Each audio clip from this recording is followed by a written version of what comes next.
world.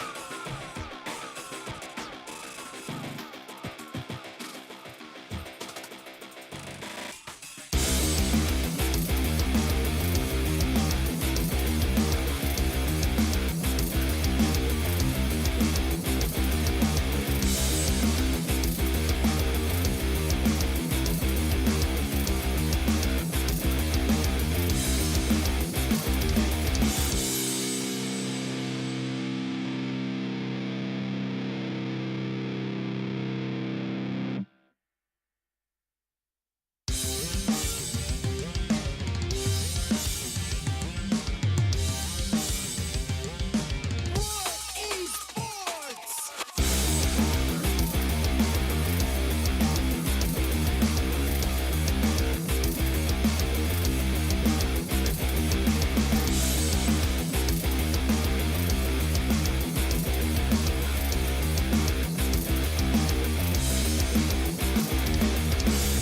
It's my game. It's my world. It's my community. We believe in unity.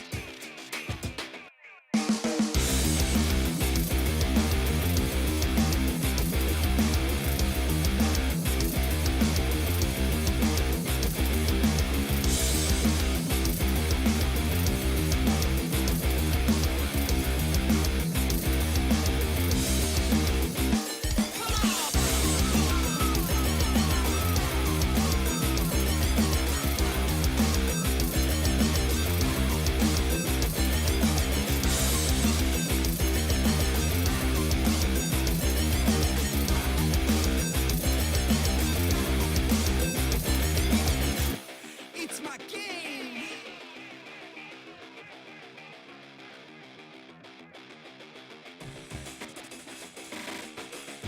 It's my world.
in Mobile Legends Bang Bang in World Esports Championship in 2022, and we have a few questions.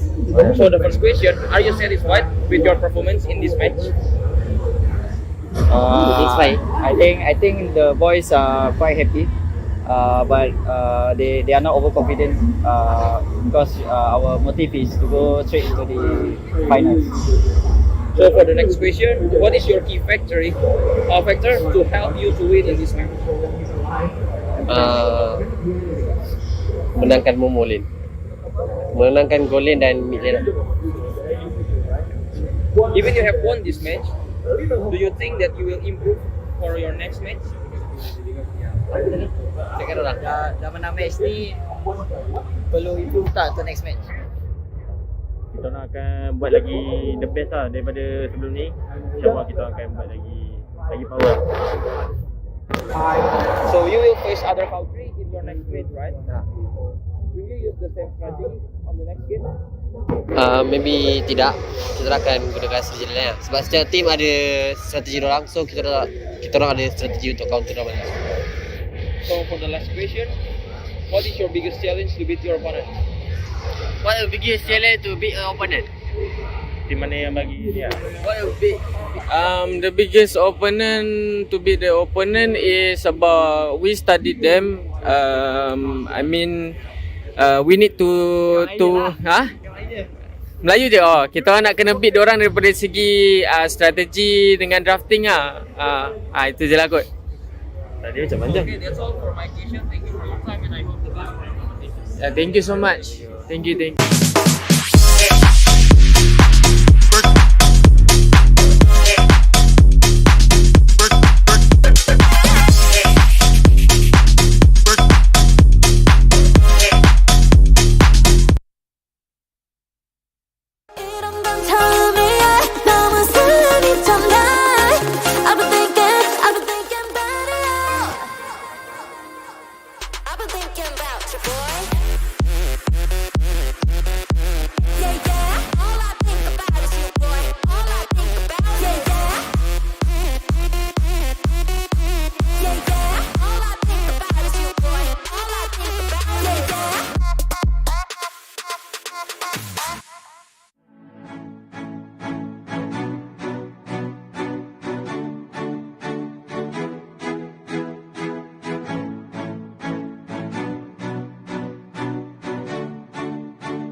Hi guys, back again with me, Putra Sutopo as your fellow host. So right now, I'm at the Earth Stage area, where this area will be used as the stage for opening ceremony of IESF 14th World Esports Championship Bali 2022.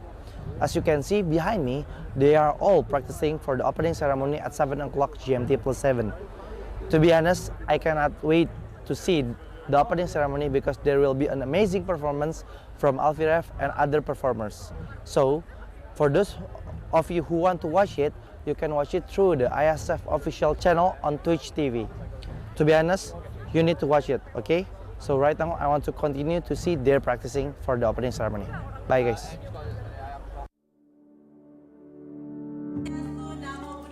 Salam kebajikan. Apa kabar teman-teman media semuanya? Luar biasa.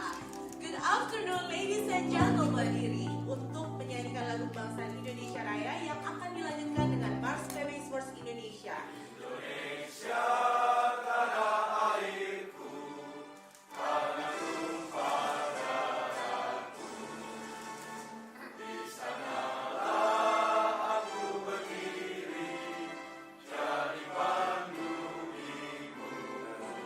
Pertama kita juga sangat berterima kasih kepada beliaunya dari IESF yang begitu memilih negara kita sebagai penyelenggara. Sekitar 42 juta ya e-sport ya, pemain e-sport tentunya akan bisa menyebarkan ini, bisa menghidupkan ekosistem daripada e-sport itu sendiri. Tentunya akan berpengaruh secara ekonomi dan kesehatan. For this event, and hopefully Bali and Indonesia will get a really good name in the is going to influence a positive creativity in humanity and a new way to socialize, a new way to be together, a new way to be friends. When a parent looks at a kid in the computer with headset on and talking. Salam Esports. Okay, thank you so much.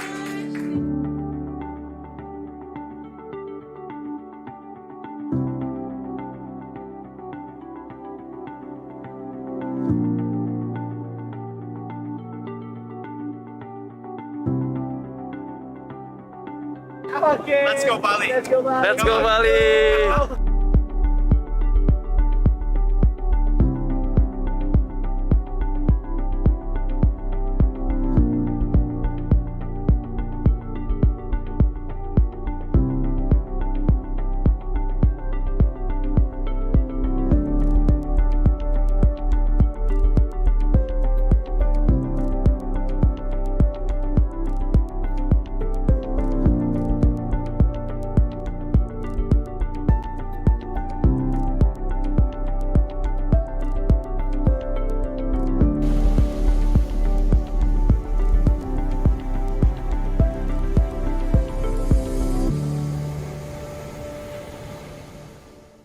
Okay, so today we have Argentina that will be competing in Mobile Legends Bang Bang in World Esports Championship 2022, and I have a few questions to ask. Okay, so the first question, are you satisfied with your performance in this match? ¿Están contentos con la performance que tuvieron? Sí, estamos contentos y conformes. Yeah, we're really happy and up to our standards. So the next question, what is your key factor that helped you to win in this match? ¿Cuál es el factor clave que les ayudó a ganar en este partido? La unión entre todos y la confianza entre uno y el otro. The union among us and trusting each other on all the decisions we had to make. For sure. So even you have won this match, do you think there are things that you can improve to the next match? Incluso aunque no hayan perdido ningún partido, ¿creen que hayan cosas que tengan que mejorar para el próximo partido? Siempre hay cosas que mejorar y hay que ver los errores individuales. ¿Cómo que, por ejemplo? Posicionamiento, visión, comunicación. There are always things to improve, not only in the macro game, but also in the micro game. Like we could do like some better visualization of the map and positioning ourselves on the map. So we're going like rewatch our match and check what we did, so we don't make the same mistakes for the next match. So you will facing other country in your next match. Will you use the same strategy on the next match? ¿Vamos a la misma estrategia contra el próximo partido? Sí. Vamos a salir con todo. La idea es ganarlo todo. Somos la selección de Argentina y vamos a salir a ganar. Yeah, well, it obviously depends on the pick and like the rivals we're going to have. But yeah, we're going to give all of us to the match. We are Argentina, we're proud of it, and we're going to show what Argentina is. So this is the last question. What is your biggest challenge to beat your opponent? I'm sorry? What is your biggest challenge to beat your opponent? ¿Cuál es el principal desafío que tienen para vencer a sus rivales? Estudiarlos y entender cuál es su forma de juego para poder contrarrestarlo. Yeah. So our biggest challenge is to understand our rivals, so we can think of a strategy to overcome them before they come after us. Okay, that's all for all my questions. Thank you very much for your time, and I hope the best for this competition. Thank you.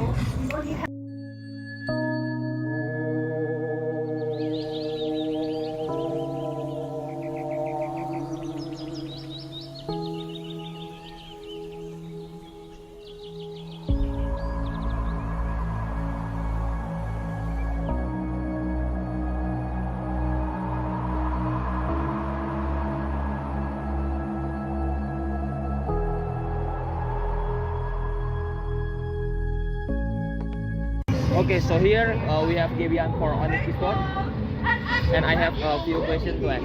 So the first question, how confident are you for the Indonesian Mobile Legends national team to win in this competition?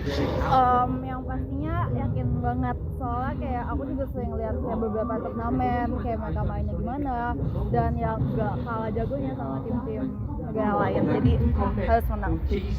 So what do you expect for Esports Indonesia?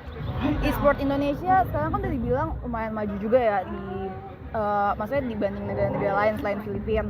Jadi ya semoga bisa lebih berkembang lagi, bisa lebih maju lagi, bisa banyak event gede di IESF. Amin. So okay, for the last question, what is your opinion for IESF? Opinion ya, udah oke banget sih.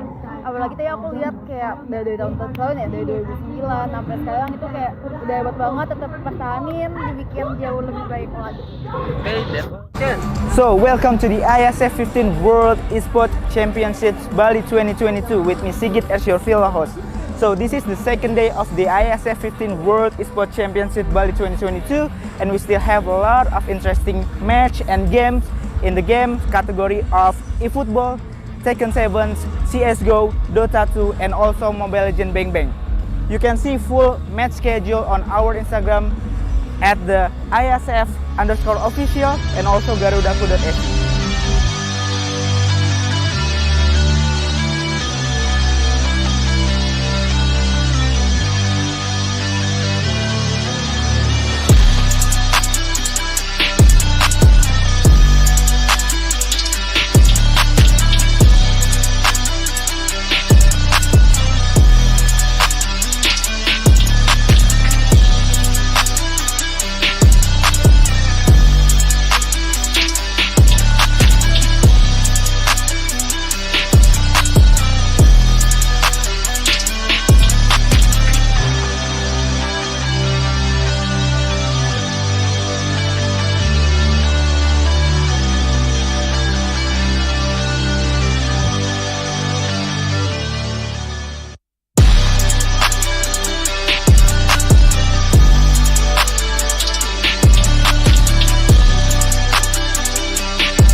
So, before we go, did any of you miss the excitement of the day one? Don't worry, here's the recap day one of the IESF 15th World Esports Championship Bali 2022. Enjoy!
Saya membuka secara resmi 14th World Esports Championship.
Indonesia's Next Top Model Cycle 3, Sabtu dan Minggu, jam 7 malam.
Malaysia that will be competing in Mobile Legends Bang Bang in World Esports Championship in 2022, and we have a few questions.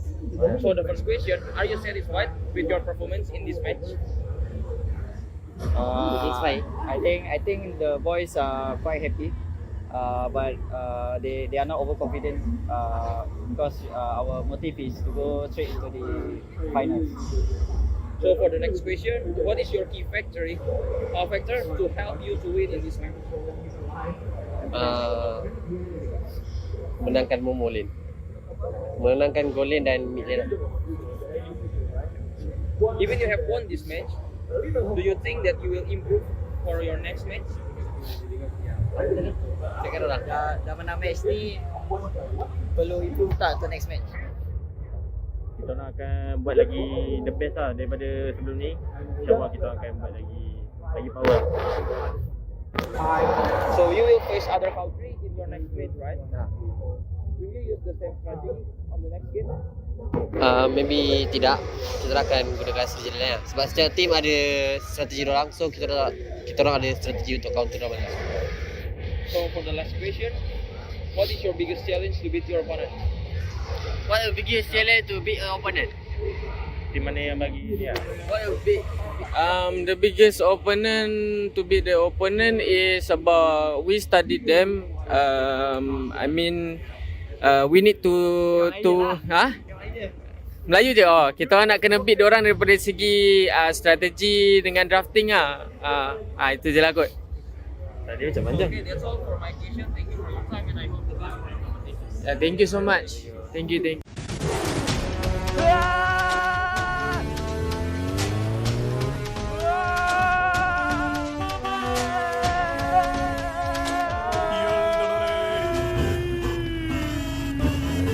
Aduh, drama terus. Nonton nih komedi yang nyegerin, lucunya gak habis-habis. Ngelospol. Capek hati drama mulu, mending dibawa happy.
Looking again at the IESF 14th World Esports Championships Bali 2022. This is the day of the IESF in Bali. So, we've been through a lot of excitement in day 1 and day 2. The competitions between countries around the world is increasingly becoming more competitive and a lot of action here. So today we have 5 different games category that will be played, like eFootball 2023, CSGO, Mobile Legends, Dota 2 and also Tekken 7. So before that, I remind you to follow our social media so you can see live updates, see match schedule and result on the IESF Instagram, IESF_officials and also garudaku.ac. Before we go watch today's match, here's the sound recap day 1 of the IESF 14th World Esports Championship Bali 2022. This recap is dedicated to you guys, so enjoy the show.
All right. Welcome back again on IESF 14th World Esports Championship Bali 2022. Right now we are still on the air stage for Mobile Legends Bang Bang. Okay, guys, before I start, invited one of the teams, I would like to give you information about the event itself. So the IESF 14th World Esports Championship will be a part of the Indonesia Esports Summit 2022, an annual celebration of the country's esports ecosystem initiated by IESF and PBSI, with the goal to involve all esports stakeholders in Indonesia, including game publishers, game developers, pro teams, athletes, influencers, brand, community, media, in the country, of course. And now here we have more than 600 international athletes, 106 countries, 596 offline match. An esport event with nationalities competing offline, and this is the outdoor esports competition in Southeast Asia. With 4 marvelous, gorgeous thematic stage, we have Earth, Air stage, Ice stage, and Fire stage. And we have 6 games include CSGO, Dota 2, Mobile Legends Bang Bang, PUBG Mobile, eFootball 2023, and Tekken 7. Especially for CSGO, there is not only a CSGO male, but also we have the CSGO female tournament of this year. Alright guys, this is the first match of today, best of 3 series. Who's gonna go to the next round? Let us invite the team for the first match of the day. And now, please welcome Cambodia!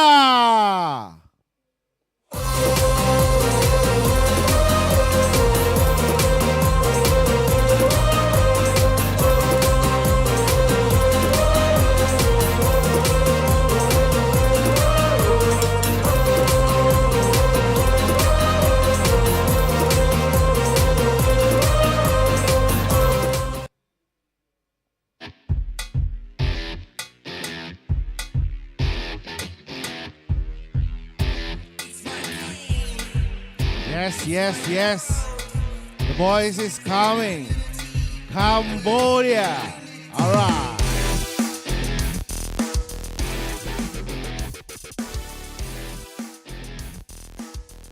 And now, please welcome Malaysia.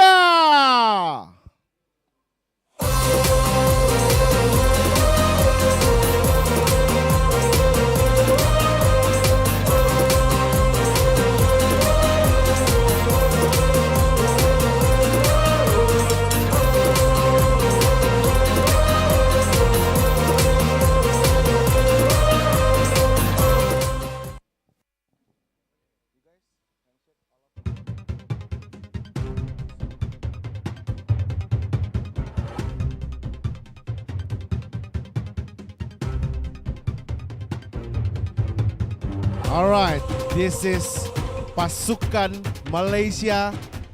All right, they got the move for the first match of today. Mobile Legends Bang Bang on IESF 14th World Esports Championship. Are you ready for today? Yeah, ready. How do you say good luck in Cambodia? Samnalo. Samnalo. All right. What about you? Are you ready for today? Ready. How do you say good luck in Malay? Good luck? Semoga berjaya. Semoga berjaya. Alright guys, you can handshake each other of team. Good luck. Samelo. Semoga berjaya. Giving us a good performance of course and the sportsmanship also. Alright, who's gonna be the winner for the first match of today? So, I will take to the caster that will lead the game for today. Please welcome once again Momo and Arashi.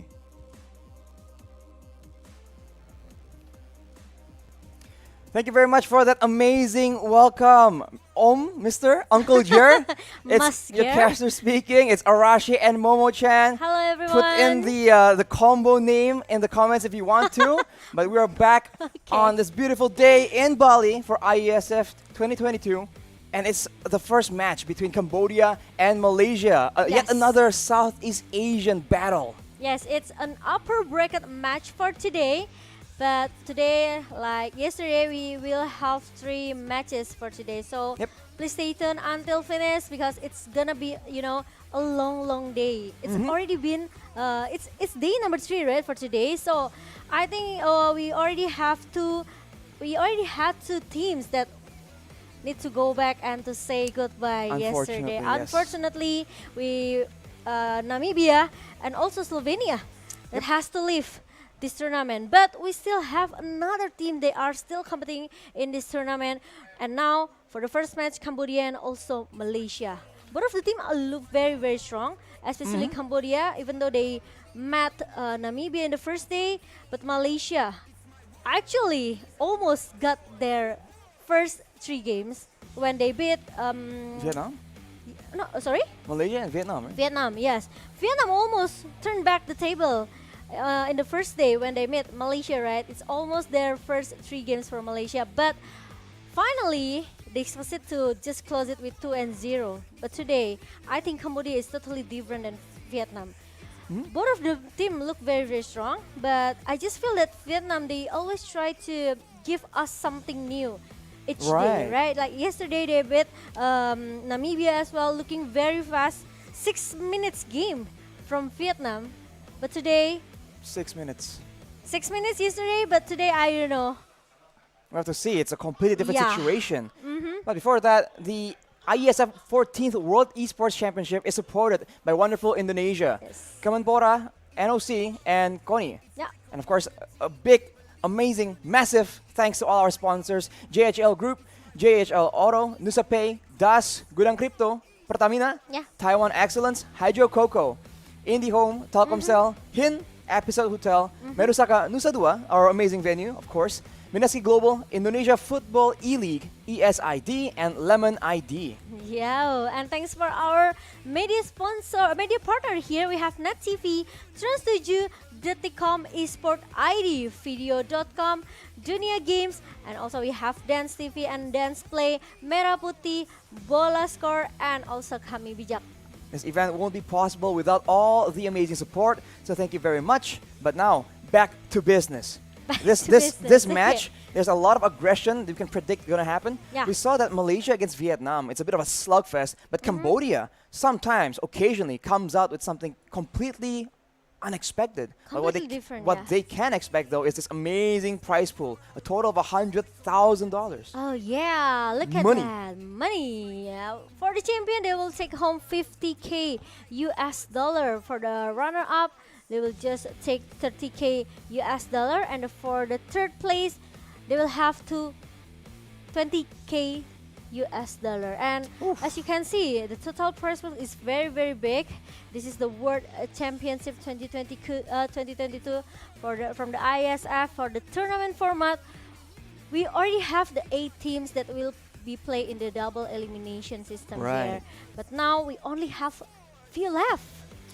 We're down to the top contenders here, which is why the matches are only gonna get more intense, more interesting, and usually it will get a lot slower because now any kind of mistake will be very, very difficult. And today, Cambodia against Malaysia, Argentina against Indonesia, and Vietnam with the opponents to be disclosed afterwards, depending on the results of the first 2 matches, of course. So we have a lot to look forward to, but in case you guys missed it, especially yesterday, it was a very interesting situation. Indonesia actually coming out on top against the Philippines. The Philippines. And afterwards, you can see that it's Namibia and Vietnam, and of course Slovenia and the Philippines. And now, as a result, we have, for the most part, the upper bracket slots filled in already, and we can look forward to even more intense matches. Yeah, agree with that. 6 teams left in IESF, and who's gonna be the big 4 first, right? Who's gonna secure the slot into the final bracket? Not grand final, but only the final bracket, because who's the strongest will stay in the upper bracket. And today we will have maybe another team that need to say goodbye, because we also have a lower bracket match for our last match for today. Exactly. It's always a very tough situation when you have to say goodbye to a team that they have tried so hard, they have invested so much time and effort, but unfortunately, competitive nature of the tournament means that there must be a loser and a winner. But of course, we have all the teams in IESF right now have our full support, and we hope you guys at home will also give all these teams your full support. Even though your main team, the team you support, might be a different team, you can't help but respect your opponents that are matching up with them in IESF. So we can look forward to a very exciting match. Agree with that, Arashi. Respect is a must for all of the, maybe you guys, our supporters from all of the country here. And welcome to the day number 3. And let's talk about Cambodia and Malaysia. We know how strong Malaysia, especially for Mace.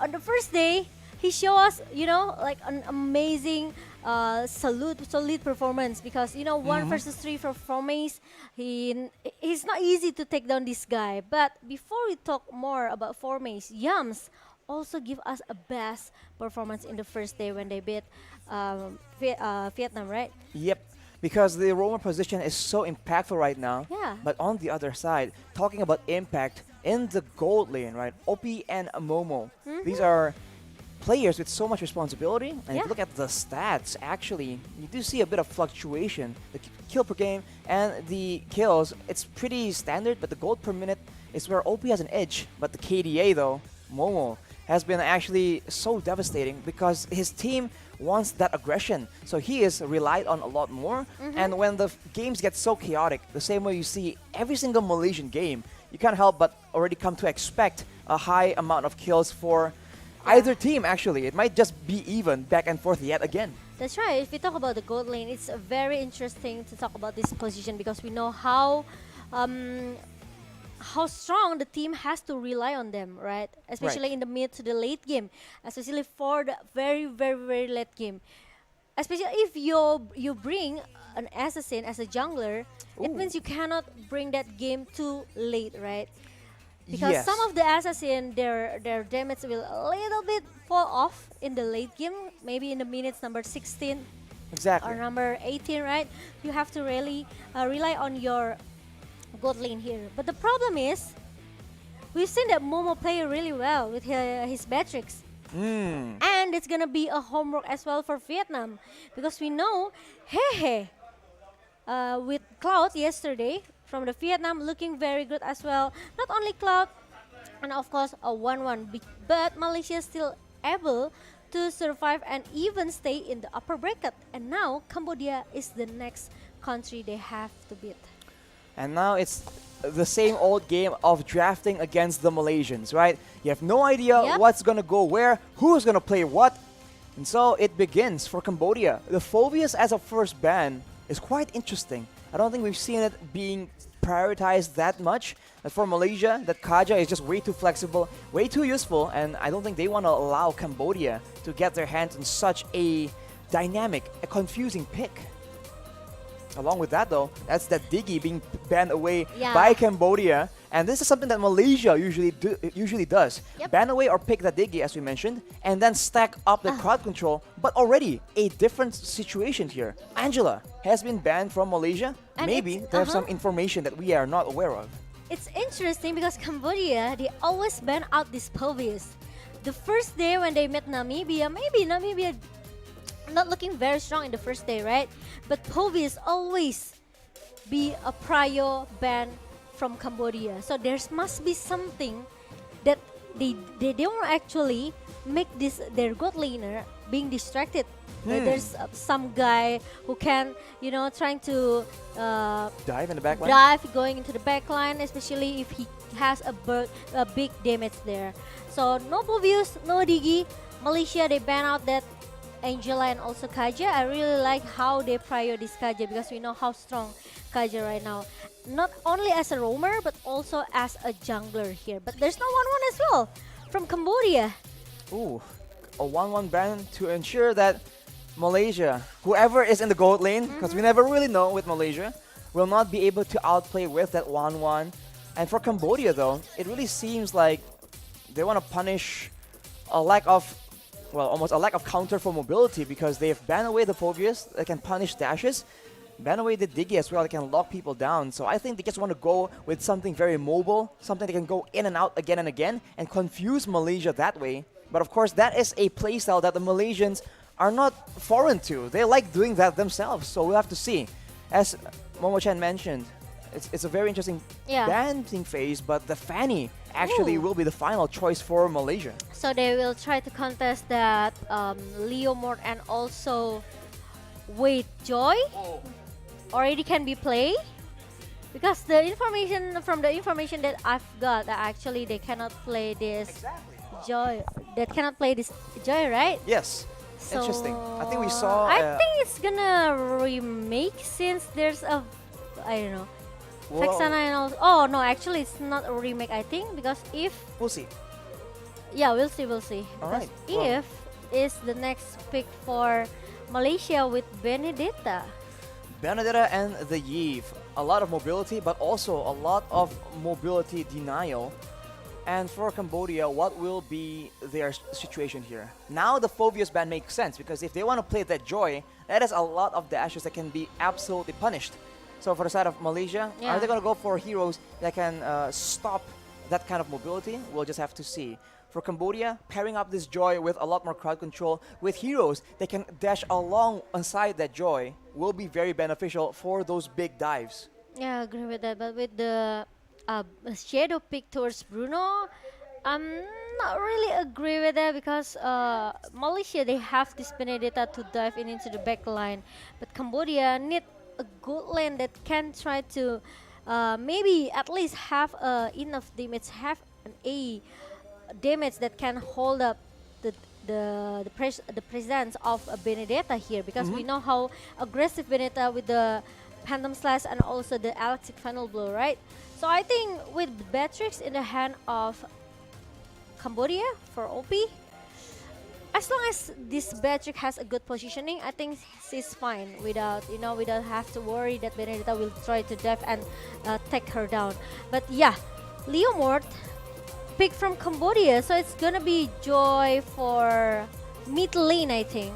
We'll see. Whenever a new hero pops up, we never really know where they usually go, right? Depending on the kit, there could be several options available. But if you talk about Cambodia banned out this pelvis just because they want to take this Joy.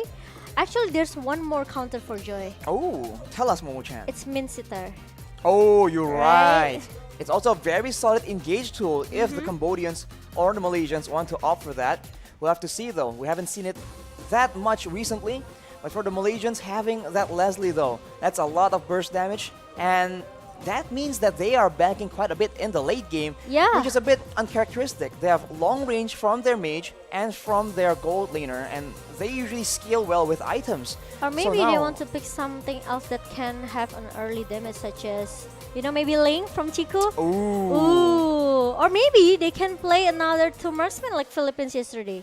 Now we're talking. The possibilities for the current meta is Yeah. very, very confusing. But you really have to comfort to do that meta, Yeah, you If need you're to not actually have practice. Yeah, if for you- sure. you're not comfortable enough with that 2 marksman meta, I think it won't work. But on that note though, Mathilda and Atlas banned it from Malaysia, so they understand that their backline is a lot more vulnerable compared to Cambodia's. And for Cambodia, banning away the Grok for the CC immunity and also banning away the Akai for the disengage. So Cambodia wants blood for sure. Will Malaysia contend, or are they gonna get that Minsitar? Momo-chan, Look what what I a prediction! On point. It reminds me on Harrod actually. Harith. Harrod. Never seen him again in the Land of Dawn, but seen every hero that has a dash power here. Minsitar always be the counter, especially Joy is very, very strong right now because he's quite new, right? Joy, she's very new. So if Malaysia they don't counter this Joy, it's gonna be a disaster. It's gonna be very, very dangerous for Malaysia. So I really like this Minsitar pick. But the thing is, Minsitar, it's in my humble opinion, I just feel that he doesn't have enough movement speed, right? He's very, very slow and he really needs to be very tanky. Of course. Yeah. Right now he is the only main hero, but hang on a minute. Malaysia might be going for 2 tanks, 2 hooks as well. Interesting, considering the fact that they, at a glance, want to kite back. And Momo-chan was talking about the speed. Cambodia with the Rafaela as well. That's movement speed and slow for Wait. Malaysia. Is he gonna beat Minsitar jungler? Or No is it gonna way. be Benedetta jungler? I think Benedetta makes more sense, Makes but more sense? this is Malaysia. Yeah, yeah. This is Malaysia. We talk about Malaysia, right? They always comes up with for us with a new story or maybe a different things here. But Franco, like what Arashi mentioned it earlier, it's very interesting. And there you go, they lock it already, Arashi. It's Wow. gonna be Franco. It's gonna be a Franco and a Minsitar, and it seems like Leslie Benedetta. Oh, wait, what? Chiku? Franco jungler? Hold up, wait, hold on. This is not okay. What is going Wait, on I here? really like the playstyle from Formace, right? You know how I idol Formace.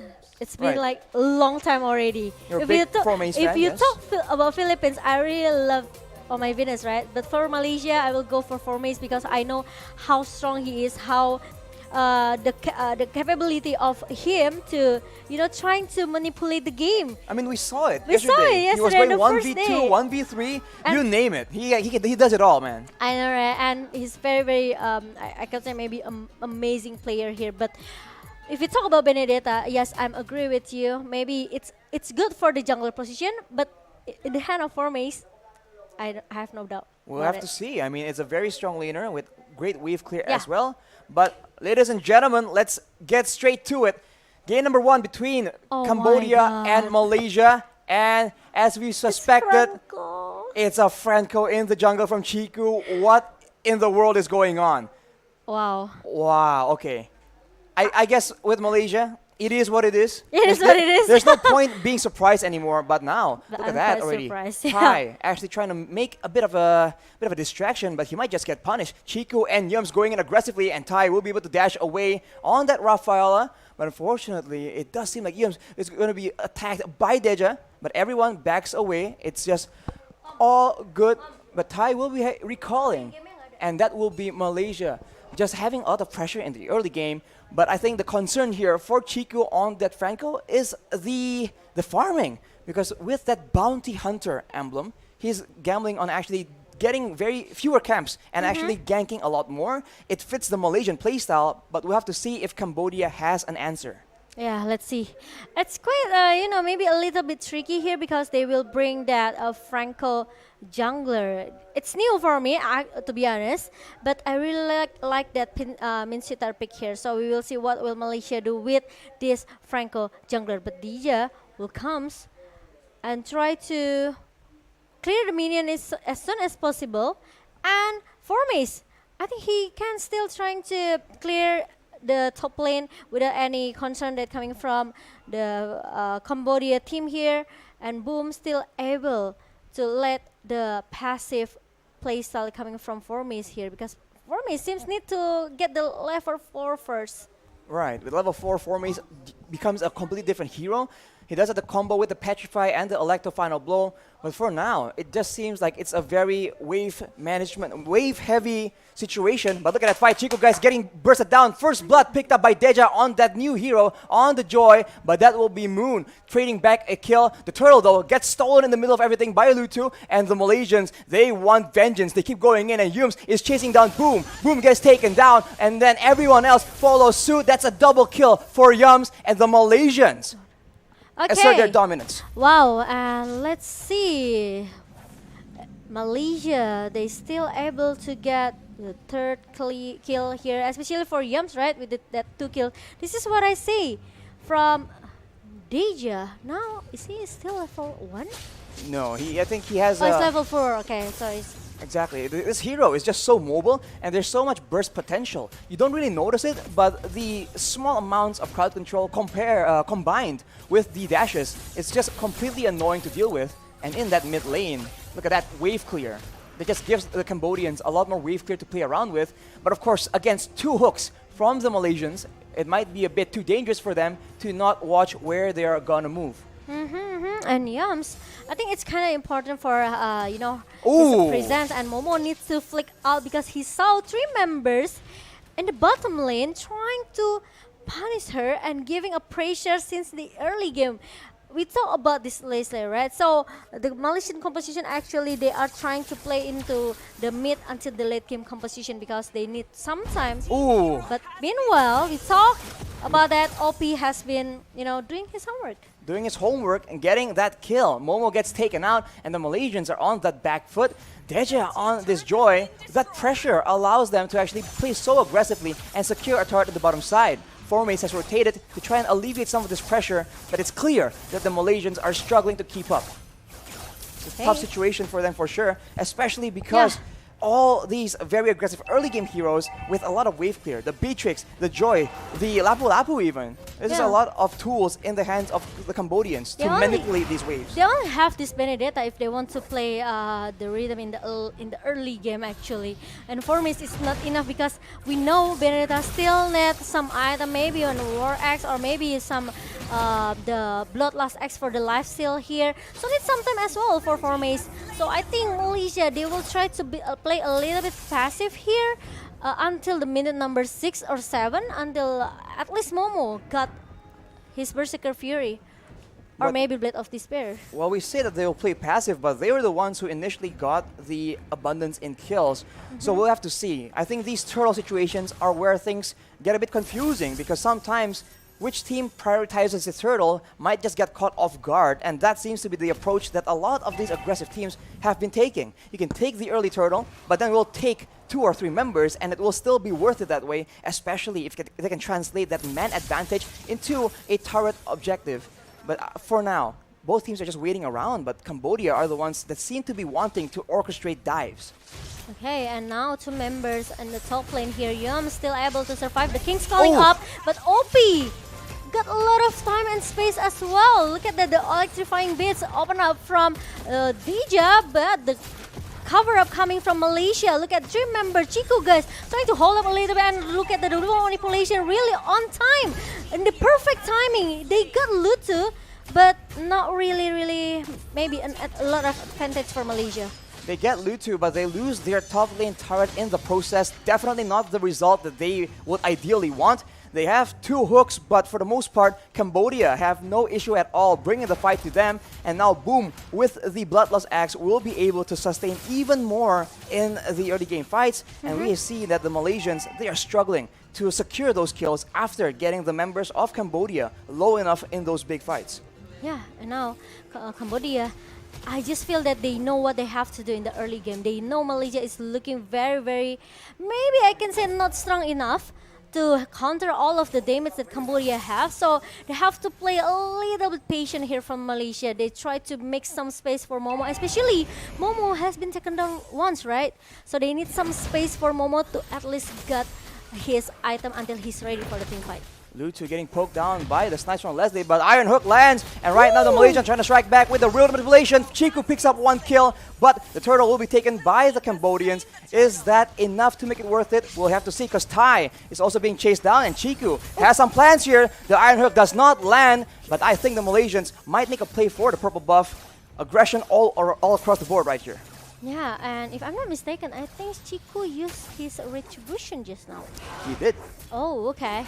And yes, there's no retribution for both of the jungler because Cambodia, they secure their turtle objective, and now Momo, he needs to focus. He needs to, buying a lot of time to get his item. And maybe goes in with the electronic beats, but he gets taken out. Too aggressive, and Yums is still left for now as Deja goes in, ignoring everyone else. Moon is running for his life, but he will be able to get out of that situation. Chiku just hovering around, threatening to engage with the Iron Hook, and Cambodia will be staved off, but only for now.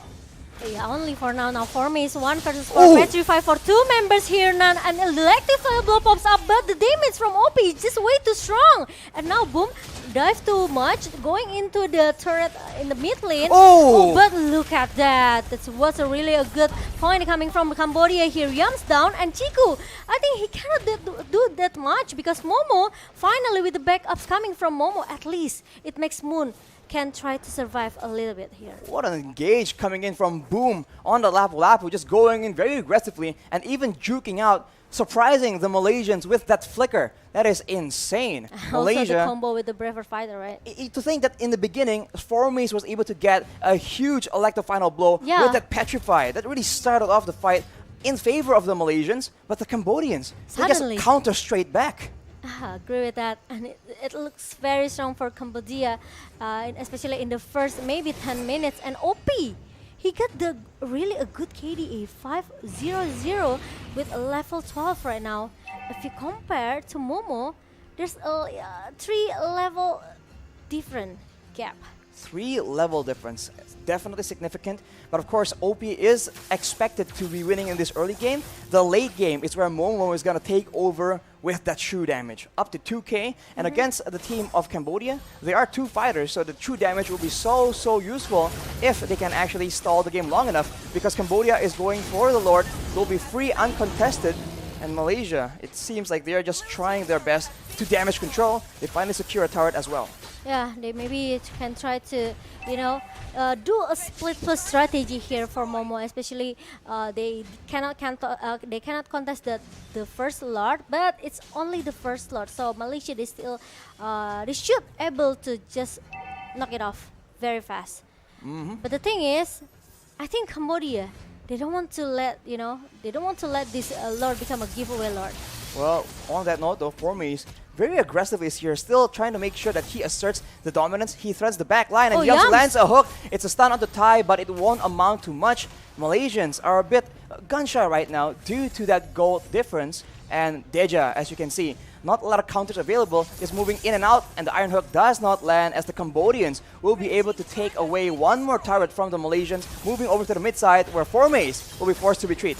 Oh, okay, it's interesting because 2 turrets down in the top lane and also the mid lane, and now Lord is still going into the bottom lane. It's gonna be a disaster for Malaysia. 6 turrets for Cambodia. Meanwhile, Malaysia, they're still having this high ground defense that they're coming from Eve, but I think Cambodia want to force a team fight here. Nigru's Passion will do so much damage, but the real manipulation actually takes out an OP in the situation. Oh, wow. Boom gets taken out. That's a shutdown for Moon. 3-0-4.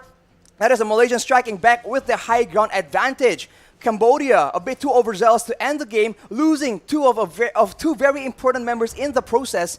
And now this is the momentum shift that the Malaysians have been waiting for. Goal difference reduced to only 2K. Oh wow! Now Malaysia, they are trying to catching up all of the, I can say maybe disadvantage they have right now, right? With the 2K goal difference in the hand of Cambodia, Malaysia, they refuse to give up. It's just the first game, yeah, and they still have a chance, right? Oh, a lot of absolutely. chance for this best of 3 series for Malaysia, and this is what they need. Momo need to be in the perfect position, right? Yes. Moon need to stay in the safe position as well. So this two combo between Momo and Moon, it should be work for Malaysia.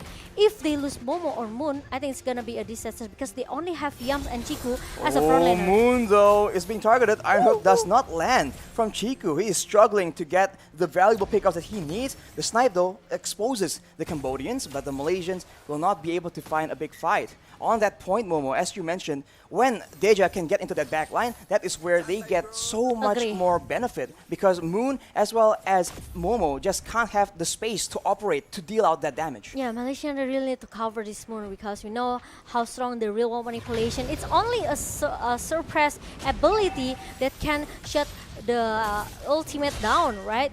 Other than that, Moon will be so free using his real world manipulation. So it's gonna be a homework as well for Cambodia.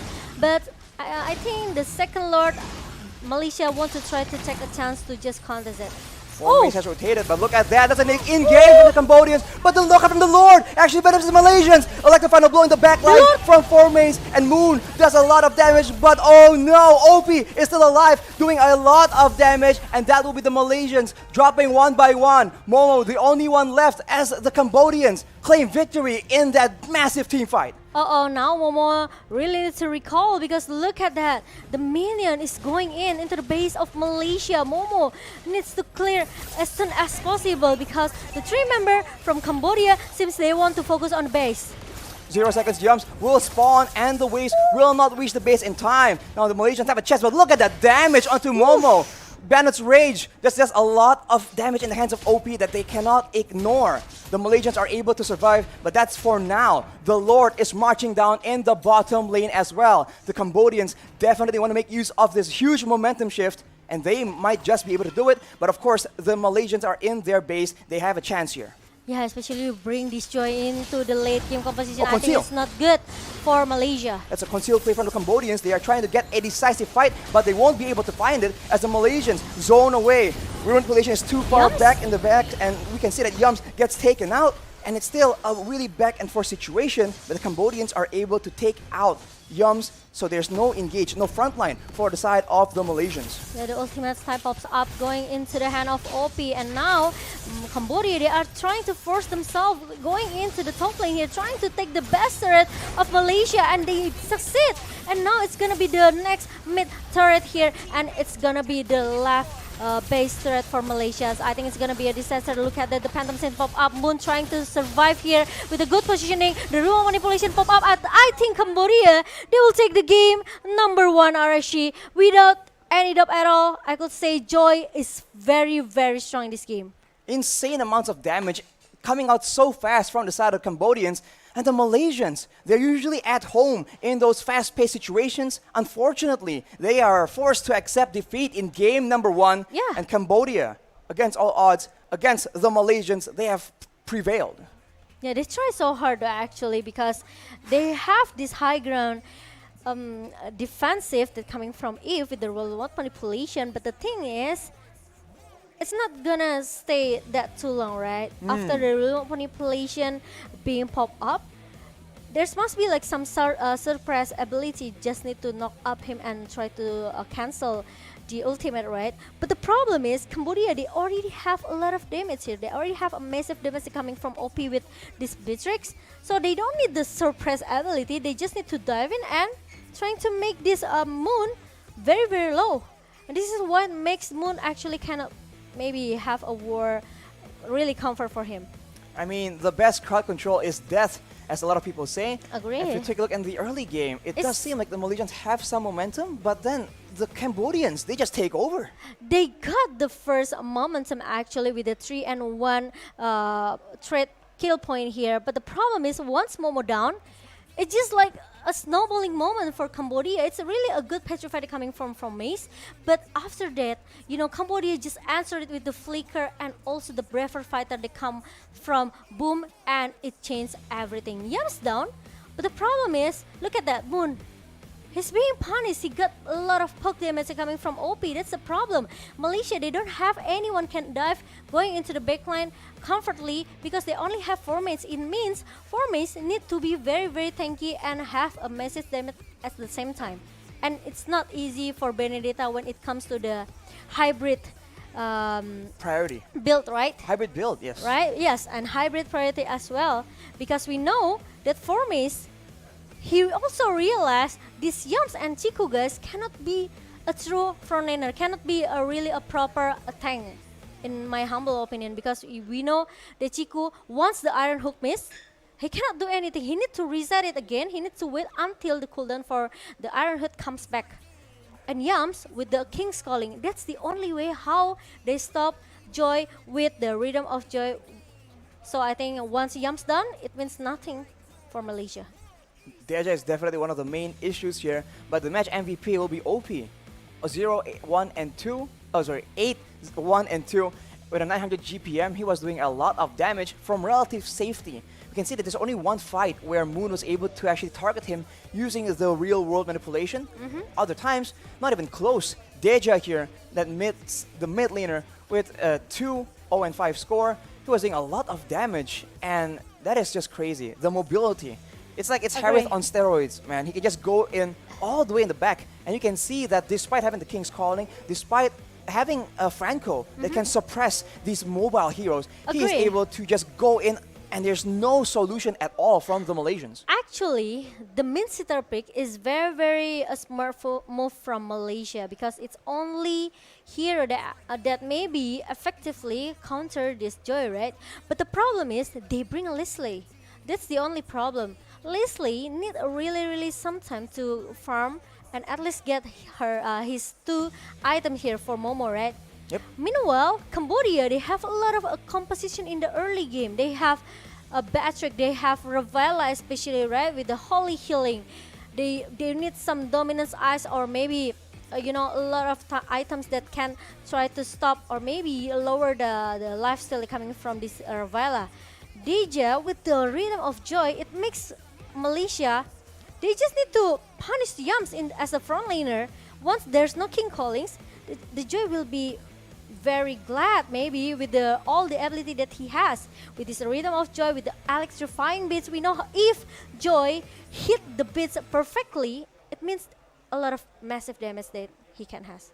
A lot of damage and a lot of mobility as well. Agree. And as you mentioned, Momo-chan, Yums has to do so many things. Engage, right? Deter any attacks and use the King's Calling. It's just way too much for one person, and maybe they have to shift the jobs around for the side of the Malaysians, because as we saw earlier as well, the wave clear game, Malaysians were struggling really hard to match the control from all these different lanes. Yeah. And to make matters worse, with a Rafaela in the hands of the Cambodians, the speed across the map, the Cambodians were always the ones who are proactively making those movements first. The Malaysians are always forced to react. And even when they arrive later, they get cut off because Deja on that Joy, as you mentioned, the mobility is quite insane. I'm not sure if that's even fair. In my opinion, I think there needs some crowd control here for Malaysia. For sure.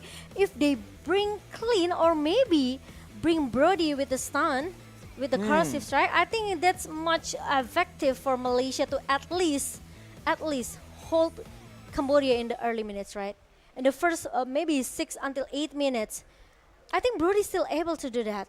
Or maybe Clean, because Clean has a really huge basic damage, right? It is a lot stronger in the early game, and maybe in this meta right now, the early game matters just as much, because there's no way your opponents who have a stronger composition will let you just cruise into the late game. They will keep punishing you, and Cambodia, we see right here, absolutely tries their best to do that, and it worked out. Yeah, Malaysians were so they're in such a tough situation. Yeah, and the first day and the second game, we've seen a lot of, a fast game here. 6 minutes game, 8 minutes game, 15, 12, 11 minutes. It means that the team who are very, very dominate the game, they can get that early, the early tempo here. So they can keep snowballing until they finish the game, right? Right. It means the early game is very, very important right now.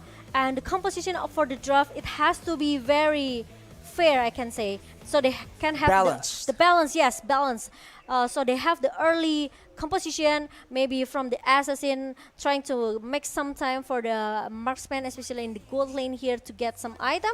Then going into the mid until the late game, it's on the gold lane hand. That's it. Exactly. Right? Everything hinges on the select to few balance heroes. the draft. Exactly. The balance here is going to be so important. But speaking of balance, we need a balanced time schedule as well. So we'll be taking a short break, ladies and gentlemen. Stay tuned with me, Arashi, and Momo-chan here for game number 2 and possibly the final game from Cambodia against Malaysia. Stay tuned. Stay tuned.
Looking again at the IESF 14th World Esports Championships Bali 2022. This is the day of the IESF in Bali. So, we've been through a lot of excitement in day 1 and day 2. The competitions between countries around the world is increasingly becoming more competitive and a lot of action here. So today we have 5 different games category that will be played, like eFootball 2023, CSGO, Mobile Legends, Dota 2, and also Tekken 7. So before that, I remind you to follow our social media so you can see live updates, see match schedule and result on the IESF Instagram. IESF_officials and also garudaku.ac. Before we go watch today's match, here's the some recap day 1 of the IESF 14th World Esports Championship Bali 2022. This recap is dedicated to you guys, so enjoy the show.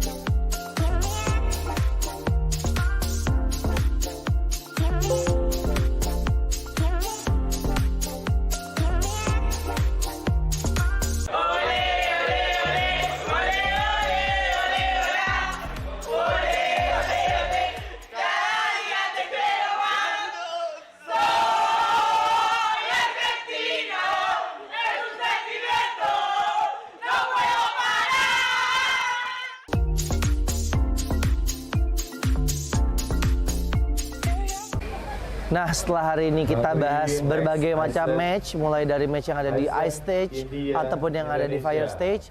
Sekarang saya mengajak kalian untuk relax terlebih dahulu, di mana saat ini saya berada di booth area.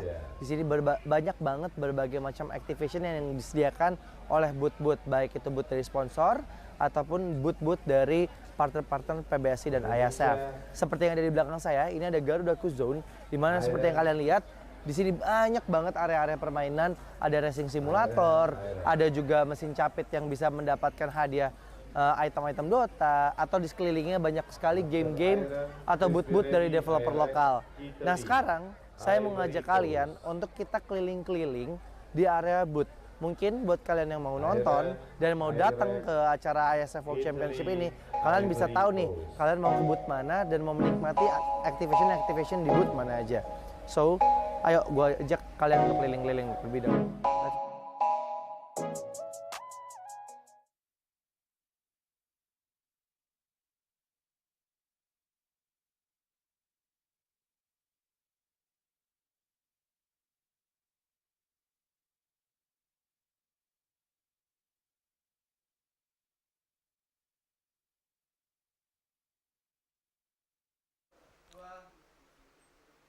Ladies and gentlemen, back with your casters right here, Arashi and Momo-chan. Welcome back to IESF Bali 2022 for game number 2 between Cambodia and Malaysia. Surprisingly, Cambodia succeeded to get the game number 1 here, and Malaysia seems they are still not able to counter this Joy, right? They still cannot find how to stop this Joy here. So I think Joy will be 100% be banned out. Or picked. Or picked maybe? We'll have to take a because look. Malaysia will be the first pick. It should be the first pick, right, for the second game here. But Cambodia, so far so good. So far very good. Very good. They can control the early game here. Yes. But we are going to see the draft ban and pick. And especially we know how important the first 3 banning phase, right? So let's see. Let's see what will be banned out for our second game. And I think a big thing to be talking about is Chiku on this Franco with a bounty hunter. Interesting, but did it work? I don't think so. I mean, at least in that game, it didn't seem that he had the impact he desired, or the team as a whole didn't really benefit a lot from that Franco pick. And of course, being a team that wants to go early in the early game, it's going to be very tough for them to try and use a hero that's not really meant for the jungle position. Maybe they'll double down and will be proven wrong because the casters are always wrong, right? The caster curse, the caster curse is very much real. But the first ban from Malaysia will be that Angela yet again. Now I'm really wondering if during scrims or something like that, they have some insider info because the Angela, we haven't really seen being that prioritized, but maybe either Malaysia have a certain priority or if Cambodia actually has a secret strat we have not seen just yet. Maybe they don't want to make a Ling and also Angela combo or whoever that can be combo by Angela as well, right? So they don't want to take a risk. They just ban it out. Or maybe this is what you thought, RRC. Malaysia, they have a chance to take that the Joy out, right? So I think it's an advantage for Malaysia, especially they became the first pick here. And I think it will be Cambodia. Maybe can ban out that Joy in the third ban.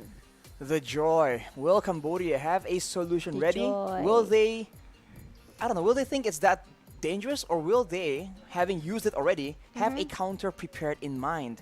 Right now, it's going to be the 1-1 again to ensure that the Malaysians will not be able to kite back efficiently. Of course, in game number 1, it's due to the Joy diving in the back line. Without that Joy in the picture, will they still require to ban the 1-1? But I guess in the hands of the Malaysians, 1-1 could be a bit too dangerous to let open. Agree.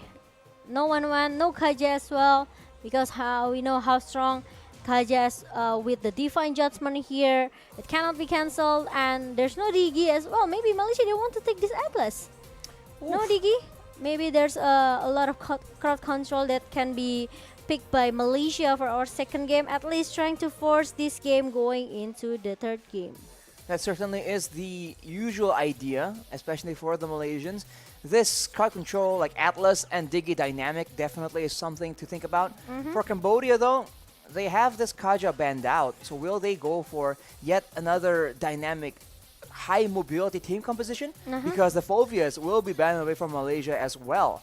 Oh, it's interesting. Like you said, Momo-chan, it's pretty prio. Yeah, so the counter for your Joy is Phobias and also Minsitar. They don't have to worry about the Minsitar. We saw it in the first game. They only need a burst and also maybe a huge damage to take that Minsitar down. So they can try just secure it. Oh, but there you go, Joy ban out. Joy banned and the out third ban. in the third place by Cambodia. Like I Now said for Malaysia, what will they opt for because the Joy is no longer in the picture? What else is that priority, that flexible and that dangerous? We'll have to see. A lot of options are available. Martis can be something that Malaysia will be able to use, but it will be that Beatrix actually taking it away from the hands of OP, who was able to use it or even abuse it in game number 1. Right now for Malaysia, if they can get that wave clear game down on point, that might be the edge they need to take over that early game. But Beatrix, no Leomord? Beatrix, I think it's more respect pick as well from Malaysia because they know how strong Beatrix in the hand of OP from Cambodia. And they don't want to let it happen again, same as like game number 1. And there's a Valentina. Wow, it's even scarier, I could say. It is. Right? Because if Malaysia, they took this Atlas, means Cambodia, they has a chance as well to do the same thing with the Foteling. Well, it will be a Brody though. So see, this is what I said. A lot of priority to burst damage to pick off for Cambodia. And with that Valentina, the wave clear game is going to be very good in the mid lane. And of course, the flexibility to use the ultimates from the Malaysian side will be quite important. The Brody though, I think is also very interesting. I don't think we've seen it so far in IESF. Yeah, this is the first pick in ISF zone. And Malaysia, they can take this Benedetta for 4 mace. The guy who can go dive into the backline with the Petrify as well, right? Petrify this Brody. At least make him to stay for 2 seconds. Then after that, use the active blow. He also have the eye for an eye to make sure that the curse of strike from Brody is not connect to him. Or but it's gonna be Lapu Lapu. Oof, that is gonna be Lapu Lapu in the hands of Formays though. We've seen the impact that they can have in the early game, and even from Cambodia in game number 1, that Lapu-Lapu is so dangerous, especially with the right composition, with the right backup, because you can see that in one fell swoop with the use of one ultimate, he can zone away the rest of your back lines. For Cambodia, they will go for, well, they're hovering over this Lolita. It makes sense though. Charging up that Numeron Blast will deter the rest of Malaysia to follow up on a big engage if Formace or even Yums goes for that big dive. Okay, and now there's gonna be Lolita as a counter for Batrix and Matilda here. So there will be a Guardian Bulwark to handle all of the damage that Malaysia has. Especially we know how painful the Soul Bloom in the early for Matilda, right? Yes. So Lolita, this Lolita could be the counter, could be the answer for Cambodia. But going into the second banning phase, it's gonna be Eve. Eve and Gushen. Okay. Huh. Malaysia, I mean, I didn't think that there's a lot of setup per se for a Gushen or for a Eve to be that devastating. But of course, Cambodia probably have other things in mind as well. So now, final ban for Malaysia after banning away that Fanny. I think the Assassins in the jungle is definitely what is concerning for both these teams. Leomord, though, will finally be banned out as well. On paper right now, the front to back really favors Malaysia. The team fight favors Malaysia, so I think Cambodia will go for an Assassin to maximize especially the early game situation where they can go and gank the side lanes on the back of the stun from the roamer or the gold laner himself, and Carmilla actually will be the one in the jungle, so I'm completely wrong. Okay, but it's okay because we've seen Carmilla in the first day, right? Because Yes. this Cambodia team, they always like to use this Carmilla as well. So Cambodia, they know with this Carmilla, with the Curse of Blood, they know how to make the combo between the Curse of Blood and also the Numeron Blast. So the crowd control for Cambodia is enough, and the Valentina, it depends on who will he copy right now, because he has Matilda with the Circling Eagle as the frontliner of Malaysia.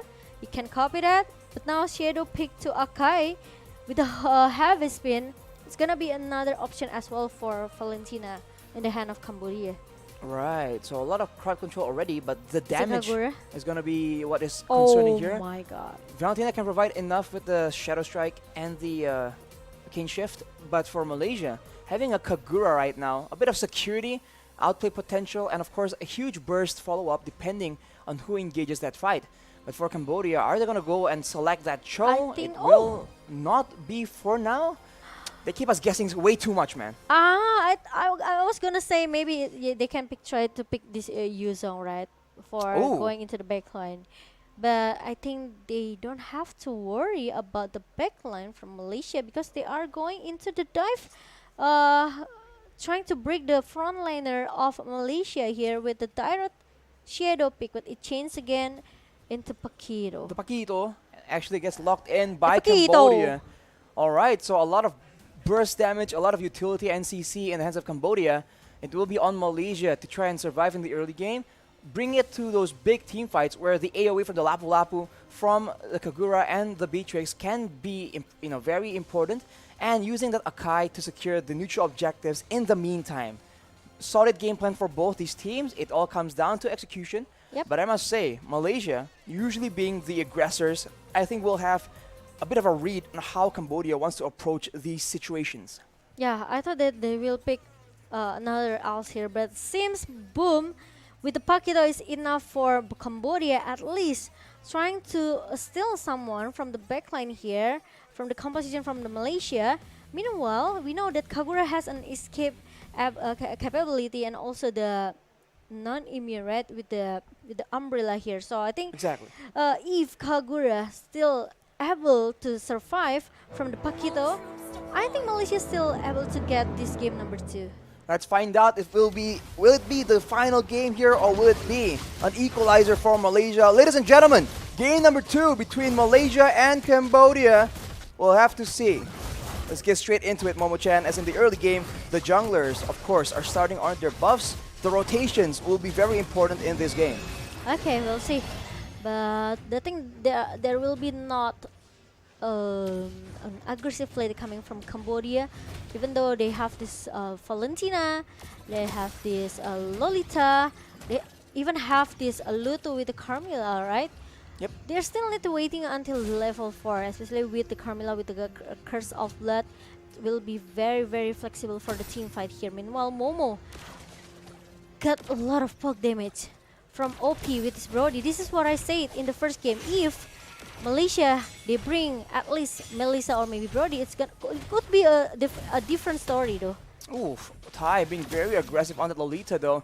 This is the power that Lolita has in the early game, being deceptively tanky and also doing a healthy amount of damage on top of a very reliable crowd control tool. But for now, both teams are still just farming around, but Lutu, as we can see, already trying to get a bit of an advantage. Yums gets taken very low, but as you mentioned, Momo-chan, it will be waiting for level 4 for both these teams because the ultimates are going to be so game-changing. And actually, that means that the teams who have a better wave clear can get the EXP advantage and get level 4 first and maybe force a fight when they have that level advantage. It could be in the hand of Cambodia. They have this Paquito, they have this Valentina as well, right? So it's easy for them to clear the minion as soon as possible. But Chiku, it goes with a heavy spin, but unfortunately Thai is able to get out. He is forced to burn that flicker though, but now here is the main objective and the heavy spin is no longer available. Malaysia looking for a chance to go in. Thai is getting bursted down without any flicker to escape, and the biggest fighter is being used on the other side of the map. Solo kill is done, but the Numinous Blast is being charged up. Hits onto 2 people, and the stolen. The heavy spin actually is being used, and you can see that the turtle is taken by Chiku, and the Malaysians claim that victory, taking out Lutu. And in the bottom side, also getting 1 more kill. Everything going well for the Malaysians so far. yeah, it's a huge advantage. They got the turtle, they got 2-point kills here in the early game. But remember, Lutu still has that Curse of Blood. Maybe Cambodia, they are not too all in the turtle fight just now. Soaking Eagle being used, and Opie right here tries to outplay it as much as possible. Thai comes in for the backup, and the Bulwark blocks off most of the damage, but that is going to be torn apart memory, taking away the life of Yums, and that will be the Cambodians coming out on top of a great outplay, but already action starting again on the other side of the map. Formace trying to take out Boom under the turret. It might be too dangerous though. Paquito has a lot of outplay potential, and both these laners back away. And now, I think Cambodia already got some pressure a little bit from Malaysia in the early here, but I really like the positioning from OP here. He knows that he's gonna be the prior target from Malaysia, you know, with this Brody, especially if you let him to snowballing since the early. I think it's gonna be a disaster. Oh, heavy spin by Chiku though, pushes Lutu away. Numinum Blast is casted out, it stuns him, but won't be enough. Nibiru's Passion takes out Lutu, and OP is very, very low. He will be able to escape with his life, but not for long. And right now, Thai is alone, 1v3, as Deja comes in to try and make a difference, but the Yin Yang overturn will not be quite enough as Chiku gets taken quite low. Unfortunately for Cambodia though, Malaysia comes out on top yet again. Again and again, but now Boom still seems to want to take the turret objective as soon as possible here. Meanwhile, we are going to see the replay where the half has been connected, but there's the Numian Blast and also the Guardian Bulwark. They tried so hard to defend and to cover the teammates from Cambodia in the bottom lane, but unfortunately, it's not working because Luto and also OP got punished. Oof. Tough situation for both these teams right here, but the next neutral objective is up, so it's back to the fighting situation as Chiku waits very strategically in a bush. Will he be able to go for the catch though? Ooh. Heavy spin is used as OP flickers out. It's very fortunate for him, but now with the Circling Eagle already used by Yums, it will be the Malaysians having tempo. They take the turtle, but now the Cambodians are striking back. They want compensation, and they will be able to take Chiku out, and everyone is backing away. It's a 1-for-1 trade, but wait a minute. Boom gets taken out by Moon on the other side of the map off camera as Formace once again does Formace things. 1v3, still trying to actually overpower the Cambodians. They won't be able to take him out though, and he will be able to back away. Okay, level 7 for Formace, and look at that. 1 versus 2 in the mid lane, he's still able to hold the massive damage coming from Cambodia. It means it's gonna be another homework to be done from Cambodia. The Dominance Ice, maybe the Demon Hunter Sword as well for OP. It's gonna melt down all the defensive item that Formace have. But as we're taking the replay just now, the very good setup Numian Blessed coming from this Lolita T, and also again and again with the I'm on you from Deja. it makes that he can copy that heavy spin from Chiku, guys. So it's for the team fight. Actually, Cambodia, they're looking very very solid. If I am you from Deja, that can try to take that heavy spin and lock another lock for Chiku. Like I said, right? Because Chiku is gonna be an important key fight for Malaysia. He is one of the main engagement tools. He is looking Yeah, for that's one more right. play in the top side, but it won't be enough. And he runs into There you Deja go. as well as Tai, and he's taking a lot of damage. But of course, he is a tank. He walks out, but on the other Oh. side, yet again a dive coming in from Momo as well as Jumps. And the Oh, top side, Formace. Formace doing Formace things. It won't be enough though. Heavy spin pushes him against the wall, and the Cambodians will be able to take him and one more turret in one fell swoop. But the Malaysians very quickly trading out, getting more objectives, and actually they might just come out on top here. Yeah, they can get to, they can do the invasion if they want to right now. They can take this purple buff, they can take all the jungle from Cambodia, but Cambodia seems doesn't care at all. They also can do the same thing. They try to do the split push to the top lane and even take the turtle objective, which is they know that there's gonna be an engagement coming from Malaysia anytime. Chiku using that heavy spin there, a bit proactive, but unfortunately no follow-up just yet. Back to the default as Formace actually almost loses his turret. It's so low. Unfortunately for Cambodia though, it will still be standing as Chiku here gets jumped on. Unfortunately, not enough mobility in the hands of the Cambodians, and both teams seem to be looking for something, but they don't really quite sure. No, they don't really know what. Numen Blast is casted out, and the Malaysians zone away. The flicker though, it lands on the two people, and Cambodia capitalizes. That's a kill for Boom, and that is another one.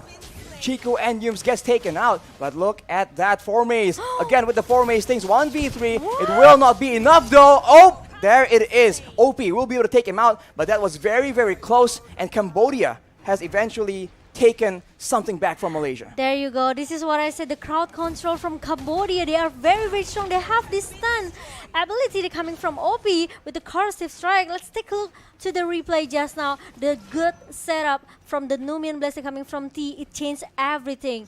It wants the team fight from Cambodia. Maybe Formace came with the Refer Fighter trying to punish that T down. But the thing is, look at that. The corrosive strike really, really on point. And also the torn apart memory from OP. It makes Formace, of course, get shut down.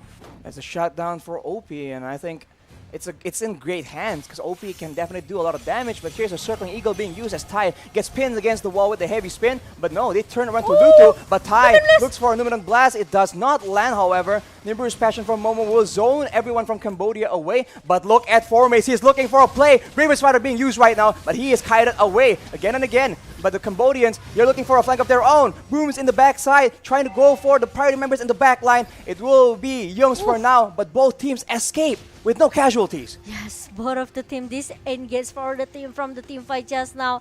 And look at how Chiku used that heavy spin. I think needs to be in the perfect timing, And you right? can't change Because- mid combo like that. Yeah, that's right. Because it's not easy in the minutes number 9 to follow up the heavy spin as what Chiku wants, right? Because once the heavy spin pop ups and there's no follow up damage coming from Malaysia, it's gonna be a little bit useless initiation here from Chiku. I think the Malaysians definitely require a bit more coordination because they have combo, right? They have a big combo that can be very devastating if they can actually land it on multiple members. And especially Cambodia can turn back the table with the Numen Blast setup from T. Exactly, that Numen Blast has been so dangerous as Boom finds Chiku, and Chiku looking for an opportunity here, but the Lord is still a bit too healthy, and right now, at any moment, both these teams can engage for a big fight unless they want to risk going for a 50-50 retribution battle among the junglers. So take a look right now. There we go. Heavy spin. Numen and Blast both being used at the same time. Chiku. But that is a lot of damage coming in from the side of the Cambodians. They're taking out the members of Malaysia one by one. It's a 2-for-2 for now though, as Chiku is still in the front doing a lot of damage, and Formace as well as GM's trying to go back and provide a bit of support, and Boom goes in with the jabs, with the knockout strikes, but unfortunately it won't be enough. A 2-for-2, and That was just Oh complete no. chaos. And now T is trying to recall back because Malaysia now they have this lord. They are going into the bottom lane. But remember, this is the first lot. Cambodia, they are trying to force the team fight because they know they lose the objective easily just because this Akai have the heavy spin and also the retribution that on point from Chico, right? So it's Yes. easy for Malaysia to just take all of the objectives that they want. So once Cambodia lose the objective here, they have to force the team fight. At least they need to get like 2 or 3 members for them to hold this Lord. But the problem is now Lord is already marching down into the bottom lane.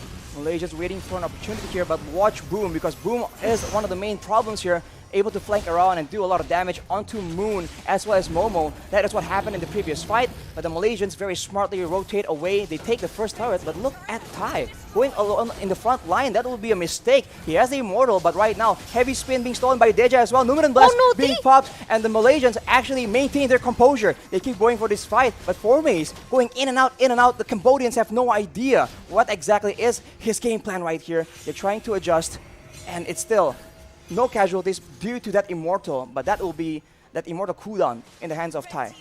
But I think it's gonna be a Malaysia game right now because look at that.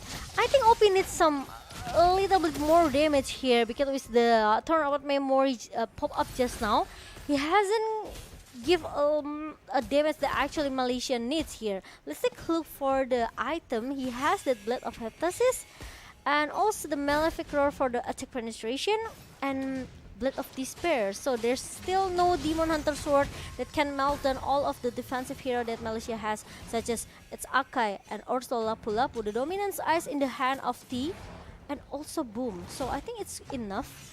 But I think they just need more damage for, especially for OP, because OP, if we talk about the positioning, he's he's having a nice position here. He's having a good positioning, but the thing is, he needs more damage to melt down all of the members from Malaysia. That's a problem when you're playing a Brody, right? You have a lot of burst damage, a lot of utility, but you don't really have the same kind of DPS that Momo on that Beatrix can bring to the table. So he needs a bit more items, and they have to try and get the right fight. We saw that earlier. If Moon and Momo gets taken out, automatically Malaysia have very little DPS to work with, and I think that will be the main idea here for the side of the Cambodians. Yeah, and now I think they're going to take the Lord. It's gonna be an important Lord for both of the teams. Malaysia, they can do a straight push with the second Lord, but Cambodia also can turn back the table because this Lord, if they get this Lord, it will go into the top lane. Heavy spin being used though. Luto is stuck there with the Mirror's Passion. That's a lot of damage, but there's a Lunar Blast being used by the side of the Cambodians, and they go in all together. But the kite back from the Malaysians is solid, and now here comes Formace. They have to be very, very careful. He's going in with the Bravest Fighter, and everyone else goes in at the same time. Tonopart Memory doesn't do enough damage to take out all the Malaysians. But Formace is so low. He is down. Double kill for OP, and that is very, very good. Deja is still looking for a bit more, and the Malaysians are forced to retreat. It's a 2-4-0, even though there was an amazing flank from Formace. At least it's enough for Cambodia to hold Malaysia for a little bit. 2 members down from Malaysia, and now it's chance for Cambodia to take this Lord. Let's take a look for the replay. Really a good heavy spin coming from Chiku, guys, but like we mentioned it earlier, if there's no follow-up from Chiku, it's gonna be a little bit, unfortunately for this Akai. But we know that actually Deja, he already countered that with the heavy spin as well. Now 4 member, 5 member, 4, 5. Oh, here we go. The Yums goes in, and it's countered by the stolen heavy spin. But everyone from Cambodia is so low. Malaysia pounces on the opportunity. That is gonna be Tai taken out by Chiku, but Lutu has not given up just yet. He won't be able to make a game-saving play though. The Lord gets secured. Formace takes out Lutu. It's a 2-4-0, and the Malaysians, they're out for blood. 30 seconds, 23 seconds on Tai for the death timers. They can definitely get some turrets in this situation. Or it's gonna be a straight push coming from Malaysia. Look at that, the super minions comes in into the base, and now it's gonna be a disaster from Cambodia, Archie. Boom goes in, but he gets taken out by Momo. But that might just be enough. The Malaysians are waiting for the next wave. But that stolen heavy spin, though, is being used by Deja to buy a bit of time. He gets taken very, very low. And look at that. Members from Cambodia have come up. And look at the damage coming in from OP, man. They are going for the base. And the Malaysians will barely be able to secure game number 2. Oh my god, Archie, did you see that? So close. There's still a minion comes out from the base of Cambodia.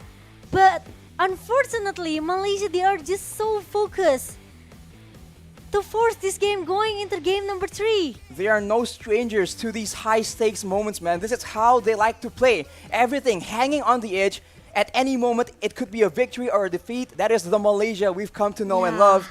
And Cambodia, they understood that firsthand. They unfortunately were unable to secure that clean sweep, so we are going to game number 3. They almost hold Malaysia a little bit here with the, the 2 members down, right, in the Lord pit just now. But the thing is, Malaysia realized that Cambodia already used a lot of resource skill just now. Yes. So why don't we force the team fight here? They've tried to force it 5 versus 5 in the Lord pit for the second time. Then after they got T, who we knows that actually the Nomian Blast setup is very, very important from Cambodia down. It's gonna be, a key for Malaysia. For sure. I mean, there's also the fact that the Lord has done so much damage to the members from the Cambodian team, and that is just so difficult to deal with, especially in that late game when Malaysia has so many ways to start a fight. Yums flew so far with that Circling Eagle to start off that fight, and as you always know, the follow-up from the members of Malaysia is absolutely solid, man.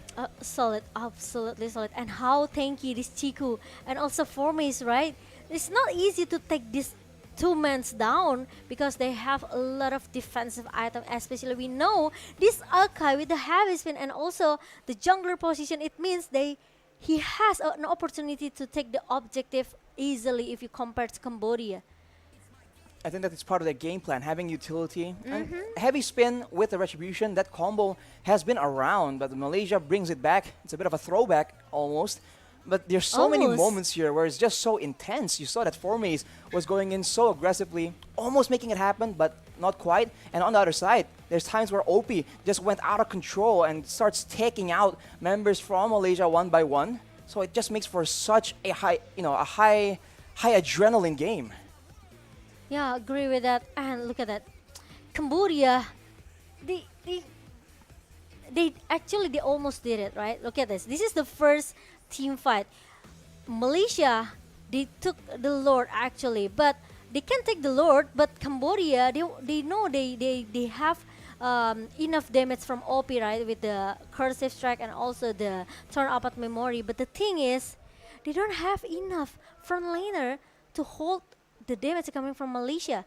Deja, after he used that heavy spin, he only have the Archon Shield to just terrify all the members from Malaysia here. And this is a bad positioning for Cambodia because Malaysia forced to have a huge team fight as well after 2 members down from Malaysia. And once Cambodia lose 2 members, T and also Lutu, it's gonna be a straight push coming from Malaysia. Look at that. There's still a minion goes from the base, right? There is. I mean, it was very, very close, and we saw that Deja tried to use that heavy spin to try and push the minions away, but it won't be enough. So again, back to the drawing board, but the match MVP, Momo? Yes. Momo-chan? It's not me. Oh, it's Momo plus... It's Momo from Malaysia. From Malaysia. Yes. There's a lot of damage here, despite the fact that Boom was constantly looking out for him. Boom has his number, man. Yeah. Every single fight, the Paquito was just out for the hunt. The player spotlight, though, Momo-chan, Nick, we say more. I think if we talk about the MVP, of course it goes to Momo, right? But spotlight here, we have to give it to Chico because without the heavy spin, without the retribution, maybe Malaysia they won't have so much upper hand, such as gold and also level here because with the turtle objective, with the Lord objective, it buy about a lot of time for Malaysia. But for me, it's because of the formats as well. You know, he cut the lane, he cut the minion, Oh, and yeah. he also do the line management here. So with the formats, I think it's gonna be a little bit hard team fight from Malaysia, especially they only have this Akai as a front laner, and even though Yams built a defensive item here with the dominance eyes and also the oracle, but his priority is going to take down the backline here. This is why he died 4 times, right? Because he needs to cover the Malaysian team here, but he also needs to prio OP who stay in the backline. I So think the his circling job- Egan, yeah, the circling Egan goes to OP, but I think we know it's not easy. Once you dive in, you cannot get out, right? Because Exactly. you only has to use that guiding wind with in the 2 option. You have to save yourself, or you want to save your teammates. I think that is his job here, right? Yep. With the team being so aggressive, it's about going in and using that guiding wind aggressively, Yeah. bringing your dive members to the front so they can actually have a better time diving towards the Cambodians, which is why you see when the Cambodians are trying to just gain distance, they were chasing so well. But I guess you guys at home want to chase that final game as well. But unfortunately, we will be taking a short break. Okay. It has been me, Arashi, and Momo-chan, and we will be right back, ladies and gentlemen. So stay tuned. Don't go anywhere.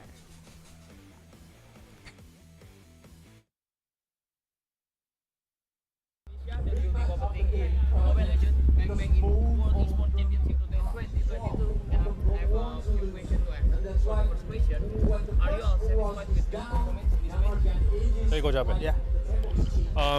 Pakai bahasa English. So for this match, I think we will take this. So happy, but we're not too satisfied. Our to win the whole championship. So the next question, what is your key factor that helped you to win in this match? Key factor that was win this match is everyone's hard work. Everyone really put in the effort, the time, and mainly just trust between everyone over here and everyone doing their job.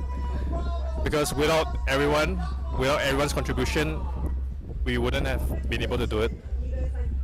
So even you have won the match, do you think there are things that you can improve for the next match? There's definitely many things that we can improve.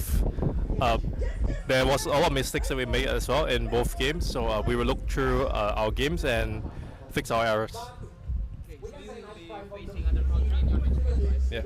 Will you use the same strategy for the next game? Strategy-wise, we cannot really disclose, but I can assure that we still have other strategies out there, and we will see what we want to pull out for each different team.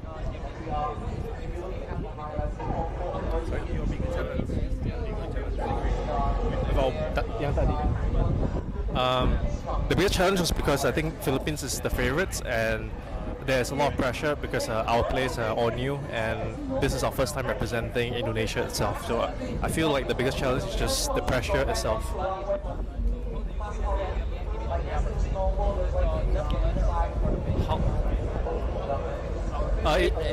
It feels really great to win the M3 champions, but we know that there's a possibility that they will make a comeback, and we will eventually might face them again. So we're happy for now, but we're not too happy yet. We know that the weather in Bali is hot, right? And when the game is on the upper stage, so does the weather affect for the match? I would say the setup overall is really good. The weather doesn't really affect us, and the setup, the equipment, everything covers the weather, so we don't really feel the heat. Thank you so much. Indonesia, jaya jaya jaya. Okay, thank you, congratulations Indonesia. Thank you. Okay, so hello everyone. We have Daki here as an ex-professional Mobile Legends player from Indonesia. Okay, hello. So the first question is, what do you think about this match, Indonesia versus Philippines? Hello match ya, pakai bahasa Indonesia aja ya. Jadi menurutku matchnya itu bagus banget, tapi menurutku Indonesia masih punya PR karena secara early Filipina lebih bagus, masih lebih bagus, tapi secara mid game mungkin tadi Filipina over PD, ada yang game 1 over PD, akhirnya Indonesia bisa balikin. Tapi maksudnya menurutku kemenangannya belum clean aja. So who is the top opponent for Indonesia in IESF? Filipina. how much confidence are you that Indonesia will be the winner for this competition? 70%, yeah. So for the last question, any future hope for Esports Indonesia? For Esports in Indonesia is semoga banyak tim baru bisa masuk MPL termasuk GPX. Okay, thank you. That's all. Thank you.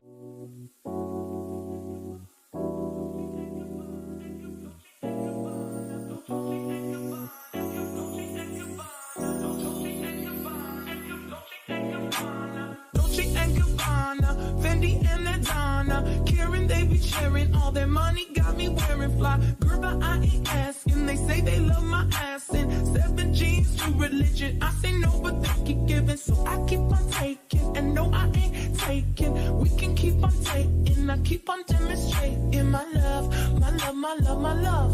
You love my lady lumps, my hump, my hump, my hump. My humps, they got you. Got you, they got you. They got you. They got you.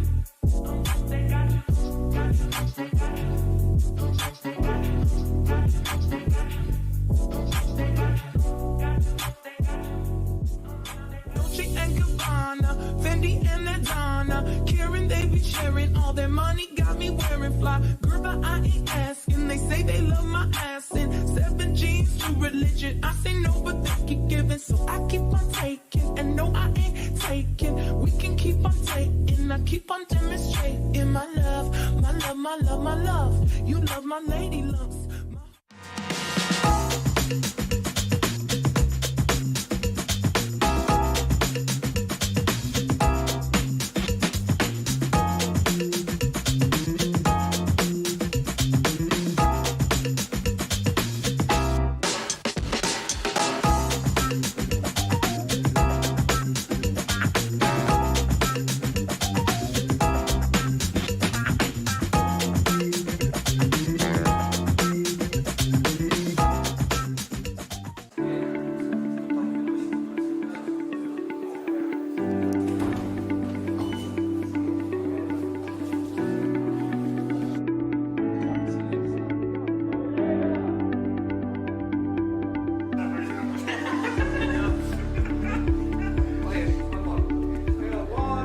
So today we have Lotus from Chile, and they will be competing in the World Esports Championship 2022.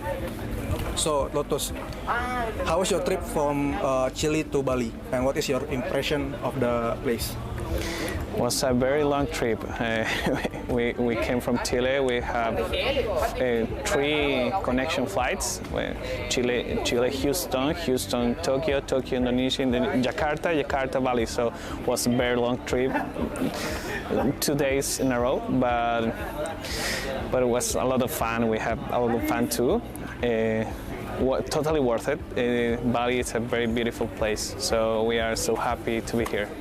We are delightful right away. So first, how was your trip from your country to Bali? What is your impression about the place? So about my trip, it was a little bit tiring, of course, from Saudi Arabia to Bali.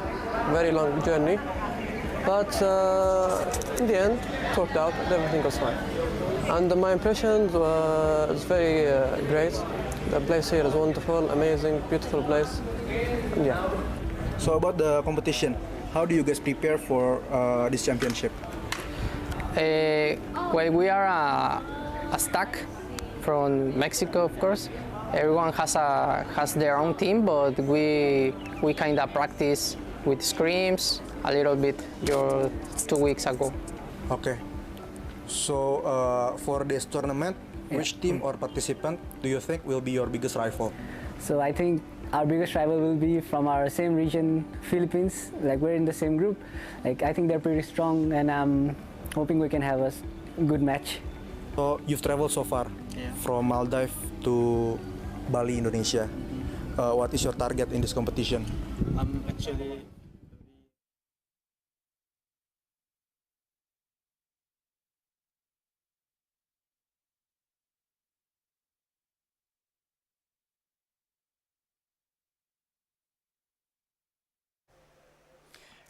Ladies and gentlemen, welcome back. This is your caster, Arashi and Momo-chan speaking. Yay! And back at it again with Cambodia against Malaysia. Still in the game number 3. Game number 3 right now, the final game. If you guys missed it, in game number 1, the Cambodians were able to take out Malaysia in quite decisive fashion. In game number 2, it was a bit of a back and forth that Malaysia comes out on top in the middle of all that chaos.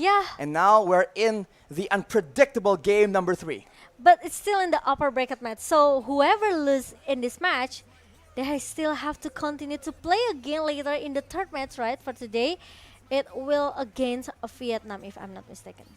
Well, while we're at it and talking about this very exciting game, don't forget about Telkomsel, guys. Oh, what happened? And especially if you're looking for a very fun game, there's this game called The Return of the Condor Heroes. And I must say, say what you want, but there's a lot of downtime right here as casters, and it's been a very interesting game. It's great. It has great gameplay and so many different characters that would get you into it, man. There's something for everyone. You like the cool guy, the cute guy, whichever.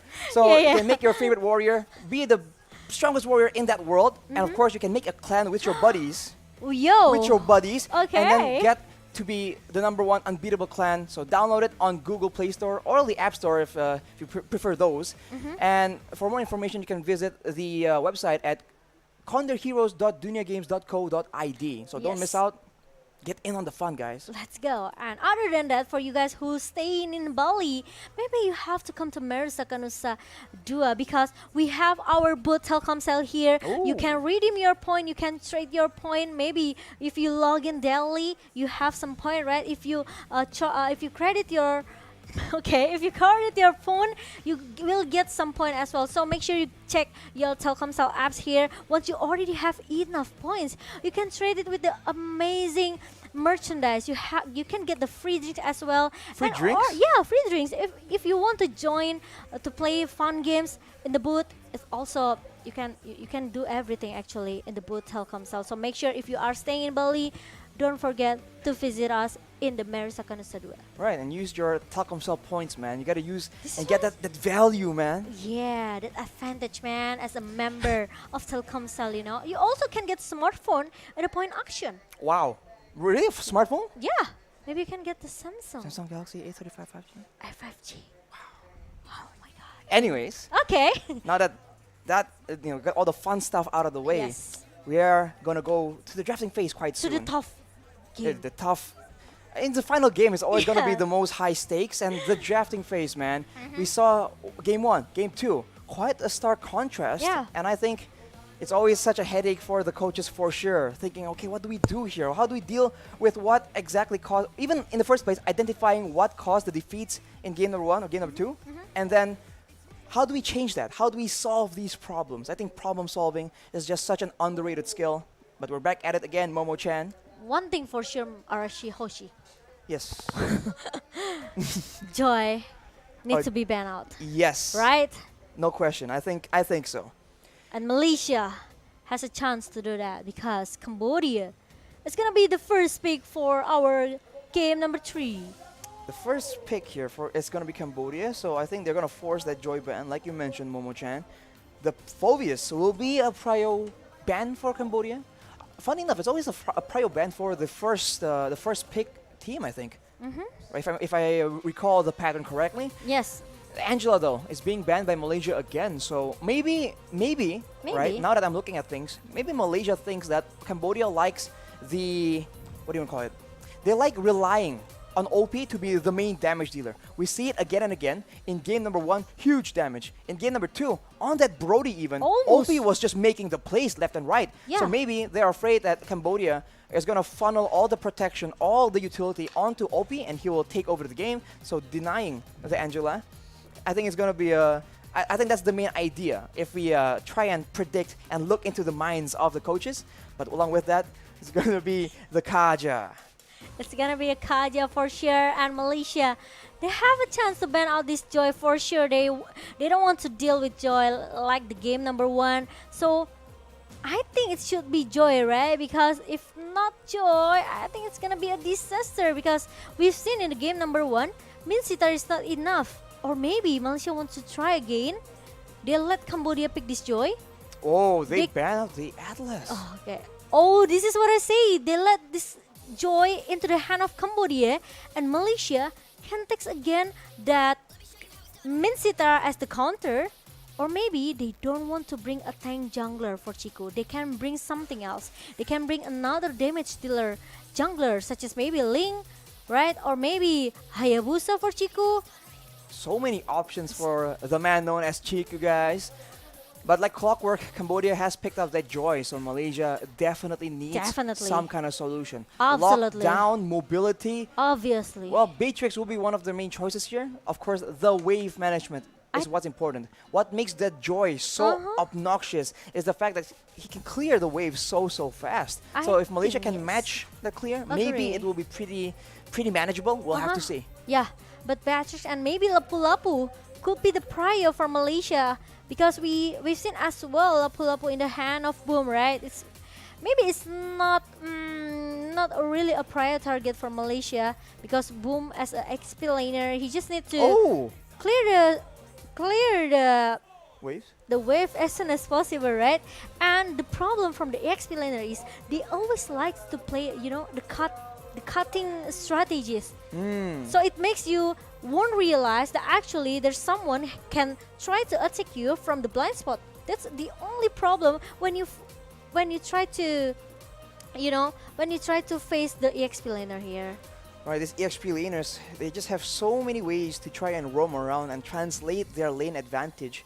So I think that is a very important part of the game. Yes. But as you predicted, Momo-chan, what is going on here? Momo-chan has predicted the Lapu-Lapu as well, and early on you predicted Minsitar as well. So you're just in sync with Momo from Team Malaysia. No, actually I got my coffee. Get your coffee. It gives you superpowers. I get my coffee and my fan, so it's not as that hot as before, right? Okay, but let's back to the draft. Lapu-Lapu and also Bruno. I like this Bruno pick, but the problem is he's only Leomord. Oh, sorry, Leomord. Because Leomord and Bruno, I like that Bruno pick because Bruno, he has that one escape capability with the. He has a slide. The flying tackle. Where are you watching FIFA? The flying tackle from Messi. Sorry, but yeah. Hang on. Weird transition, but go on. Yeah, but Bruno, that's the only way. But we know with the flicker spell here from Bruno, he should be able to survive. Even though Malaysia, they have this Lapu-Lapu, they have the real one manipulation that can give a slow effect for members of Cambodia. As long as he has a good positioning, we know we've seen it right in the game number 2 with OP with Brody. How many times that actually Malaysia tried so hard to take him down, and he is able to survive. And he's able, yeah. That's the thing. So I think Malaysia needs something else. What else? That they have to bring something that can go back into the gold lane and even maybe have enough CC to stop this Bruno with all the escape ability that he has. Might be a very aggressive roamer that can actually serve that role. We'll have to see. Right now, the Minsitar has been banned by Cambodia as well, so they recognize the need to deny these dash denials from Malaysia. Deniception, but Malaysia has banned away the Diggy and the Rafaela as well, not wanting them to be able to kite away from the aggression. Because for Malaysia right now, they do have the Yves with a lot of slow. So if a Diggy or Rafaela can speed up the rest of the members of Cambodia, that might be a solution that Malaysia does not want Cambodia to have. Final ban will be that Franco though, but I'm guessing that they are not expecting that Franco to be in the jungle from Malaysia. Yeah, I think Malaysia shouldn't take it anymore, so shouldn't bring the same maybe the same draft like in the game number 1. But Malaysia, I just feel with the composition that Cambodia has right now, they need someone that can have a early damage here. They already have this Beatrix. I think it's enough. If you compare to Leslie, Beatrix is way more maybe I could say a little bit safe here from the positioning, from the damage, right? Because Leslie in this item, Beatrix does as well, but he still have a basic damage, a little bit damage from Beatrix if you compare to Leslie. But a Ruby pick from Malaysia, I think they have to bring an assassin jungler. Perhaps we have to see because there's a bit of a rock paper scissors situation here, because if Malaysia can have advantage for Moon, for example, they can zone OP away. But if the Joy becomes a big problem, then automatically Moon cannot deal or cannot zone like that. So a lot of situationals here. But for Cambodia, first the Matilda as well as the Yutong, that is a lot of dive here. 2 fighters, 1 mage/assassin, and in addition to that, the Matilda. So many dashes, so many ways to engage on. And Malaysia does have a Ruby, but are they gonna... Oh, they go for the Baxia. Whoa. That's fast clear, and that is crowd control and regeneration denial from the Turtles Prison. So it makes sense on paper, but will it work out? This is a very interesting draft from both these teams. Oh my god. Oh, and I like that skin, Yams. New skins. Aspirants from... Ooh, the Aspirant skin. From Malaysia here. And Baxia as a jungler for Chiku, guys. I'm not sure because I have my own, I have my own opinion about the draft, right? Because for me, it's better for Malaysia to take the assassin damage here because I just feel that they are lacking of damage. They really, they have the Batrix here. They have a Lapu-Lapu. But yeah, they have a Yves as well. Yeah, but bringing Baxia into the game number 3, I think they have to make an active rotation here. If not, it's gonna be If not, it's gonna be a little bit hard for Malaysia. Well, without further ado, let's get into the final game between Cambodia and Malaysia. Will we see finally Cambodia sealing the deal, or will Malaysia have a reverse sweep victory? But it's after this a few short messages, lol. Okay, Rashi, I got what your point is. It's like a commercial break. It's like a commercial Waiting for break. a bit of a pause. But I agree, Momo-chan. That is a very, very solid point. When you pick up Baxia, you need speed. You need to be rolling around. They need to see you rolling, and they have to start hating. Because otherwise, it's a bit of wasted potential for Baxia. With the fast clear, with the mobility, if you just stay and farm up, you're not getting the full value. But if Malaysia can abuse it and combine the speed of the Baxia with the slow from the Yves, I think they have a very solid winning solution here. Yeah, and the thing is, the thing is, Cambodia has Joy, right? Yes. We know how fast this hero, especially in the mid lane, he will have a lot of damage with the Genius one, maybe the magic penetration coming from Joy. It will mix the rhythm of Joy, and also the electrifying bits here has a massive damage for Joy. So I think if Malaysia, they cannot stop this Joy to wandering around, I think it's gonna be a huge problem for Malaysia. They've done it in the game number 1, right? Yep. Even though they have this Min Sitar and also Franco as a lock hero, but the thing is, they only have a Ruby. Exactly. So there's less solutions here, and it's so situational, right? Depending on how the game goes, who gets ahead, who gets shut down. The mid game is so unpredictable, but just like that, we're back into the game as Lutu takes his orange buff. And right here, you can see Deja just getting so aggressive, doing a lot of damage onto Yums. And in the early game, Moon will require some items to be that aggressive, to be that impactful. But look at that slow, right? This is the utility we've been talking about. Oh, as OP takes a cheeky free gold buff. Yes, thank you. And there you go. OP. He can clear the minion quite fast here, but there's really nice stole coming from Lutu. Drive-by retribution to know, secure the right? lethal. Yep, and OP, not really in a good position here, Arashi, but he's totally aware that might be Malaysia don't want to give a lot of space for him to farm, right? So he needs to play a little bit patient here for OP until he gets the level number 4, or maybe even the first turret in the top lane. Look at both teams just contesting the gold buff, but Yums is forced to use his flicker as the pressure in the early game is just so much. Mathilda, Joy, Leomord, these are all top-tier heroes in the hands of top-tier players. The Malaysians need to respect it, but look at Momo here, trading hits against OP, but the backup is here for both these teams. Fortunately for Momo, Yums is still in the picture, so they can't really just engage recklessly. And OP, I know Bruno passive is giving a critical, right?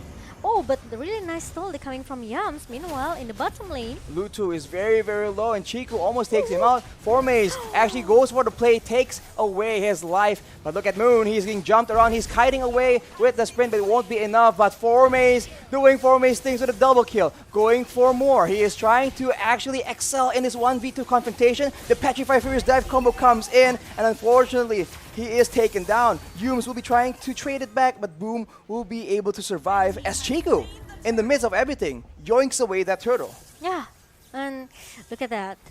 Now Cambodia, they're having a lot of pressure in the bottom lane, especially, right? Because Momo still able to have a 1v1 situation as well with OP in the top lane. So there's no an urgent rotation that Malaysia has to do. Ooh, that's an I'm offended. A follow-up with some damage from Moon, but he is so vulnerable right here, being dashed away. Look at that damage. The World Manipulation will buy a bit more time with that shielding, but it won't be enough as Yums is the next target. But look at that. What is this hero, man? Deja is just out of control right now. Chiku finally makes his way up there, but it will be too late. 2 members down off the back of this Joy, just out of control. This is what I say, right? For Joy, you try to take a risk by letting Joy, and it's gonna be a dangerous situation for Malaysia. Circling Eagle has been used, and now Momo is still the main target, but he will be surviving for not long. But the Amapata is being used, and the Malaysians are trying to strike back. But look at Deja, man. How is Malaysia supposed to catch him? Someone needs to stop this man. This is illegal. Absolutely, yeah, I agree with that, because once you know that there's a Joy available to be picked by your opponent here, you already have to, prepare for the worst here. You don't have Minsitar, you only have a Ruby, but the problem is Ruby with the I'm offended won't be enough unless Malaysia, they took Formace go to join the team fight here. I think it will be maybe more effective for Malaysia here, because once the I'm offended being used by Yums, they still have the River Fighter to stun this Deja. Deja back at it again with them dashes, but Chiku guys will be able to secure his purple buff. And I think the positioning, right, the formation from the Malaysians need to be revised a bit, because Moon has been caught again and again, but Chiku, at every point he can just roll and start engaging with that shield unity. The turtle is up right now, and both teams are going for it. As we mentioned, if everything goes front to back, certainly Malaysia has a chance. But the Black Dragon form, along with everything, Chiku actually gets the steal still. But look at Deja all the way in the back. Moon is zoned away, and the Malaysians are split in 2. But the Cambodians cannot capitalize, and Chiku, he gets it done. Wow! Chiku, finally! Even though he got the 3 assists, I think it's enough for the early. Tayang gets very low with the I'm offended, but Deja 1v3, he doesn't even care. Momo gets taken out, he's unstoppable, literally. And that is Cambodia, just not respecting the Malaysian potential at all. Circling Eagle is popped right here again. Yums is alone. Moon will try and actually do some crowd control.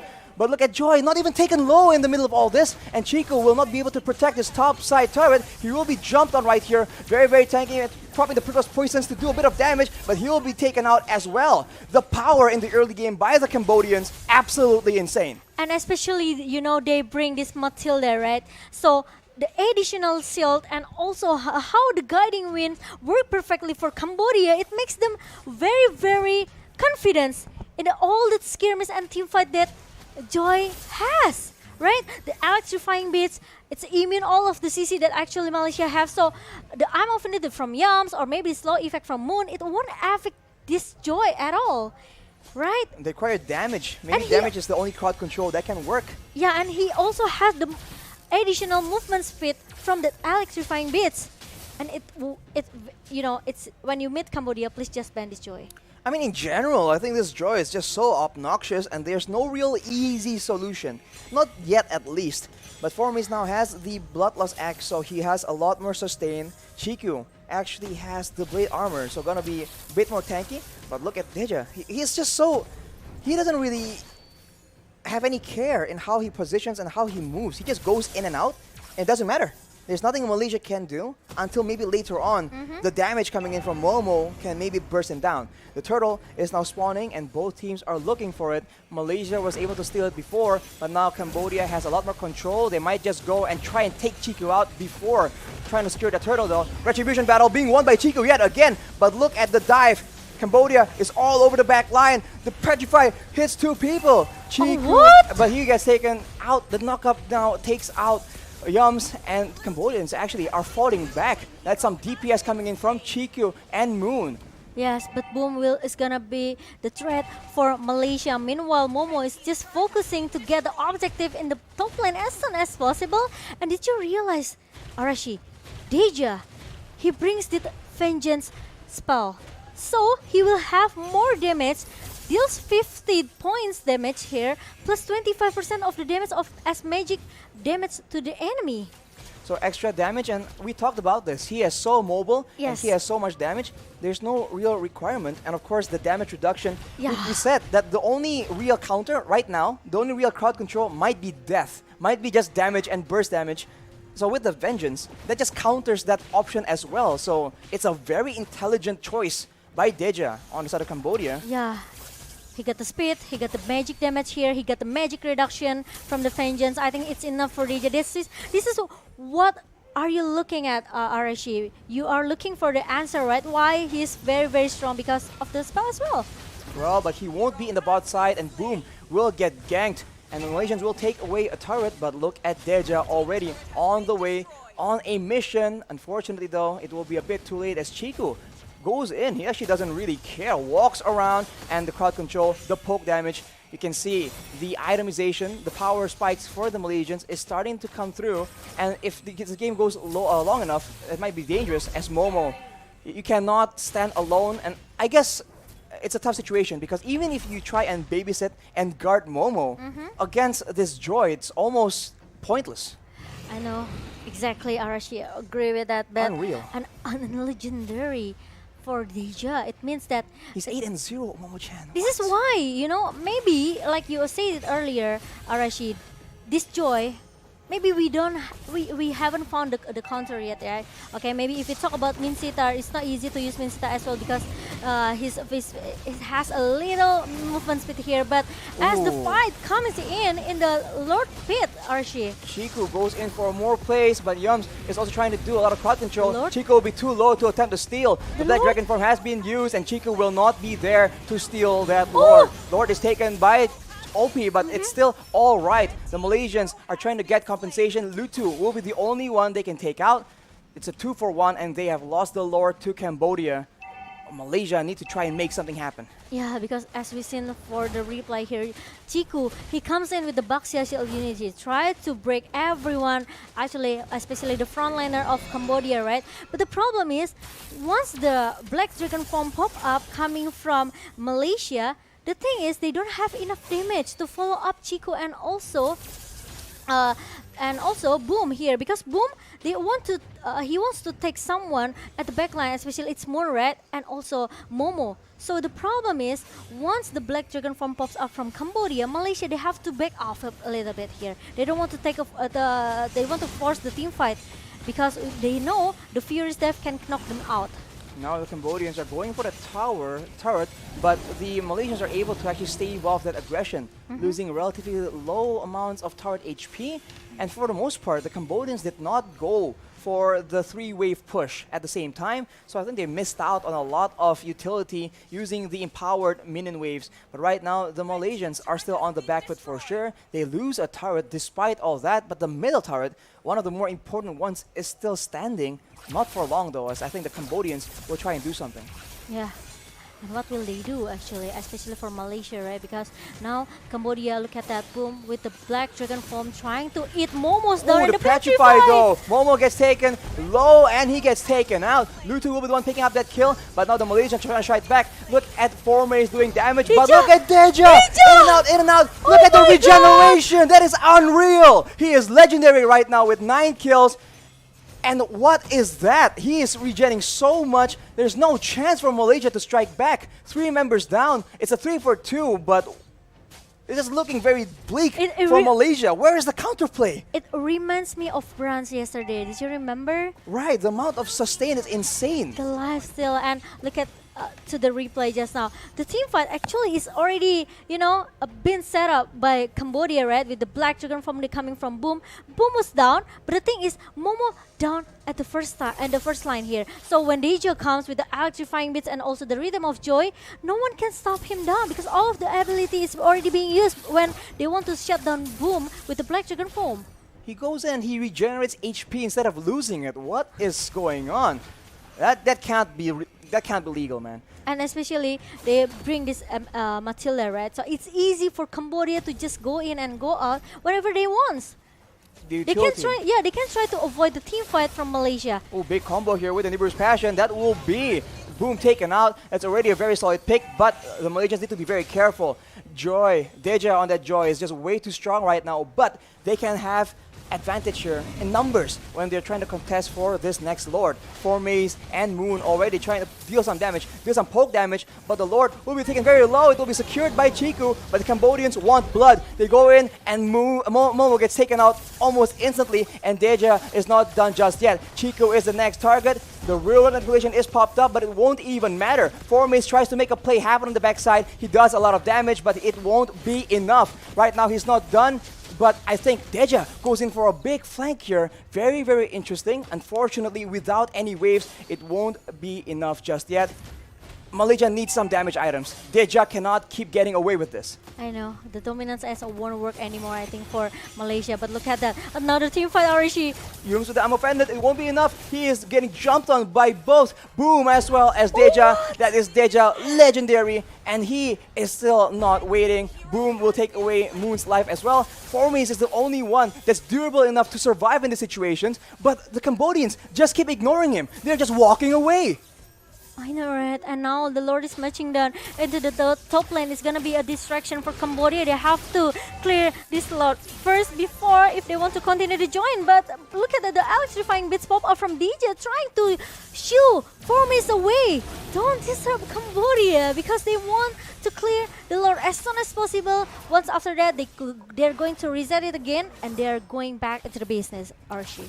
It's so difficult for Malaysia right now because even if they secure the Lord, look at how easily it's cleared, how easily it's dealt with. They have no chance to even walk with that Lord. Look at the item, okay? He has, the first item is Genius One. It means he already has the magic penetration since in the beginning. And now with the Genius One that has a burn effect, right? It's make his painful and oh my god, 35% magic damage from the Holy Crystal is being done. It's done for DJ. So it's, I don't know what will Malaysia do because I think with all of the magic defense coming from Malaysia, it's still one enough. You know, with the Athena Seal, the Radiant Armor, and also maybe they need an Oracle as well because they need this lifesteal from Malaysia at least to stay for the team fight here.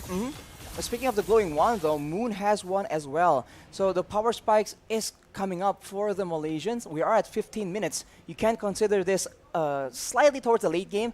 And with enough damage, Deja needs to be more and more careful in how he wants to approach these fights. So maybe they can be a mistake that the Malaysians can take advantage of. Right now, surprisingly, the Malaysians are the one with a bit of control. And the problem is, it's not only Deja the problem though. Yes, Lutu, Boom, OP. So magic and physical as well, Momo-chan. A good mix of items that you need to survive from this damage. There are so many targets for Malaysia to be, maybe focused. They have to choose which one they have to prior to be taken down here. Is it gonna be Deja or is it gonna be OP who has a perfect positioning until now, right? And the next Lord is gonna be the answer for both of the teams. 1-for-1 Lord, and now it's gonna be the third Lord in our 15 minutes a game. And now Malaysia, they have to do some pick off. They have to at least take down one member before they start the big fight, 5 versus 5 with Cambodia. Well, they have to get a pick off and on the right target as well because they can't just go and get any kind of pick off. And right now, they are the ones being zoned away. Maze is coming in. He has the items available to go in. Black Dragon form has been used by Boom towards that back line. And look at Deja, just wreaking havoc. And while that's happening, Chiku as well as Maze are trying so hard, but the back line is being absolutely decimated. Deja with the recalls, just disrespecting. 4 mates, despite his best efforts, will not be able to make anything happen. That's a 3-4-0 for the side of Cambodia, and it's looking like the beginning of the end. Yums and Momo trying their best to try and do something, but it won't be enough. Yums taken very low. That is the first turret. And Cambodia on a steam train, not trying to stop at all, going in for the base turret. Will they continue with a minimal amount of minions? The death timers are still so long. 8 more seconds until Moon is on the base. And look at that, Momo goes in, Jumps tries to stop the minion wave, but it won't be enough. That will be Cambodia, upsetting the majority of the caster predictions. The caster curse strikes again. Cambodia, you guys got it done! Oh my god, 2-1 against Malaysia. And wow, I think it looks very bad actually. Game number 3 for Malaysia, they don't have enough ability to stop only one hero. We might not see that this Bruno do a lot of outplay, right? Well, because there's no need to. He doesn't need to. They only need this DJ go dive in with the rhythm of joy, get a perfect bits. Then after that, once the CC comes from Malaysia, such as maybe I'm offended from Ruby, he just need to pop up that electrifying bits. And with that Vengeance, as we mentioned, it just makes it so difficult. Exactly. He does damage. He has sustain, and now with the damage reduction, even if 5 members are hitting or just beating down on him, as we mentioned, the spells are so spammable that eventually you will get taken out. And even if you don't get taken out, the sustain will ensure that you don't get taken out either. And then once the Malaysians think, okay, it's our chance now, the Vengeance is down, the spells are on cooldown, he just gets out with the Guiding Wind. Agree with that. Just so obnoxious. The draft is just too perfect for Cambodia, I could say, for our third game I feel like here. it's just one pick. That one pick made so much difference. No, actually it started from the third banning phase, right? Because we thought that it's not gonna be Atlas that be banned out by Malaysia, but they choose Atlas rather than this Joy. Exactly, it's a very interesting choice. As you take a look at some highlights here, Momo-chan. Yes, look at the highlight. Actually, it's not really active though for this Joy to giving some punishment for Malaysia in the beginning and since in the early. But when it comes to minute number 3, minute number 5, this stage is really unstoppable. Look at that, the Vengeance pop up. Then after that, he has the Genius one as a magic penetration, more damage for this Joy. It makes Joy really free. And this is the 1 versus 3 in the mid lane. He even dive into the mid turrets. He's level 7. How is he doing this? And even got the monster kill. He stopped Yums and I can say maybe everyone from Malaysia. This is why it's very hard when you let Joy into the hand of your opponent and you don't have. And we've seen, right, in the game number 1, Winsita is not enough. It's not enough at all. I think you need maybe suppression even, just to ensure that it's not just denying the dashes, but stopping him from doing damage whatsoever. Because even without the dashes, how the spammable nature of that hero with a concentrated energy allows Deja right here to just sustain so much more than a marksman. I think the DPS and the sustain is higher than a late game marksman with a House Claws. I think they need someone that has a stun CC, something like. They need a stopper because what makes actually Joy looks very strong because no one can stop him, right? Exactly. I mean, Cambodia banned out the Franco as well because of that. Because of that, and the Minsita are really a good to ban out. They coming from Cambodia, the last 2 ban, right? It makes this Joy really free. Look at that, he dive into the front lane of Malaysia, and he can destroy everyone that he wants. It's unreal. Look at this. Pops the Vengeance goes back in. He gains HP. He's diving a turret against 3 people, and he gains HP. Hello? Yeah, I know. It's just unreal, right? Is this functioning as intended? It's so confusing to look at. It doesn't seem like it's supposed to happen. This hero is just too broken, because for this now. is the new. For now, maybe we are waiting for the nerf for Joy. But yeah, the distraction that comes from Boom as well. It's what makes Malaysia they are just being pushed away by Boom. That's it. Or by Lutu on the Liam ward. Don't forget, these are very strong heroes in the hands of Cambodia. Exactly. The immune of the CC and also the Matilda with the Guiding Wind. It makes Cambodia hero. They can just dive in wherever they want. They can go out wherever they want as well. Once they done with the business, they just pop up the guiding wind and we leave. Adios. We leave. Yes, bye. Adios, my friend. But yeah, I think it's so sad as well because Malaysia, they were putting up a great fight. Chico was able to get those objective steals as well, but unfortunately, look at that. Without that at all. Again, watch that game again and see how he's playing and tell me this score makes sense. 13 almost kills. 91,000 damage dealt and 70,000 damage taken. This is a damage dealer, by the way, who only has essentially one defensive item, the concentrated energy. It's not even a real defensive item. It still does damage. He took 70,000 damage. Because because he's very, very confident with the vengeance spell. You know, like he has the 35 magic reduction from that vengeance. The damage reduction. Yeah, this is what makes DJ look very confident and very, very, you know, this is my playground. Exactly. This is DJ's playground. You're in my turf now. Yeah. Exactly. Get out of my lane of dawn. But it's not over yet for Malaysia because Malaysia, they have to go down into the lower bracket. As we see, the player spotlight is gonna be T, you know, with this Matilda again and again. A perfect draft, I could say. They have an additional shield from this Matilda, right? From the guiding wind. He has the circling eagle can goes into the back line. So probably Batrix and also Eve won't be that safe as what they want. They think though. And Joy just need to follow up as soon as possible. Look at that 13-0-4. He has the Holy Crystal, that the last item that makes this Deja become more unstoppable. And there he has the Oracle actually for a bit more HP. This is why and the lifesteal, right? The concentrated energy as well. But still, come on, he has 10,000 damage taken, less than T, who has been active the whole time.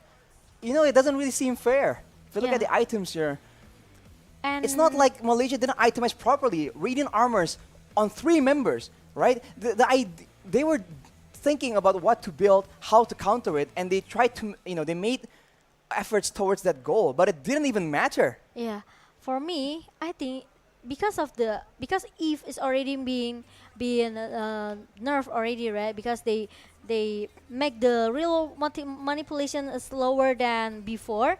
It and makes smaller as well. Yeah, it's smaller as well. So it's easy for all the opponents that against Eve can go out from the boxes from the real manipulation ultimate here from Eve. So it's easy to avoid it. That's the first thing. The second thing is they don't need a suppress ability, like I said, because once you want to cancel the ultimate from Eve, you need a suppress ability such as from Kajal with the Divine Judgment, right? Martis as well. But the thing is, Cambodia, they don't need it. They already have a burst damage here. So once Eve do this, real manipulation, okay? He do this, right? Cambodia just, okay, let's grab him. Exactly, everyone just comes in. I know. Yu Song, Liu Morn, everyone can stop that real manipulation. And as you mentioned, Momo-chan, now it's not really used as a zoning tool because the range is smaller. It's used more as pure utility. The slows, the immobilizers, that is what it's usually used for these days. Maybe if you bring this Eve into the draft from Cambodia that has a lot of dive-in hero, a lot of burst damage hero, right? It won't work. Maybe it's not that effective as what maybe Malaysia wants, right? Right. The problem is they don't have any stopper. Maybe they have Ruby, but remember the electrifying bits that coming from Deja, it immune all of the CC. Exactly. When you only have, and as always, we talked about this a lot again and again on the desk right here. If you have only one solution, then there is one solution to your solution. But if you have multiple solutions, now your opponents need to keep thinking, need to be on their toes, right? Yeah. If you were Deja and now there's like 4 suppressors, let's say, okay, Franco and Kaja and whatever. Now you're thinking, okay, I need to watch for all 4 of these. At any moment, someone might flicker and catch me. Yeah, but if there's only one stun, then you just wait. You just keep your focus on that one spell. If it comes out, you go for the immunity. Agree. Boom, bing, bang, bada, boom. Bing, bang, bada, boom. But hold up. I think our host is ready to do some interview for our Cambodia team. All right. Uncle Gare, let's take it away with the interview.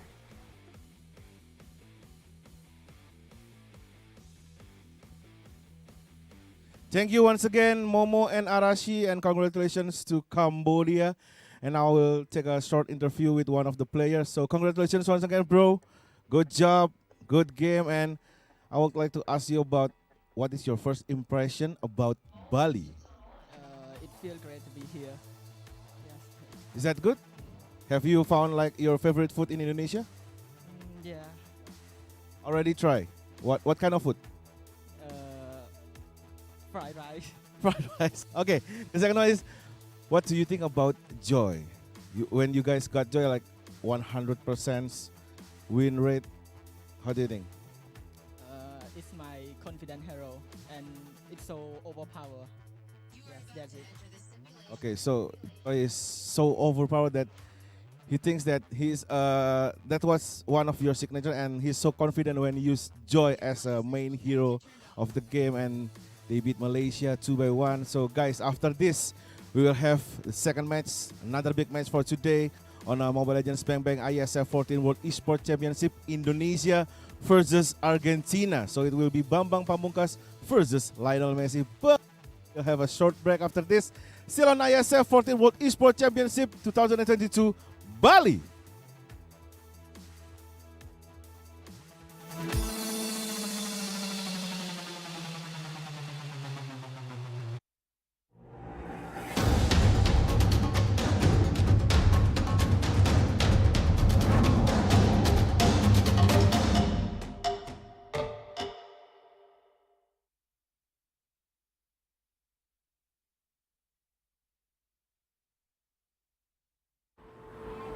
Berani melawan keterbatasan demi memberitakan kebenaran. Terus berjalan menghadapi perubahan, berinovasi menjawab tantangan zaman. Menjadi tempat informasi terpercaya yang cepat, berimbang, dan akurat.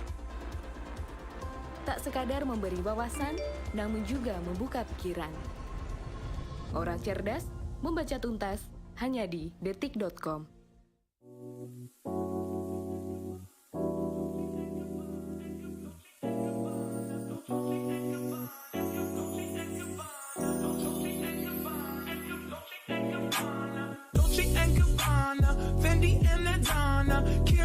Sharing all their money got me wearing fly. Girl, by IES, and they say they love my ass. And 7 G's to religion. I say no, but they keep giving, so I keep on taking. And no, I ain't taking. We can keep on taking. I keep on demonstrating my love, my love, my love, my love. You love my lady lumps, my hump, my hump, my hump. My humps, they got you. Got you, they got you. They got you. Got you, they got you. They got you.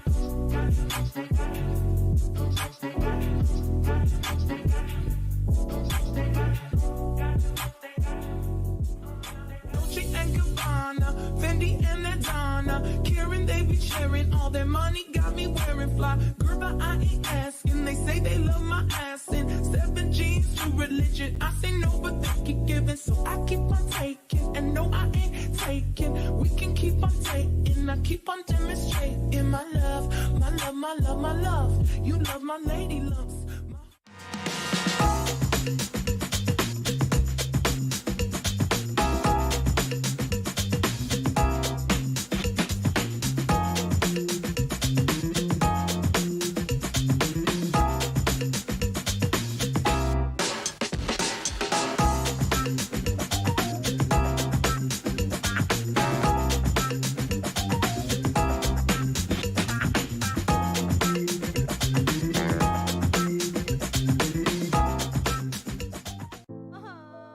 Warga plus 62 emang banyak maunya. Dari drakoran sampai banjir air mata. Nonton action yang mantul. Sampai nonton tendangan cantik. Maksudnya ini. Mau nonton apapun, semua ada di video. Mulai dari yang bikin berbunga-bunga, keringet dingin, ketawa, sampai bikin gak ngedip. Jadi nonton apa sekarang?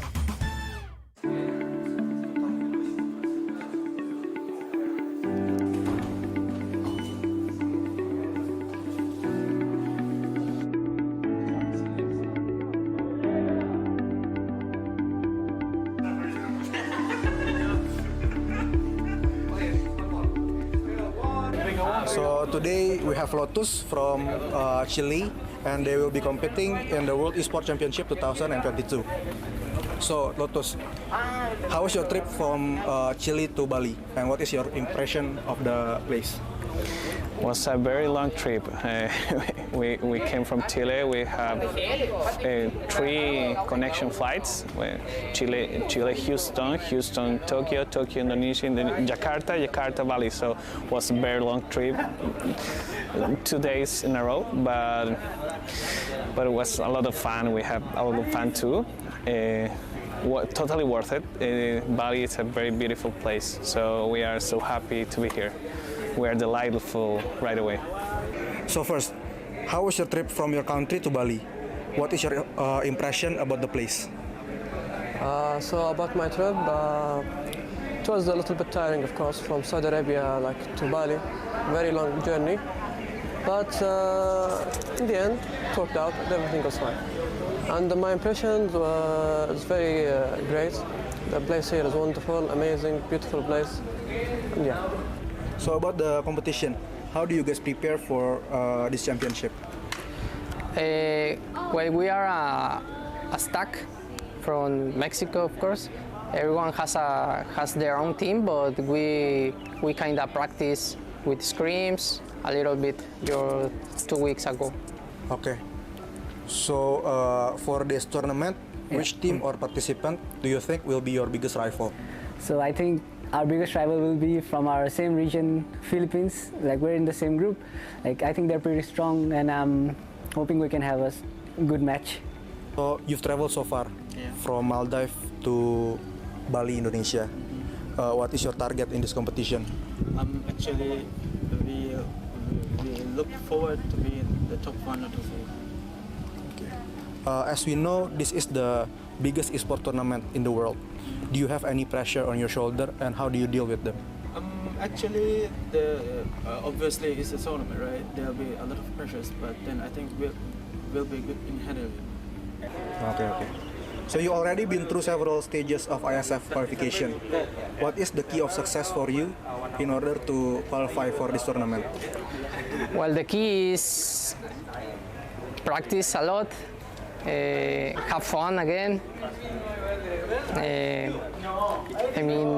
Focus on the game, study the game. The game is your life in a competition.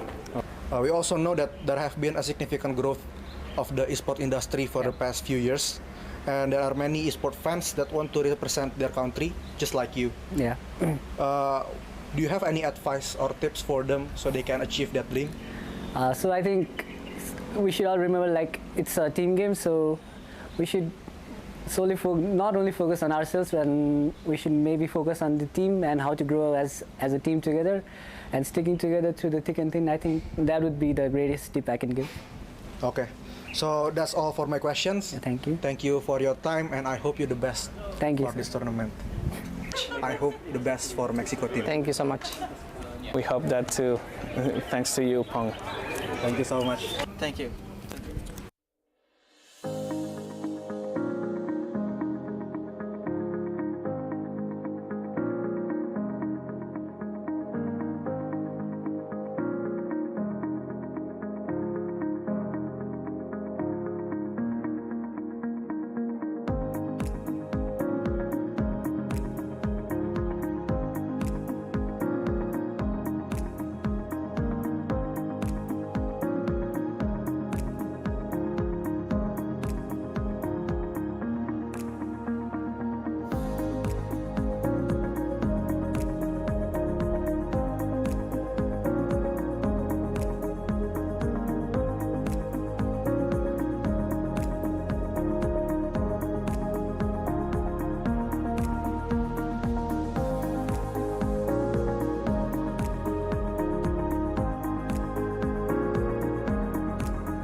Jangan yang aku bekerja. Jangan penting-penting. Kamu mau nulis sendiri Butet? Saya sih lebih belajar otodidak, nontonin pro player luar, habis itu pelajarin. Dari 1 sampai 10 ya, seberapa jago kamu main? Tukang apa yang kalau dipanggil tengoknya ke atas?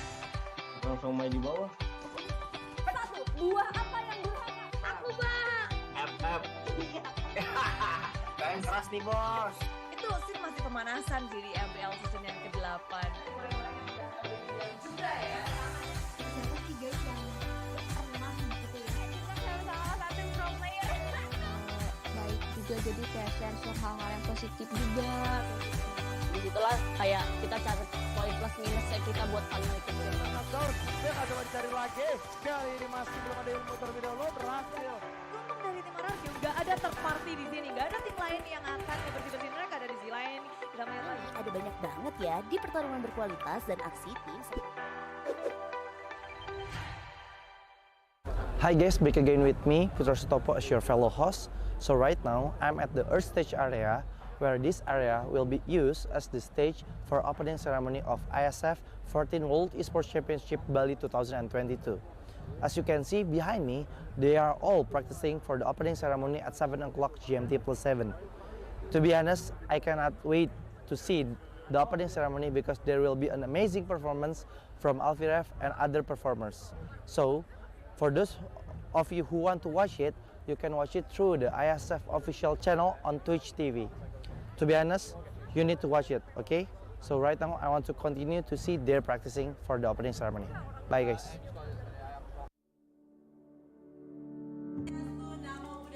Salam kebajikan. Apa kabar teman-teman media semuanya? Luar biasa. Good afternoon ladies and gentlemen. Diri untuk menyanyikan lagu kebangsaan Indonesia Raya yang akan dilanjutkan dengan Mars PB Esports Indonesia. Indonesia tanah airku, tanah tumpah darahku. Di sanalah aku berdiri, jadi pandu ibu. Pertama kita juga sangat berterima kasih kepada beliaunya dari IESF yang begitu memilih negara kita sebagai penyelenggara. Sekitar 42 juta ya e-sport ya, pemain e-sport tentunya akan bisa menyebarkan ini, bisa menghidupkan ekosistem daripada e-sport itu sendiri. Tentunya akan berpengaruh secara ekonomi dan kesehatan. For this event, and hopefully Bali and Indonesia will get a really good name in the international, right? Is going to influence a positive creativity in humanity and a new way to socialize, a new way to be together, a new way to be friends. When a parent looks at a kid in the computer with headset on and talking. Salam Esports. Jaya, jaya, jaya. Okay. Okay, thank you so much.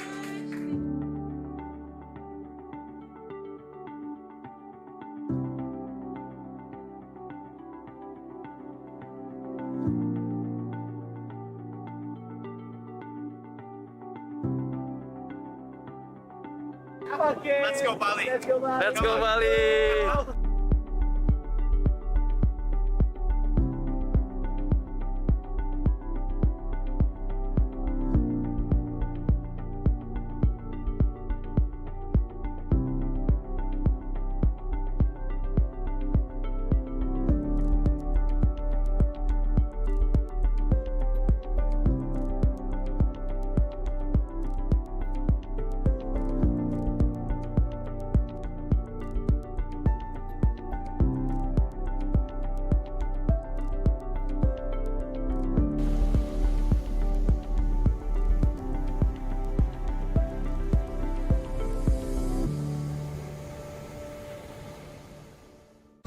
So, welcome to the IESF 14th World Esports Championships Bali 2022 with me Sigit as your field host. So, this is the second day of the IESF 15th World Esports Championship Bali 2022 and we still have a lot of interesting match and games in the game category of eFootball, Tekken 7, CSGO, Dota 2 and also Mobile Legends Bang Bang. You can see full match schedule on our Instagram at the IESF_official and also garudaku.se.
So, before we go, did any of you miss the excitement of the day one?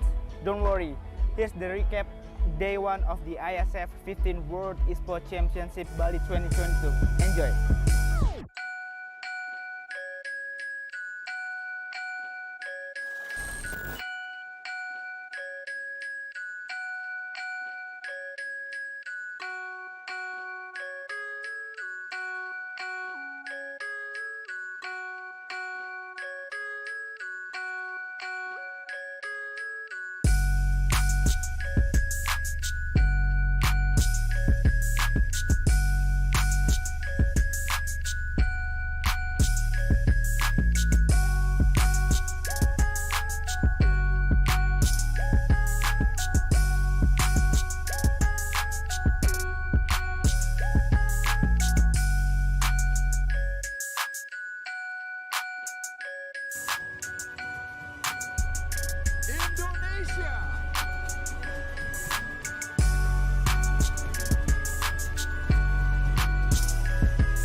Saya membuka secara resmi 14th World Esports Championship.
Nah, setelah hari ini kita bahas berbagai macam match, mulai dari match yang ada di ice stage ataupun yang ada di fire stage.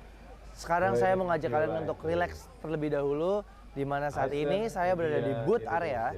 Di sini banyak banget berbagai macam activation yang disediakan oleh booth-booth, baik itu booth dari sponsor ataupun booth-booth dari partner-partner PBSI dan IESF.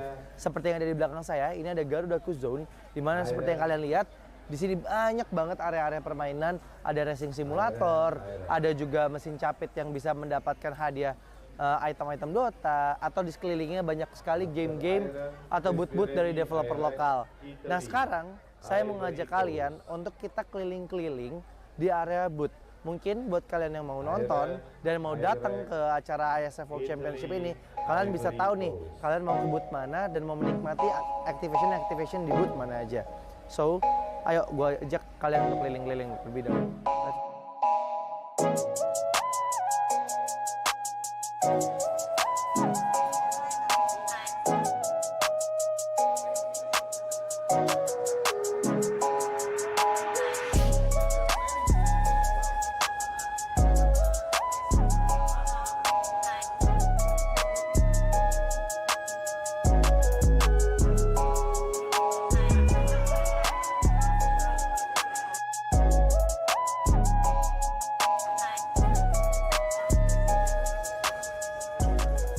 Nah, sekarang kita lagi ada di booth-nya Battle of Guardian, di mana ini merupakan booth developer lokal asal Indonesia yang menciptakan fighting game pertama di Indonesia.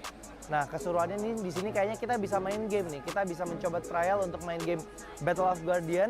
Nah, gue juga penasaran ada apa aja sih di booth Battle of Guardian. Jadi yuk kita coba aja samperin langsung ke booth-nya Battle of Guardian. Let's go.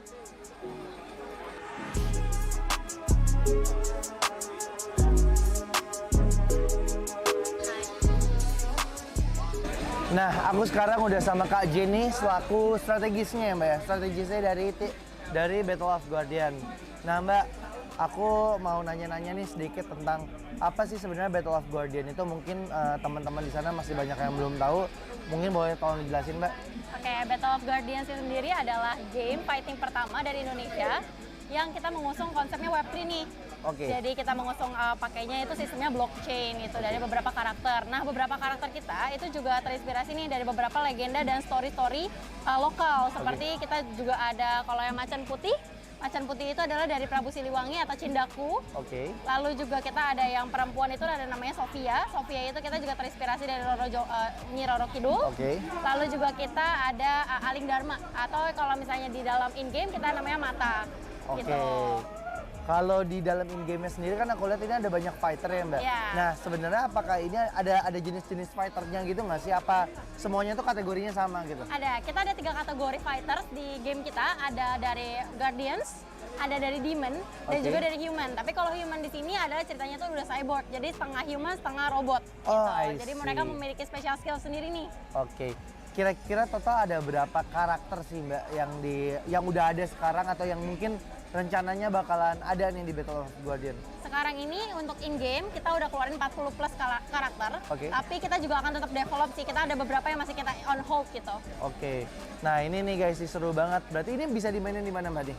Ini kita akan ada di PC Games. Oke. Ini only PC Games, tapi langsung ke website kita aja Battle of Guardians. Dari situ kalian bisa download game ini di PC kalian sendiri. Udah bisa main sama, mungkin aku mau main sama temen aku yang ada di luar kota gitu, atau ini baru bisa offline gitu Mbak? Bisa, kita ada 2 mode, ada offline mode sama ada turnamen mode. Kita juga ada PvP. Oke. PvP jadi secara online, kita akan nyari match secara online gitu. Jadi bisa dari nggak cuma dari luar kota, tapi bisa juga dari luar negeri gitu. Nah, buat kalian yang suka main fighter game, cobain Battle of Guardian. Ini karya lokal loh. Ini fighter game dari Indonesia pertama kali berarti ya Mbak ya? Iya. Dan Battle of Guardian ini juga udah dipertandingkan sebagai kompetisi eksebisi ya kemarin di Piala Presiden ya Mbak ya? Nah, sekarang aku penasaran Mbak, ada apa aja sih di dalam booth-nya Battle of Guardian di acara IESF ini, dan sekiranya kalau penonton mau kesini tuh ya tadi mereka bisa ngapain aja dan mungkin ada hadiah-hadiah gitu nggak sih? Ada banget. Kita akan ngadain turnamen. Sebenarnya nanti turnamen kita akan ada di water stage. Oke. Itu akan di tanggal 3, 4, sama 9. Itu prize pool-nya akan ada di 10 juta. Kita akan bagi-bagi nih. Nah, tapi di sini juga kita ada fun match. Jadi di sini kalian bisa coba game-game kita. Ada tiga ini. Kalian bisa coba pakai arcade games, bisa juga pakai joystick nih untuk mencoba beberapa experience-nya beda-beda nih. Bener. Nah, Kalau arcade games tuh yang kayak pro player gitu kan. bener. Gitu. Oke. Jadi ada pakai arcade-nya sendiri, mesin arcade-nya sendiri. Nah, selain kita showcase game kita sendiri, kita juga ada nih beberapa merchandise yang kita eksklusif banget nih untuk IESF. Seperti jersey, terus baju yang aku pakai nih sekarang, kaos yang aku pakai. Lalu kita juga ada karakter, jadi ada 3D printing karakter. Kita juga ada figur, ada juga keychain gitu. Nah, boleh nggak aku izin nih? Mungkin buat teman-teman di sana juga penasaran gimana sih game Battle of Guardian. Aku izin main dulu, boleh nggak, Mbak? Boleh banget. Yuk, kita main yuk. Siap. Yuk.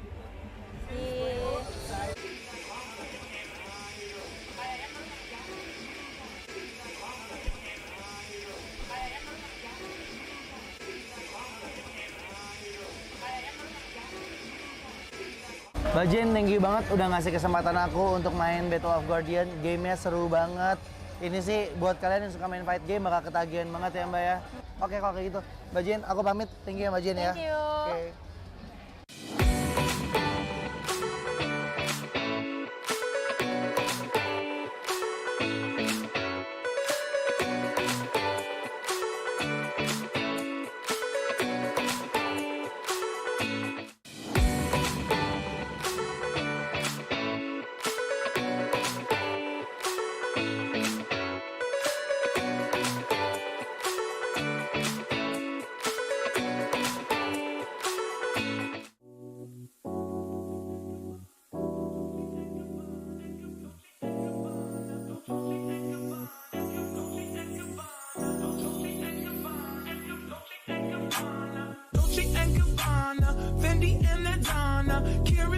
Sharing all their money got me wearing fly. Girl, but I ain't asking. They say they love my ass and 7 G's to religion. I say no, but they keep giving, so I keep on taking. And no, I ain't taking. We can keep on taking. I keep on demonstrating my love, my love, my love, my love. You love my lady lumps, my hump, my hump, my hump.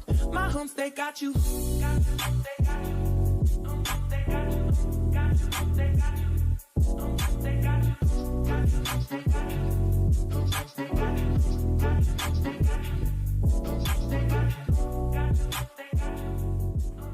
Dolce and Gabbana, Fendi and Adana, Karen, they be sharing all their money got me wearing fly. Girl, but I ain't asking. They say they love my ass and 7 G's to religion. I say no, but they keep giving, so I keep on taking. And no, I ain't taking. We can keep on taking. I keep on demonstrating my love, my love, my love, my love. You love my lady lumps.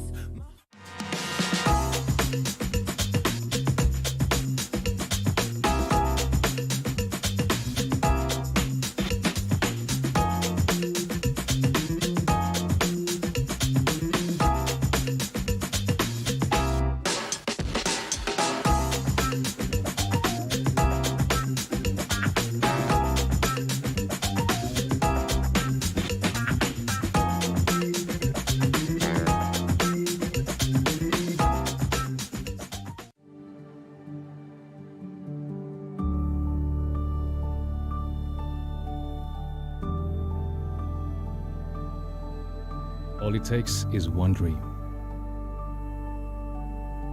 One dream that becomes a journey.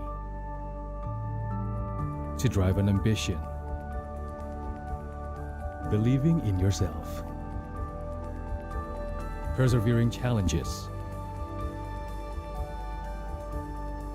Always focused on the dream. To grow aspirations. Having the will to keep going. Building a future with a legacy. Knowing dreams can come true. Over 11 years of growth. The spirit of entrepreneurship. Created possibilities.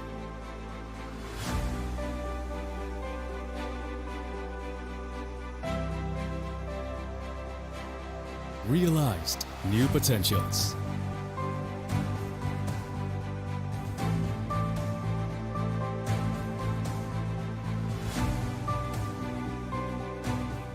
Innovate for the better.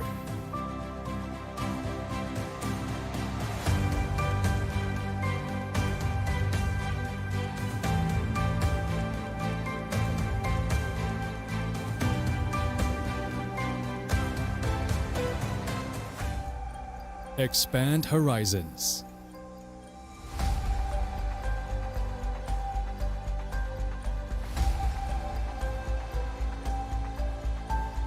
To change lives.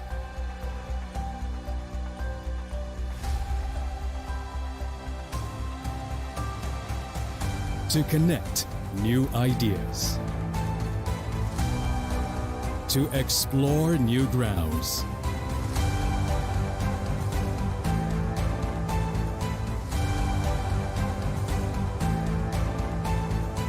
With the future in sight.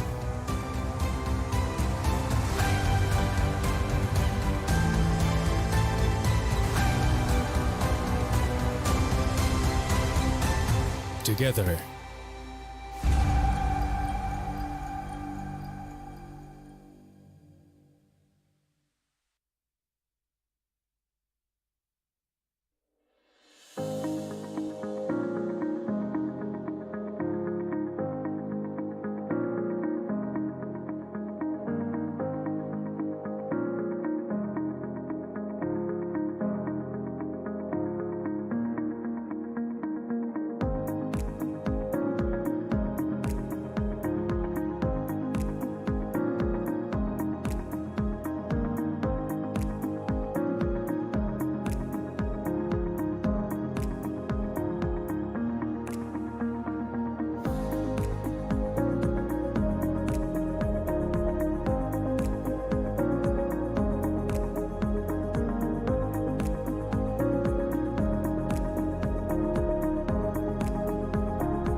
Hi guys, back again with me, Putra Sutopo as your fellow host. So right now, I'm at the Earth Stage area, where this area will be used as the stage for opening ceremony of IESF 14th World Esports Championship Bali 2022.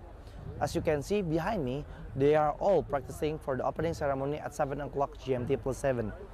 To be honest, I cannot wait to see the opening ceremony because there will be an amazing performance from Alfiref and other performers. So, for those of you who want to watch it, you can watch it through the IESF official channel on Twitch TV. To be honest, you need to watch it, okay? So right now, I want to continue to see their practicing for the opening ceremony. Bye guys.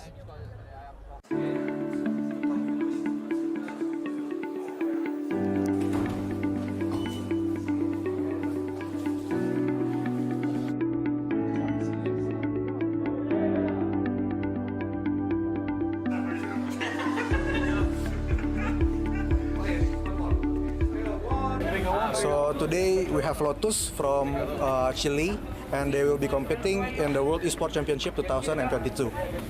So Lotus, how was your trip from Chile to Bali, and what is your impression of the place? was a very long trip. We came from Chile. We have 3 connection flights: Chile, Houston, Tokyo, Indonesia, and then Jakarta, Bali. So it was a very long trip, 2 days in a row, but it was a lot of fun. We had a lot of fun too. Totally worth it. Bali is a very beautiful place, so we are so happy to be here. We are delightful right away. So first, how was your trip from your country to Bali? What is your impression about the place? So about my trip, it was a little bit tiring, of course, from Saudi Arabia to Bali, very long journey. But in the end, it worked out. Everything was fine. And my impression was very great. The place here is wonderful, amazing, beautiful place. And yeah. So about the competition, how do you guys prepare for this championship? Well, we are a stack from Mexico, of course. Everyone has their own team, but we kind of practice with scrims a little bit 2 weeks ago. Okay. So for this tournament, which team or participant do you think will be your biggest rival? So I think our biggest rival will be from our same region, Philippines. We're in the same group.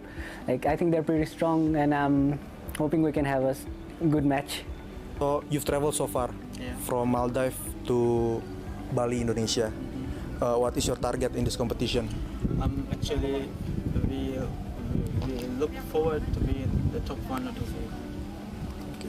As we know, this is the biggest esports tournament in the world. Do you have any pressure on your shoulder, and how do you deal with them? Actually, obviously it's a tournament, right? There'll be a lot of pressures, but then I think we'll be good in handling it. Okay. So you already been through several stages of IESF qualification. What is the key of success for you in order to qualify for this tournament? Well, the key is practice a lot, have fun again. Focus on the game, study the game.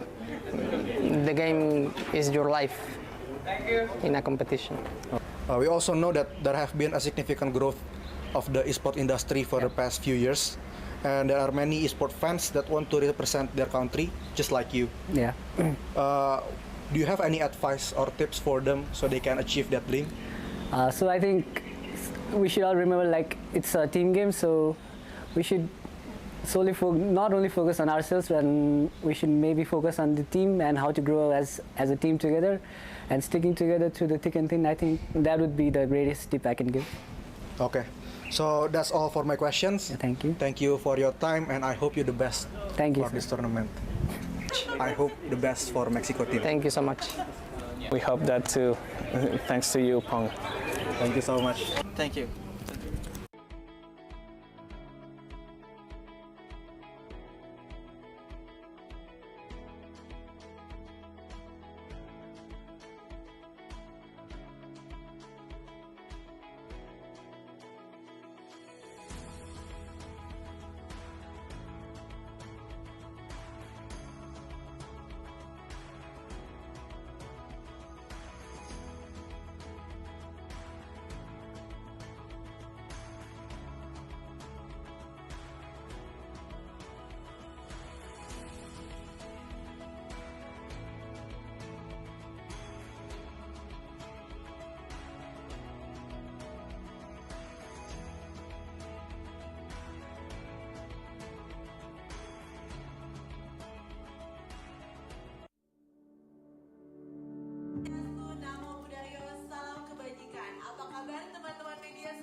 sangat berterima kasih kepada beliaunya dari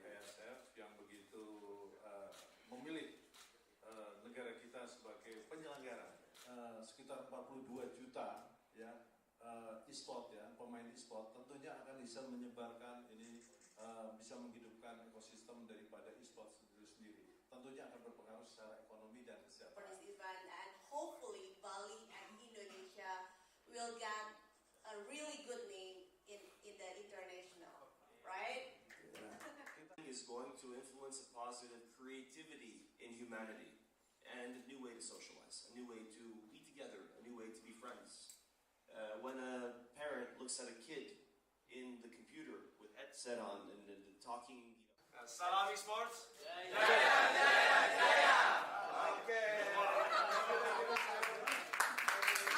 thank you so much.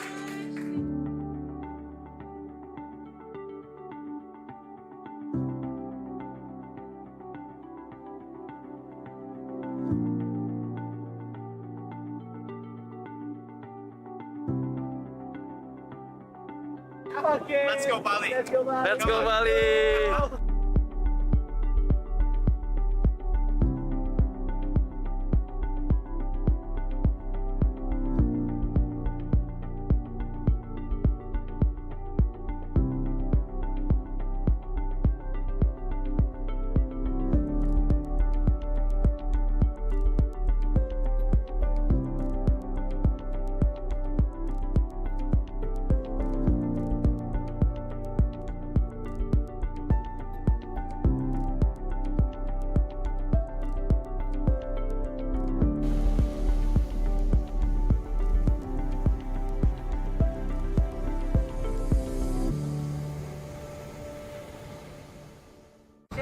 So, welcome to the IESF 14th World Esports Championships Bali 2022 with me Sigit as your field host.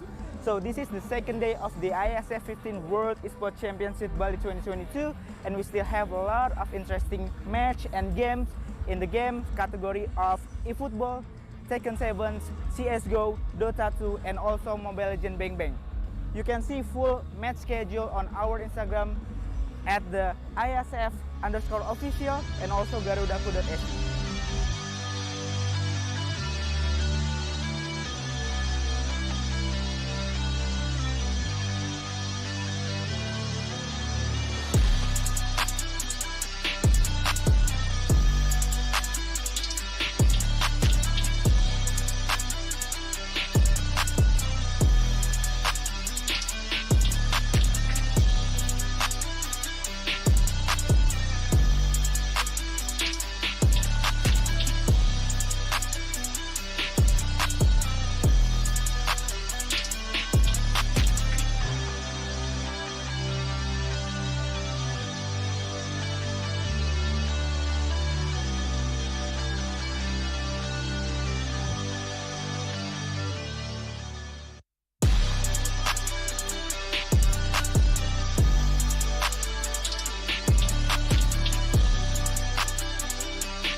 So, before we go, did any of you miss the excitement of the day one?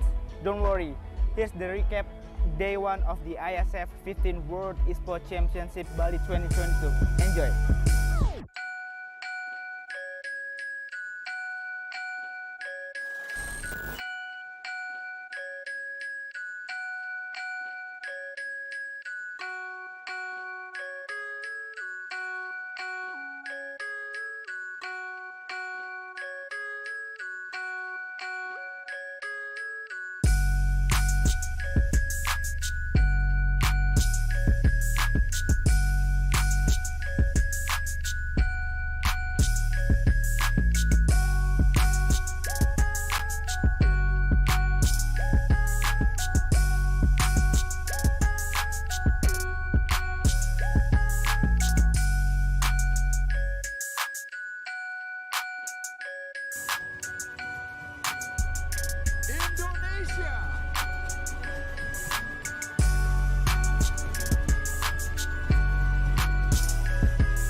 Saya membuka secara resmi 14th World Esports Championship.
Nah, setelah hari ini kita bahas berbagai macam match, mulai dari match yang ada di ice stage ataupun yang ada di fire stage. Sekarang saya mau ngajak kalian untuk relax terlebih dahulu, di mana saat ini saya berada di booth area. Di sini banyak banget berbagai macam activation yang disediakan oleh booth-booth, baik itu booth dari sponsor ataupun booth-booth dari partner-partner PBSI dan IESF. Seperti yang ada di belakang saya, ini ada Garuda Zone, di mana seperti yang kalian lihat, di sini banyak banget area-area permainan, ada racing simulator, ada juga mesin capit yang bisa mendapatkan hadiah item-item Dota, atau di sekelilingnya banyak sekali game-game atau booth-booth dari developer lokal. Nah, sekarang saya mau ngajak kalian untuk kita keliling-keliling di area booth. Mungkin buat kalian yang mau nonton dan mau datang ke acara IESF World Championship ini, kalian bisa tahu nih, kalian mau ke booth mana dan mau menikmati activation di booth mana aja. So, ayo gue ajak kalian untuk keliling-keliling lebih dahulu.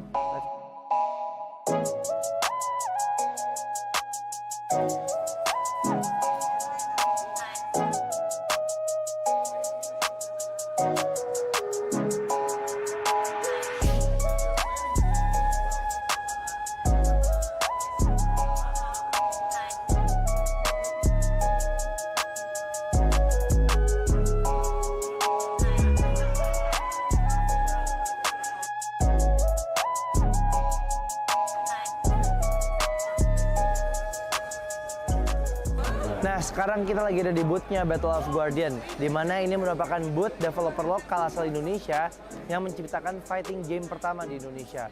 Nah, keseruannya nih di sini kayaknya kita bisa main game nih. Kita bisa mencoba trial untuk main game Battle of Guardian. Nah, gue juga penasaran ada apa aja sih di booth Battle of Guardian. Jadi yuk kita coba aja samperin langsung ke booth-nya Battle of Guardian. Let's go.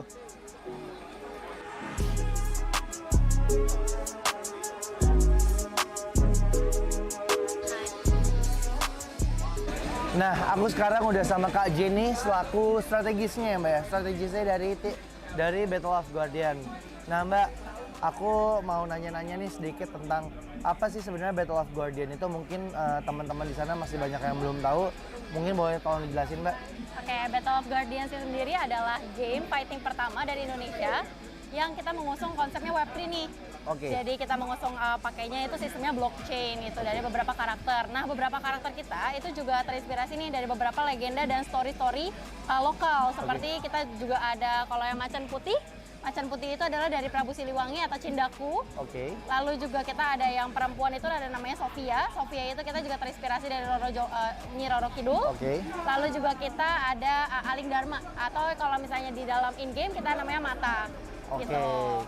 Kalau di dalam in-game-nya sendiri kan aku lihat ini ada banyak fighter ya Mbak. Yeah. Nah, sebenarnya apakah ini ada jenis-jenis fighternya gitu nggak sih? Apa semuanya tuh kategorinya sama gitu? Ada, kita ada 3 kategori fighters di game kita. Ada dari Guardians, ada dari Demon, dan juga dari Human. Tapi kalau Human di sini adalah ceritanya tuh udah cyborg. Jadi setengah human, setengah robot. Oh, gitu. Jadi mereka memiliki special skill sendiri nih. Oke. Kira-kira total ada berapa karakter sih Mbak yang udah ada sekarang atau yang mungkin rencananya bakalan ada nih di Battle of Guardian? Sekarang ini untuk in-game kita udah keluarin 40 plus karakter. Oke. Tapi kita juga akan tetap develop sih. Kita ada beberapa yang masih kita on hold gitu. Oke.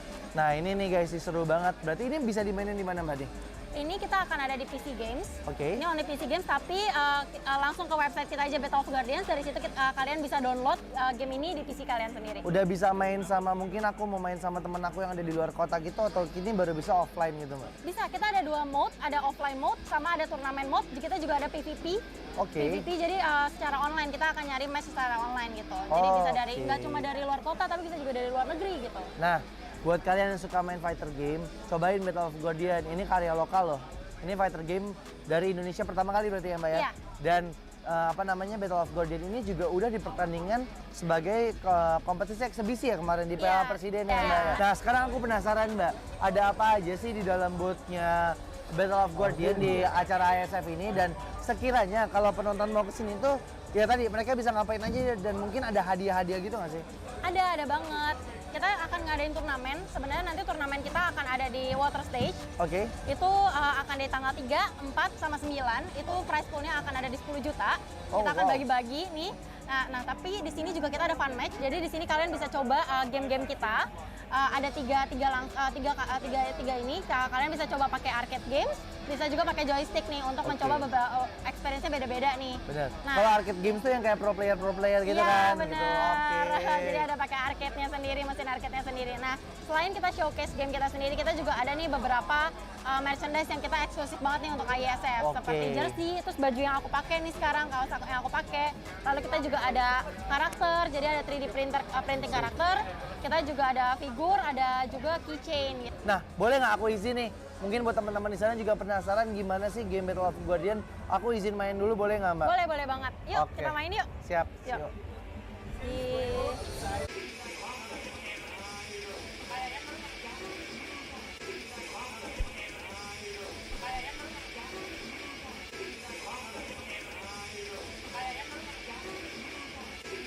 Mbak Jen, thank you banget udah ngasih kesempatan aku untuk main Battle of Guardian. Gamenya seru banget. Ini sih buat kalian yang suka main fight game bakal ketagihan banget ya Mbak ya. Oke kalau kayak gitu. Mbak Jen, aku pamit. Thank you ya Mbak Jen ya. Thank you. Oke.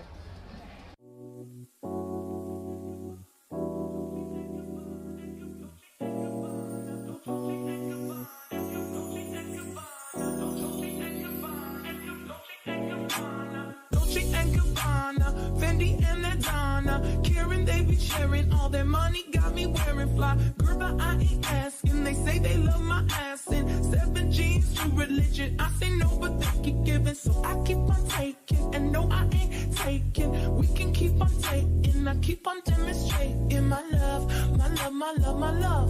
You love my lady lumps, my hump, my hump, my hump, my humps. They got you. They got you.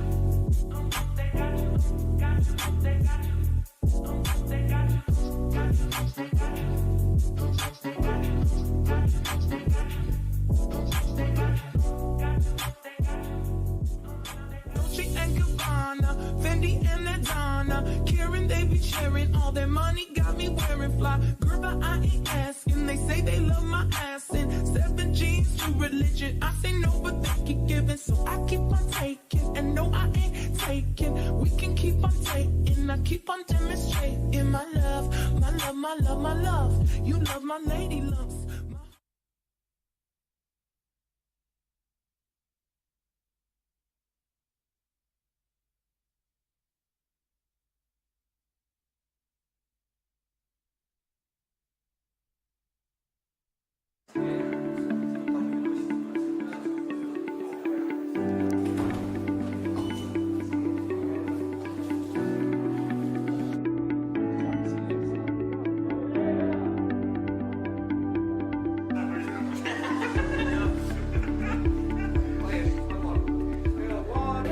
So today we have Lotus from Chile, and they will be competing in the World Esports Championship 2022.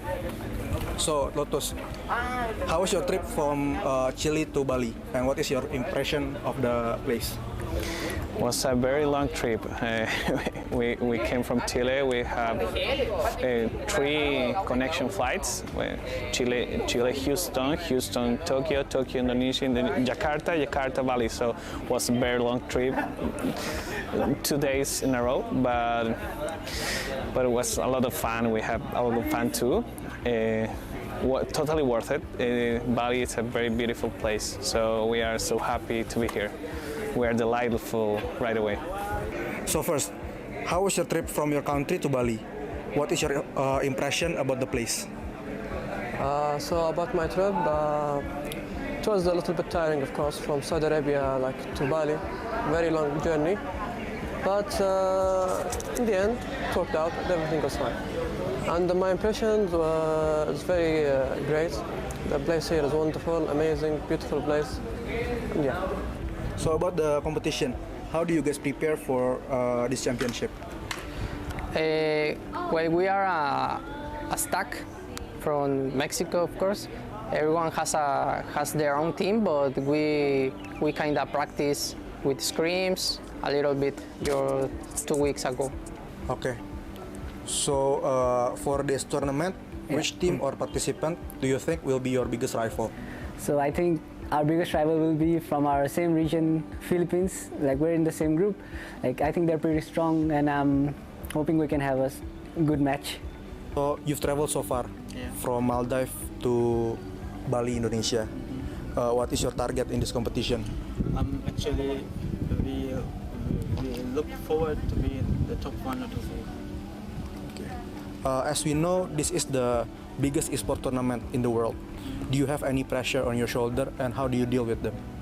Actually, obviously it's a tournament, right? There'll be a lot of pressures, but then I think we'll be good in handling it. Okay. So you already been through several stages of ISF qualification. What is the key of success for you in order to qualify for this tournament? Well, the key is practice a lot, have fun again. Focus on the game, study the game. The game is your life in a competition. We also know that there have been a significant growth of the esport industry for the past few years, and there are many esport fans that want to represent their country, just like you. Yeah. Do you have any advice or tips for them so they can achieve that dream? So I think we should all remember, like, it's a team game, so we should solely not only focus on ourselves, and we should maybe focus on the team and how to grow as a team together and sticking together through the thick and thin. I think that would be the greatest tip I can give. Okay, so that's all for my questions. Yeah, thank you. Thank you for your time, and I hope you the best for this tournament. I hope the best for Mexico team. Thank you so much. We hope that too. Thanks to you, Pong. Thank you so much. Thank you.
So, can you guess where I am? Yes, we are the exhibitions here. So, we are gonna explore this freaking cool area and see what we can do with all tenants. So, come here. Basically, Garudaku is a product created by PBSI or Federations of Esports Indonesia. Garudaku is one-stop solution for esports industry in Indonesia. In this platform, you can create your own esports community, join tournament, searching for player database, esports company, or even community in every game category. All members that registered in this platform can join many various tournaments in every game category like Dota 2, Tekken 7, Mobile Legends, PUBG, eFootball, FIFA, CSGO, Point Blank, and also Free Fire. Garudaku also has an esports academy for every non-professional players and professional players. They provide coaching clinics and all academy members can be lead to be professional players in every game category. Garudaku became one of the exhibitors at the IESF 14th World Esports Championship Bali 2022. They had a very interesting activity here. Besides, they will teach you how to use their platform and become one of their members. They provide gaming corners. Visitors can use as long as they like to play many games in PlayStation 5. You can play Tekken 7, eFootball 2023, and FIFA 2023. On the other side, they collaborated with Racing Lab to provide a racing simulator that you can try at their booth. The attendee is very helpful to give guidelines on how to use racing simulator machine. This one is very interesting because they give me an experience using a racing simulator and make me feel like I'm the real racer. So, that's what I got from the Garudaku zone, and I really want to explore more at this exhibitor.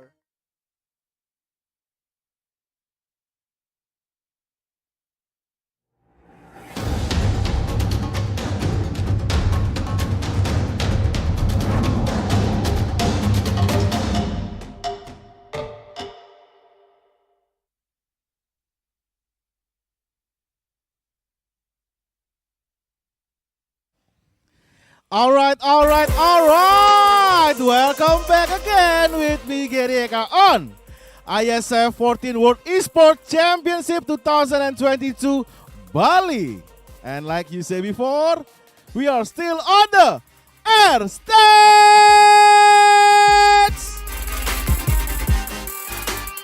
All right, guys, second match of the day, still on the Mobile Legends Bang Bang IESF 14th World Esports Championship.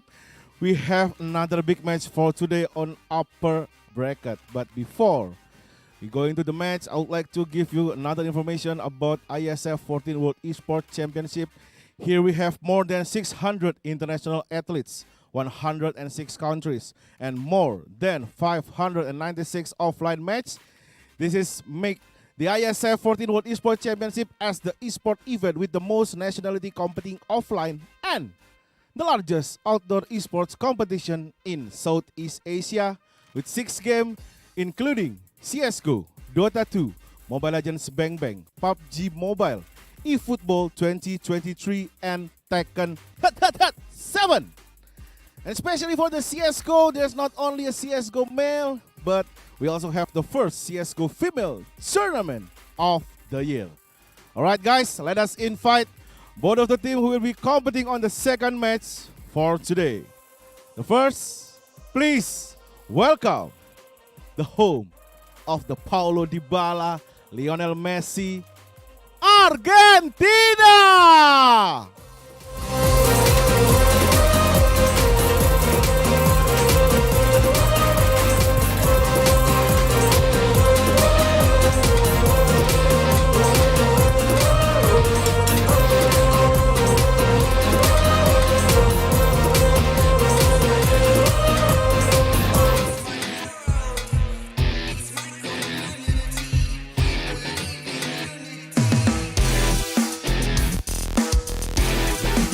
All right, here it is. The boys from Argentina. Hola, amigos.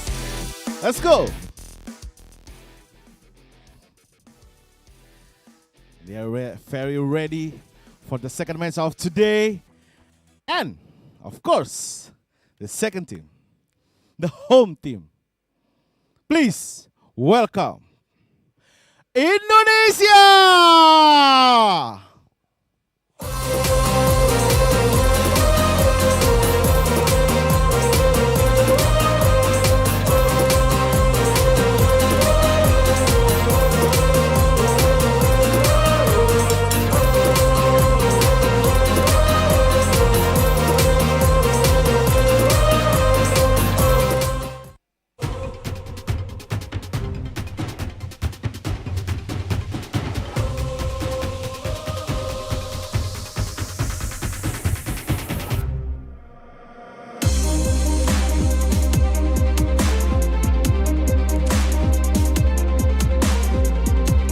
Mungkin dalam kancah sepak bola Indonesia tidak ada apa-apanya dengan Argentina, tapi inilah dia, ini rumah kita, ini saatnya kita akan buktikan kalau mungkin kita kalah di sepak bola, kita libas mereka di Mobile Legends Bang Bang. Are you ready for today?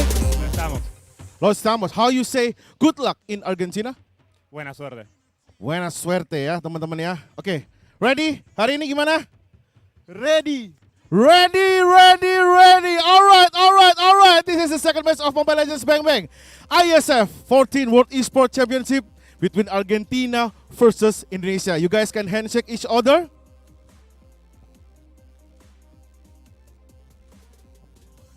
Good luck for everyone. Alright, you go guys can going to your room and then this is it. This is the time who will be going to the upper bracket with Cambodia. Is it Argentina or Indonesia? Oh, will be a good match for today. All right, let's take to the caster that will lead the game for today. Please welcome once again Mirko and Arashikes.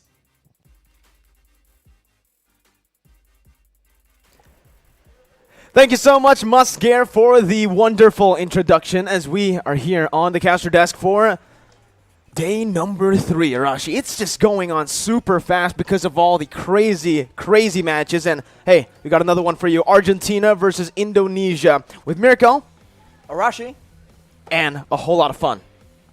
Just a whole lot of fun here. I mean, Argentina has shown that despite being a very young region, it doesn't matter. They are here to compete, and they've shown discipline and creativity, and more than anything, discipline and that calculative approach to this game. So Indonesia has shown that they can do that as well.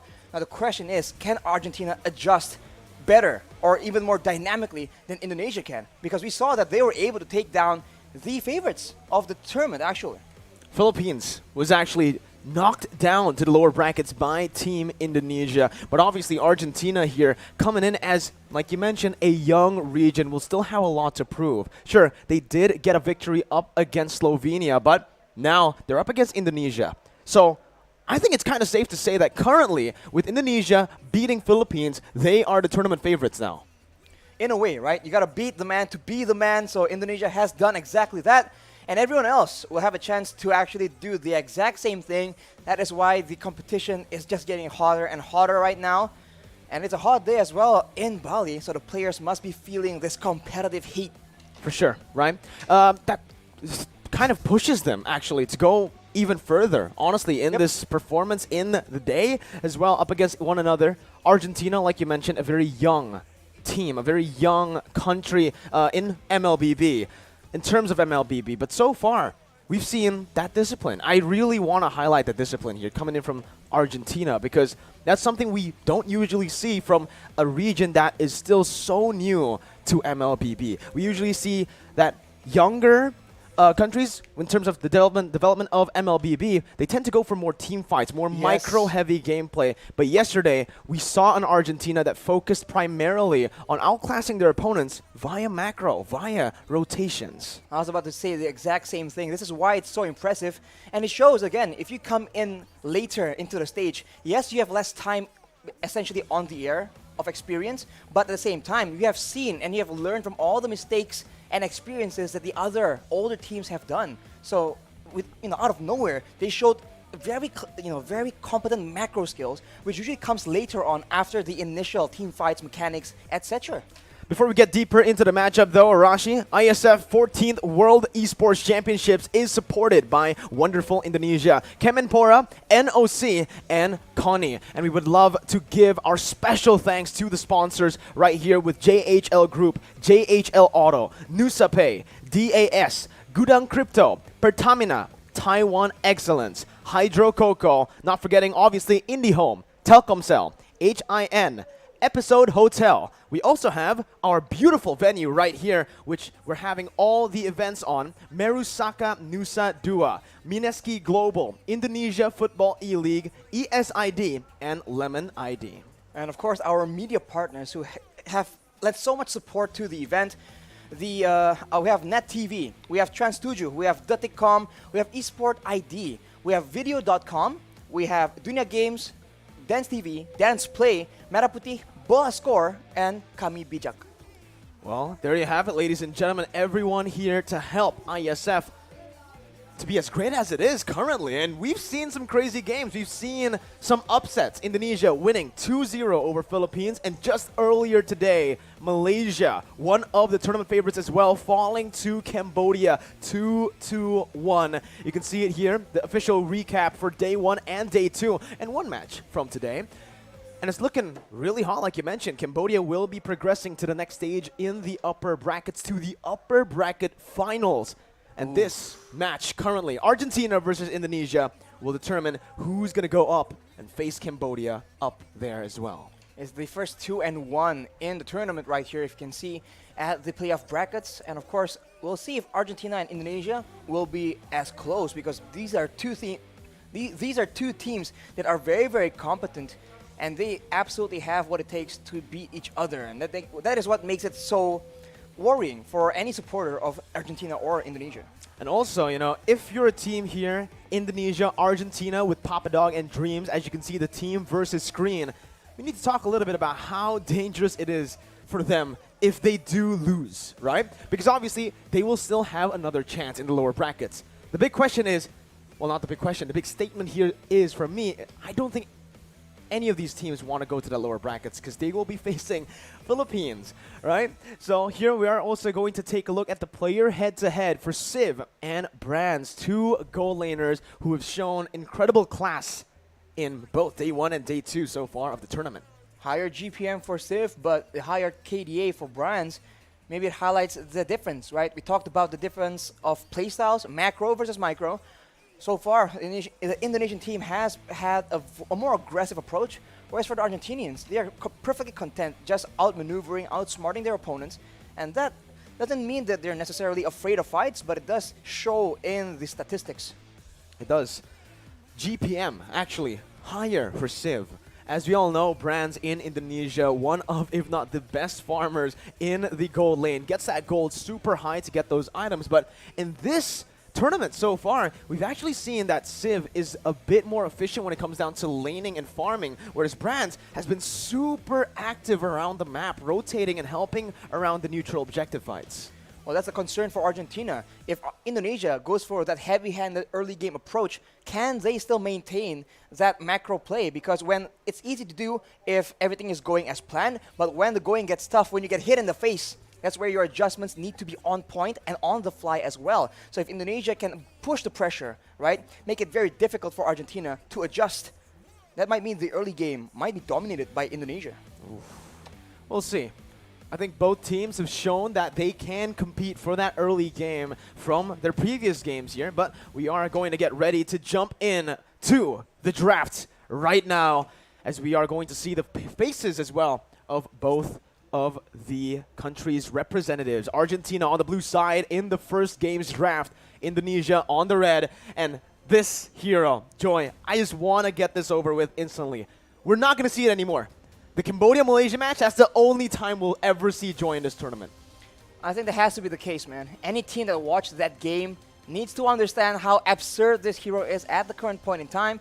And I think for now, it just means that any team playing for the first pick will have a bit of an advantage, because the second pick will always have to ban out that Joy. The Joy, I can't believe it, right? We were amazed, actually, at how much the Joy could do. She could tank, she could sustain, she could deal damage, and she is unkillable because she's so mobile.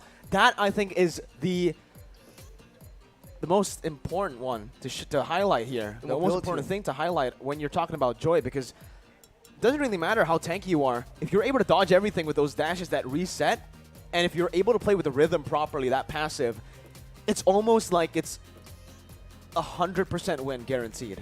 I mean, you also have a lot of crowd control immunity, and if you take a Vengeance like Deja did in the first match, that just allows you to take even more damage. And with the nature of the hero, we can see that the sustain is completely absurd. I mean, I was yapping all about it after the first match. Now let's get straight with it. 1-1 and Yves ban away. Indonesia wanting to ensure that there won't be any kite back shenanigans from Argentina. And Argentina wanting to make sure that they don't get slowed down, because that is what Indonesia needs to get their hands onto the Argentinian members.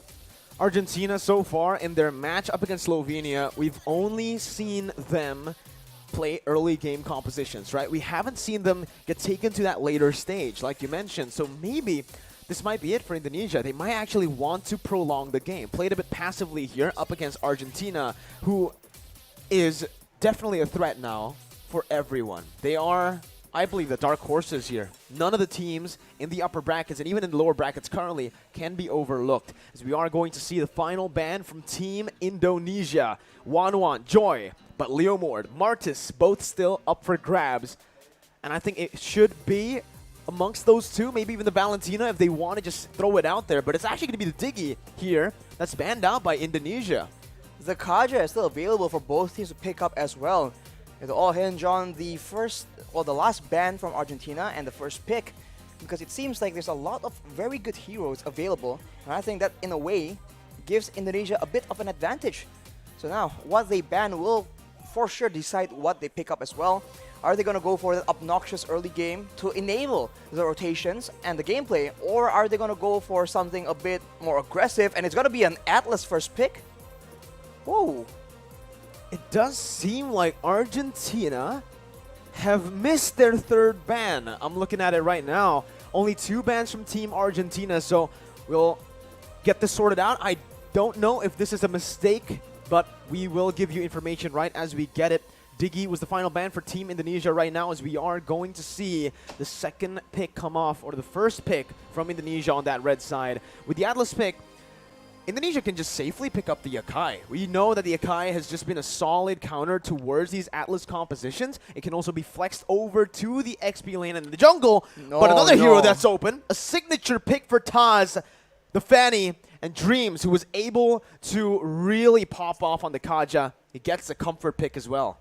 2 comfort picks for the Indonesian side. And we have to talk about Taz on that Fanny. Man. This man is an absolute menace. Mechanical skills for days on this Fanny pick. And we've seen a lot of teams respect Bennett against Indonesia. So we'll see if this will come to haunt Argentina later on. They go for that Fredrin. Solid front line, solid crowd control, and quite the dominant, sustainable lane in the off lane.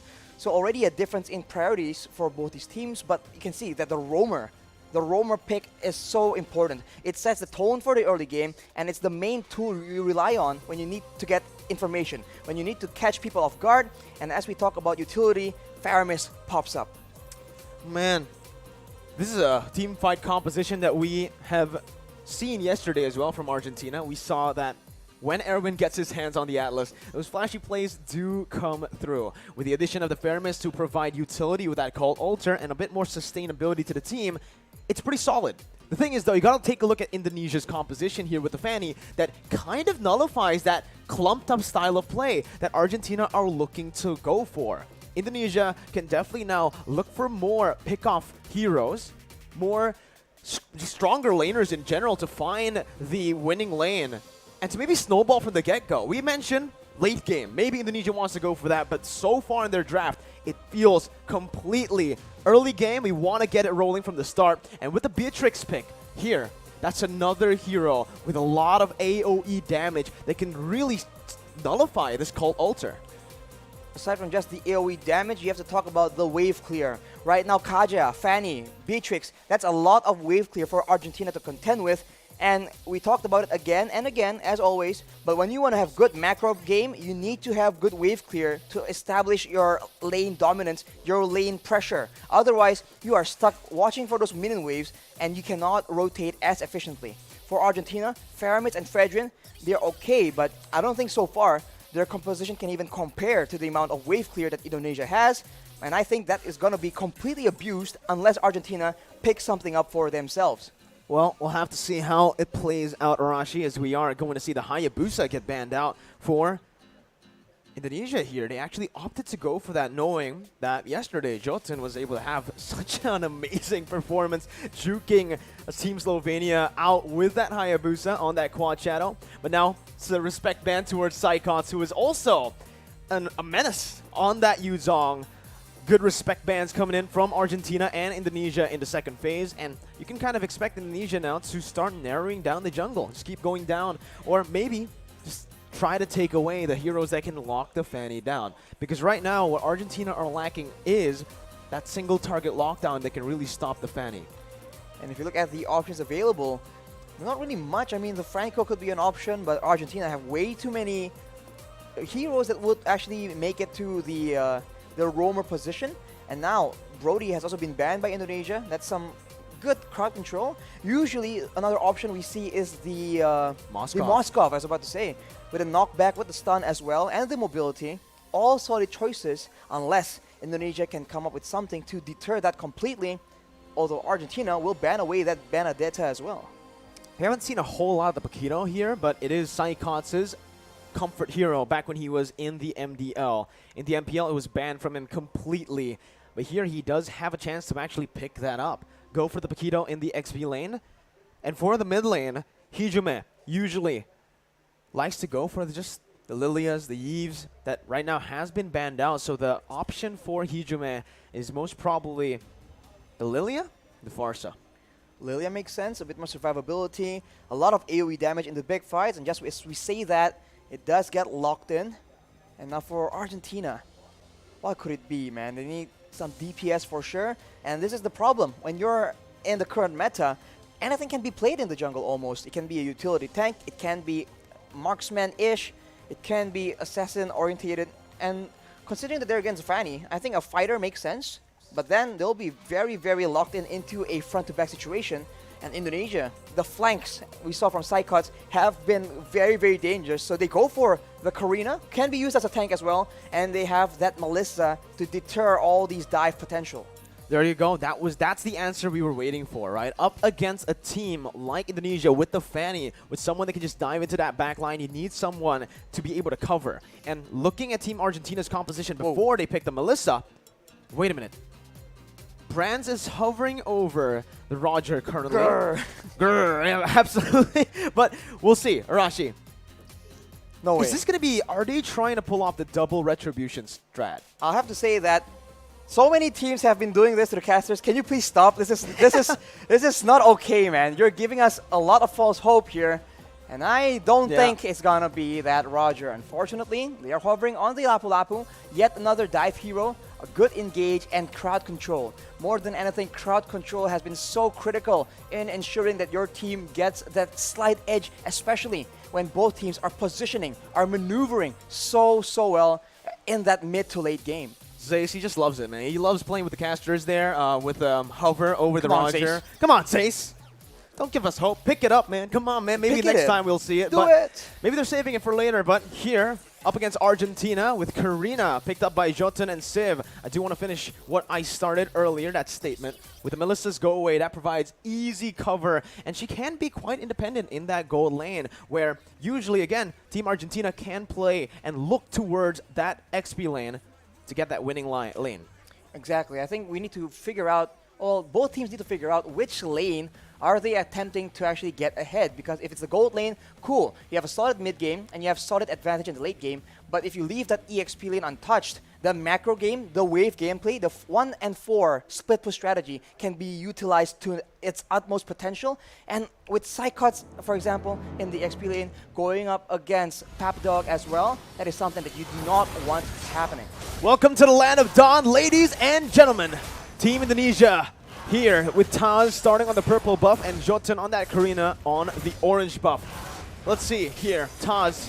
One question I do have currently is what emblem is he going to go for? He opts to go for the high and dry. And now you can already see that it's going to be the mystery shop as well from Karina, as Erwin is going to get bursted down by the damage from the Fanny early on. And man, that is a lot of damage. That is what the high and dry is going to bring to the table. Taz is going to be very aggressively moving around, going for those 1v1s. And unless Argentina has solid control in the lanes, then they can actually, that's how they need to play to get the opportunities to shut down, to collapse onto Taz, who is going over aggressive. Here though, Jotun is going to have a bit of a rougher time in his jungle as Taz was able to pick up that kill. It is going to be a 1-kill lead early on so far, but that's something that can really get the snowball going for Team Indonesia right now as Dreams just gets out that perfect match. Jotun still is able to get level 4 a bit faster than Taz though, even after suffering that invade early on.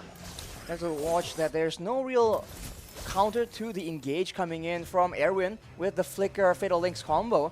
No Purifies, for example, but we'll have to see. Does Indonesia have a strategy in mind, a counter? Maybe through maneuvering to positioning. We have to see later in the mid-game, but for now, the Atlas cannot be as aggressive when it comes to these skirmishes. So we'll have to wait until about level 4. And now with the first turtle spawning, you can see action building up near that top side. Both teams are playing it a bit passive here early on, but wait a minute, a solo kill in the gold lane by Brands, the Indonesian king of marksmen there, as he is able to actually win out up against the damage. Taz, out of nowhere with Dreams, finds the Divine Judgment. Now Taz just going mad with the cables, and that's going to be Hijume who picks up a double kill. Papa Dog caught in his own jungle. Psychots just does some damage, puts him back, and forces him to recall. 2 minutes in, and it's Indonesia who has a pretty solid lead. Just like that, 2 kills on the table. That is how fast. That is the X factor we talk about whenever Indonesia is being mentioned. Out of nowhere, these plays will just keep happening, so Argentina need to be on their toes. The composition of Indonesia is all about that pickoff, so they cannot leave their member alone. I think we saw Meteoro use the Cult Altar, but it was just a bit too late, unfortunately, and that cannot happen again, because that is one of the core ways they have to counter Indonesia right now. 3 minutes in, that's a turtle secured for free by Indonesia. Psychots in that XP lane as well, getting a pretty substantial lead with Brands doing the same. So far, all 3 lanes are controlled by Indonesia. And this is a good read as well. Brands knows something is up, knows that Erwin has been missing on the map for quite a long time, so he plays it safe. Meanwhile, Indonesia, Dreams and Hijume, they don't decide to rotate. They decide to just keep that pressure in the mid lane to, again, relieve some of that pressure from the other lanes. I'm just waiting for the time where Taz will start exploding out of nowhere, because right now it's a ticking time bomb, man. He is farming up, but once he feels that he has the necessary items, he's about to go absolutely wild. And as you say that, oh my goodness, Taz does so much damage. Hijume pops that black shoes to run away from Erwin's possible engage here, as Psychots tries to make his way into that mid lane, just again opening up the map for the rest of his teammates. And that damage is absolutely absurd, man. Meteoro just disappeared. They're trying to do it onto Erwin right now with the Divine Judgment, but oof. Erwin pops that perfect match. Very well timed to get out of the Divine Judgment. Taz on the Fanny right now, an absolute menace. And I don't think anyone from Argentina can deal with him 1v1. They need to find a way, a team fight, force him into these situations where the high and dry won't really have a lot of impact. He won't be able to actually get those solo kills, but it's easier said than done. As we say that, oh man, he used the Shadow Stampede. The Cold Altar HP is gone just like that, but Meteoro has the Flicker. You can see the kill pressure already from Taz on the Fanny. That's why it's a signature pick, and that's why usually we see it banned out. The Cult Altar, man, we talked about how it's only very situationally good against teams with limited amounts of damage, maybe big burst damage, so that the second life can be preserved for, for your team to actually have more impact. But when the Cult Altar HP gets taken out like that, it's too dangerous. Erwin with a perfect match again has to use it defensively. A very different Atlas gameplay for Erwin here today as Meteoro is going to be chunked low. Goes in for Shadow Stampede. Dreams gets targeted down, but it's only the roamer. A shutdown as Jotun puts Argentina on the board, but it's Taz who picks up a trade up top. Taz now going on to Papa Dog with a cutthroat as well. The flicker ready to save Papa Dog, but it's still a solid trade. 1-for-1 right now. It's unfortunate Hijumi was the one who actually fell in the engagement. He is the one with 3 kills right there. So it's not ideal. I think he chased a bit too much. But of course, we see again the damage potential coming in from Indonesia. A lot of poke damage. And if you get too low, Taz does not waste any time at all securing that kill, taking you out of the Land of Dawn. Now it just goes to the discipline game, right? They already have a pretty good lead. 3,000 gold that's going to be building again. Taz looking for that play, jumps in just to bait out that cult altar, and now it's gone. Meteoro has nowhere to go. Bro. A brilliant decision by Taz as well. He didn't get turret aggro, so he just played around the minions, forced Meteoro to pop that cult altar. It's pretty impressive. Very impressive. And it's just too fast. If you wait for the right moment, you might get taken out before using it, but the Fatal Link is being used, Mirko. Only to Dreams right now, who is the roamer, who can soak in a whole lot of damage, and now it comes down to Taz, who's able to rotate down below. Jotun finds a pick, Brands gets taken down. That's going to be a 2v1 situation. A 2-for-1 trade as well, but it is going to be equalized in that mid lane. Psychots, flickers forward, gets the double kill, and makes it a 3-for-2. That axe accuracy coming in from Psychots. A 3-for-2, not ideal, but I guess at this point, Argentina need to get themselves on the board right here. If they play a bit too safe, they're just waiting for the members of Indonesia to set up for the next play. And as we can see, it can come just like that. Divine Judgments, bravest fighters, and of course, Taz just slice and dicing all the way through in the back line. The damage, look at that. He went for 2 items early on. It's going to be the Heptases and also the Melthic Roar. So he knows that Argentina are going to start to pile up on that physical defense. Going for just physical penetration as early as 7 minutes in the game will basically mean he'll deal true damage. Not to mention he is up against essentially 3 heroes that can go tank. So it's a very smart adjustment decision in the item builds, and now with that lead, Indonesia is just pressuring away the members of Argentina from this turtle. They're still able to secure the purple buff, but right now, full control for Indonesia, unless Argentina does something unexpected. Erwin, with that flicker, we've seen him make the plays happen, but can he replicate the same success? 2 ultimates burnt out by Taz. What? Go away. Cult Altar, 2 very crucial ultimates when it comes down to the team fights. And just like that, the engage potential that Argentina had, the pick potential with Erwin, it disappears because of the counter engage that Indonesia can constantly threaten with. Dreams jumps in, finds the Divine Judgment onto Meteoro, knowing he does not have that Cult Altar.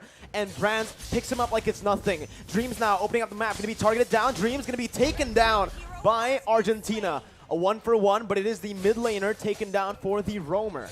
Look at the mid lane though, the wave management coming in from the Indonesians. We've talked about this since the drafting phase, and Argentina is absolutely feeling it. Even when they get a kill, it doesn't look like they're getting any control, and look at the aggression.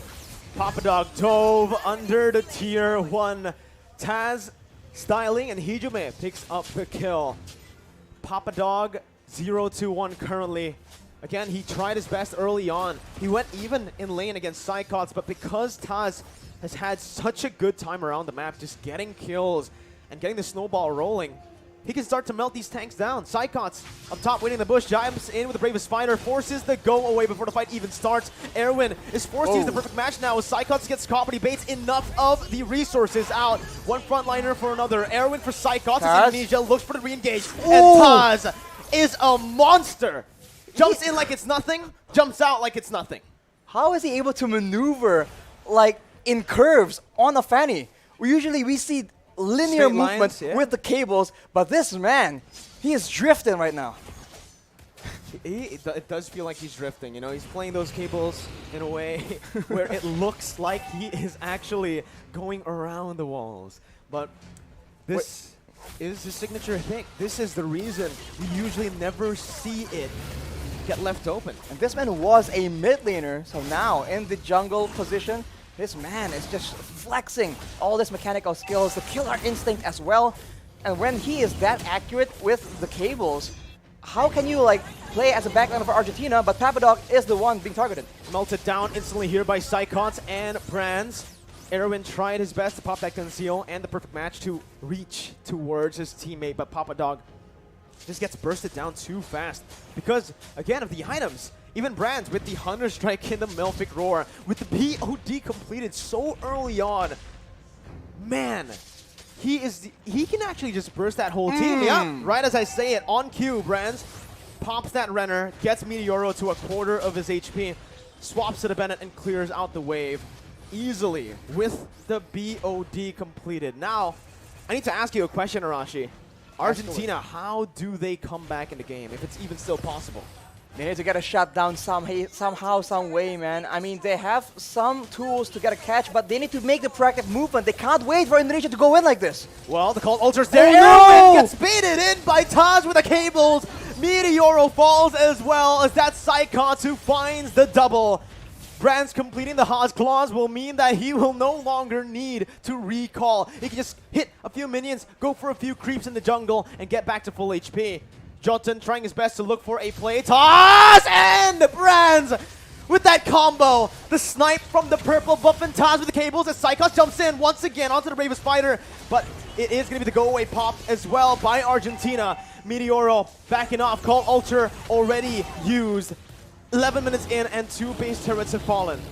See the discipline coming in from the Indonesians, having so much momentum and yet so patient. Snipe does not connect from Brands, but like I said, now with the Cold Altar, when do you pop it? Is it when Taz comes flying in? Is it when Brands is charging up the Snipe because he can one-shot you as well? It's such a tough situation, especially when all the responsibility is on you to keep your teams alive. Meteoro with a Cold Altar, and we can see that Erwin, he is definitely feeling the pressure. He needs to make a play, but if he tries too hard, if he forces it, this is what will happen. Indonesia can absolutely take over. 12 minutes in. This is, so far today, we have seen longer games than yesterday, right? I think the longest game we saw yesterday was 11 minutes, and today we saw a game go all the way. Dreams, though, looking for the pick, finds it like it's nothing, but it's going to be the Cold Altar, which is placed down. Taz looking for the plays, waiting for the Cold Altar HP to be shrink down, to be melted down as he goes in for a re-engage. Getting the base turret, getting back as well, baiting a whole lot of resources for Brands to free hit on that back line. 2 members falling for Argentina. Meteoro and Civ, the 2 damage dealers, are still up, but the Snipes connects onto Civ, and that will mean Civ will have to recall. Taz finally rejoining his team, jumps in on the Jotun, goes in for the cut though, finds Meteoro, and he's looking for a double kill, looking for a triple kill onto Civ now.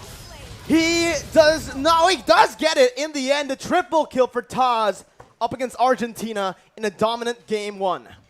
Dominant for sure. This is why the Fanny has been so prioritized. It is disgusting. What is that damage, my guy? It comes in, it's just so much damage so fast. Because if there's some time for Argentina to try and react to it, to try and counter it, maybe there'll be some kind of fighting chance. But within a split second, even with the Cold Altar, it's just instantly taken out.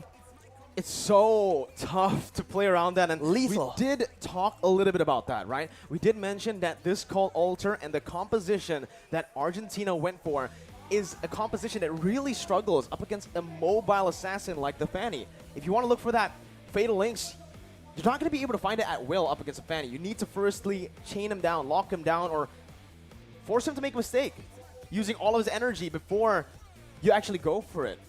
No one was able to lock down the Fanny. That was the main concern from us casters as well when we dissected Argentina's draft, and that's what came back to haunt Argentina in the game. No lockdown whatsoever means that the Fanny can free hit. All the way in the early game, man, even the tankiest of members from the side of Argentina gets melted down, and they are constantly guessing. Is Taz going to come from above, from below, from the sides, all over the place?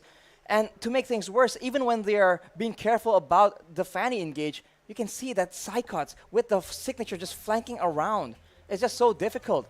Indonesia essentially have so many different tools to bait out this utility. Even if they don't want to get close, they can just use Brands and go for those snipes to try and soften up the targets. And then from there, Taz can go in, Dreams can go in with the Divine Judgment, Psychots can dive in as well. So Argentina, they have just so many problems that they can't have any solutions to. And slowly but surely, Indonesia just abused the mobility, the speed, the wave clear as well. We talked about this. Look at the waves, man. Indonesia always have control, and when Argentina shows up on the map, Indonesia spent no time at all just punishing the fact that they even dare show themselves in the Land of Dawn. Again, right? The call The curves. The curves as well from Taz there. The moment he tries or the moment he pulls the trigger is always when that call alter has been popped up. This is the moment where, again, Taz went in, Erwin looked for an engage, but Taz was just too slick with the movement, enabling his team to look for that re-engage right as the Fatal Links gets popped in. And this was that final moment where Taz, again, waited for the go away, waited for the call alter, jumps back in right on cue, and he jumps back out, baiting Papa Dog to walk back up so that he can get gunned down by Brands. In the late stage as well, Civ, he pops the Wind of Nature, and once he does that, he will have no more resources to actually defend himself. Obviously, your match MVP will go to the hands of this man right here, Taz.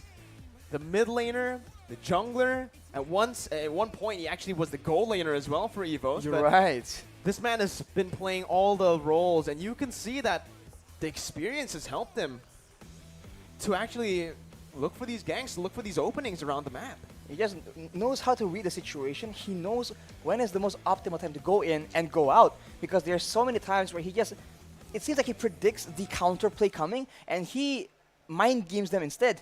And then once you're in that situation, now you're concerned. Is he here, is Taz going to go in all in, or is he just baiting out? And when you're hesitating, you get taken out by everything, the follow-up, the dive coming in from Indonesia. And of course, player spotlight here is going to be Hijume from Indonesia as well. He is one of the main wave clear tools in that early game. He was also a lot of slows, a lot of DPS whenever the team just wants to go for those objectives. It all began with the laning phase, right? The game always starts there. And honestly, if you roll it back, right before the first kill from Taz, I think we were just talking about how he's waiting for the right moment, and then blink and you'll miss it. It's so sad because if you take a look at the draft, Arashi, I think the main mistake started there for Argentina, where they went for 2 bans and maybe they just mistimed it. They did not go for the 3rd ban. The 3rd ban was empty. Right. No ban by Argentina. And I think that was the Fanny ban. That's where the Fanny was supposed to go for Argentina, right? They wanted to do it maybe, but again, mistimed. And I think there was no official rematch because I think it was just a mistake by one of the players there, going for a ban a bit too late. Therefore, it's the first time here that we have seen only 2 bans for one team in the first phase. It's definitely a disadvantage. I mean, in some tournaments, right? If you don't display sportsmanship, for example, they punish you by removing 1 ban. So that's definitely a big problem. And it's really unfortunate that that was the case for this game. But of course, there's still game number 2 where Argentina might just start mounting a reverse sweep. We have seen that happen.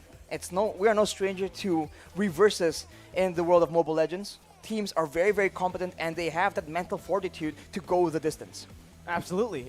Looking at a team as young as Argentina, they can only go up from here. It's the learning progress for them. Losing game number 1 after making a fatal error in the draft will mean that this is a lot of room for them to, again, improve, progress, coming into game number 2 up against Indonesia. Exactly. I mean, if they want to try and go for the same thing, Indonesia right now, they're just showing so many different looks. And I think Argentina is the team that needs to just make all these adjustments, right? If they can't solve all the problems, they need to try and figure out which ones can they solve and what advantage can they get to get the best situation possible. Because it's no secret that sometimes, right, you're just forced to embrace the fact that there's just so many things that you can't deal with. Let's say the mechanical skills, the mechanical advantage from the players. But what can you adjust to get the best outcome? That is the main task for the coaches right now. That will all go back to the beginning, the drafting phase. Once we go from there, maybe we'll see the execution being amended as well. But so far, I think Argentina had the right idea. It's just maybe a bit too little too late. Let's take a look at it again, right? Me and Fanny, Kaja, Beatrix as well, Lilia. I feel like all 4 of those heroes are comfort picks for all 4 of the Indonesian members. So again, Argentina will have a short break with Indonesia. Before we get into game 2, we will do so as well. As Mirko and Arashi will be back. So today we have Philippines that will be competing in Mobile Legends in World Esports Championship 2022, and I have a few questions to ask. So the first question: are you satisfied with your performance in this match? In this match against Slovenia? Yes. Yeah, I think we're very satisfied with our very satisfied in this match versus Slovenia. But in EVOS, I think we still have some things to work out. Okay. So what is your key factor to help you to win in this match versus Slovenia? Key factor. Ano key factor? Factor. What's the key factor? The key factor is we work together. Yeah, we use our strategy. Yeah. Do you think there are things that you can make improvement for the better match? More practice. Yeah, and adjust on cell phone use. So you will facing other country in your next match, like Vietnam, right? So will you use the same strategy? Yeah, we still have more strategies we're not showing yet. We're gonna show it in our next match. Yeah. So what is your biggest challenge to beat your opponent? Biggest challenge. I think our biggest challenge is adjusting to the phones and the comms, because the comms is delay and the sound is very weak, and I think the biggest adjustment is the phone, because we use iPhone in our country. Yeah. So how confident are you to win this competition? How confident are you in this? 100% confident. Yeah, 100%. So this is the last question. Who is the tough enemy in this competition? We think Indonesia and Cambodia, Malaysia. Yeah. Cambodia and Malaysia. They are competitive. Yeah. So okay, that's all for my question. Thank you for your time, and I hope the best for you all in this competition. Thank you. Thank you. Pilipinas! Lakad matatag! Okay, thank you. Congratulations, Philippines! Thank you. Support Philippines! Thank you! Thank you! Very much. Indonesia that will be competing in Mobile Legends Bang in World Esports Championship 2022, and I have a few questions to ask. So the first question: are you all satisfied with your performance in this match? Hey, go job, man. Yeah. Bahasa English. So for this match, I think we will take this. So happy, but we're not too satisfied. Our to win the whole championship.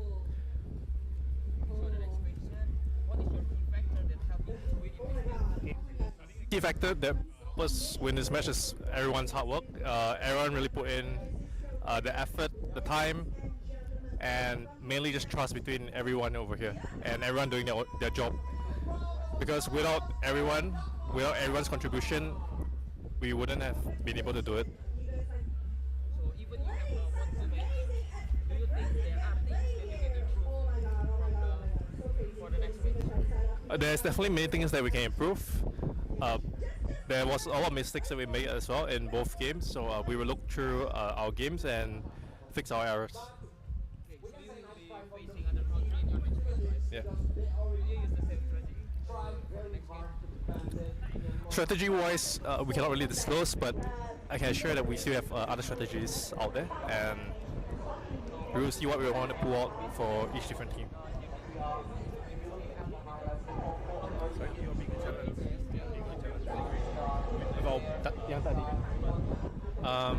The biggest challenge was because I think Philippines is the favorites, and there's a lot of pressure because our players are all new, and this is our first time representing Indonesia itself. So I feel like the biggest challenge is just the pressure itself.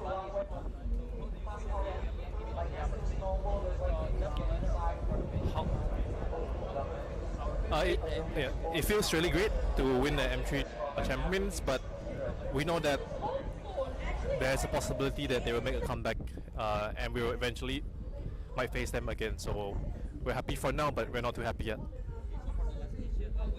know that the weather in Bali is hot, right? And the game is on the upper stage. So does the weather affect for the match? I would say the setup overall is really good. The weather doesn't really affect us, and the setup, the equipment, everything covers the weather, so we don't really feel the heat. Thank you so much. Indonesia! Jaya, jaya, jaya! Okay, thank you. Congratulations Indonesia. Thank you. Okay, so hello everyone. We have Daki here as an ex-professional Mobile Legend player from Indonesia. Okay, hello. So the first question is, what do you think about this match, Indonesia versus Philippines? Match ya, pakai bahasa Indonesia aja ya. Jadi menurutku matchnya itu bagus banget, tapi menurutku Indonesia masih punya PR karena secara early Filipina lebih bagus, masih lebih bagus tapi.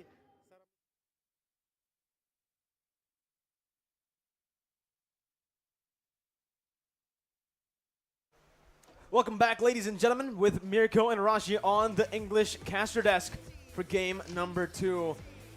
Let's see, once again, Indonesia on match point 1-0, taking the lead early on with a dominant game with the Fanny. That Fanny is just too dangerous to let loose, honestly, especially in the hands of Taz. It's a signature hero that people just absolutely avoid. It's always banned, it's always picked away, and I think Argentina learned it the hard way. So we have to see what the adjustments are.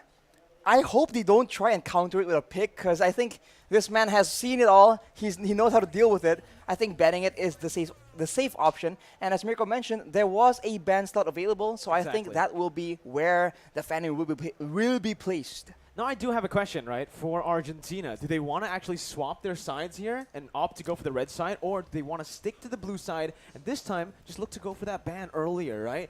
Find that ban. It does seem like they are going to swap sides, though. Argentina now on the red side, prioritizing, again, the 2 picks. But you can see the Kaja ban already for Argentina. And for Indonesia, it's Diggy again.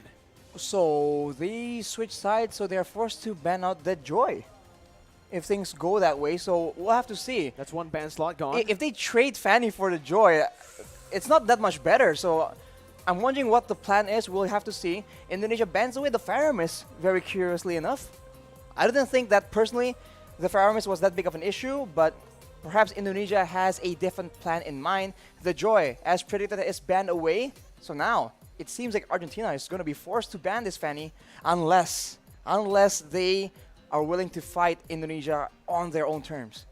The Joy ban comes through, Arashi. They are not looking to trade it off, but like you mentioned, with the Joy ban now, with Argentina opting to go for the red side, it does give them a lot more heroes to actually look for to ban. Leomord, Martis, again, 2 heroes that so far we haven't seen this series, but can still definitely come up.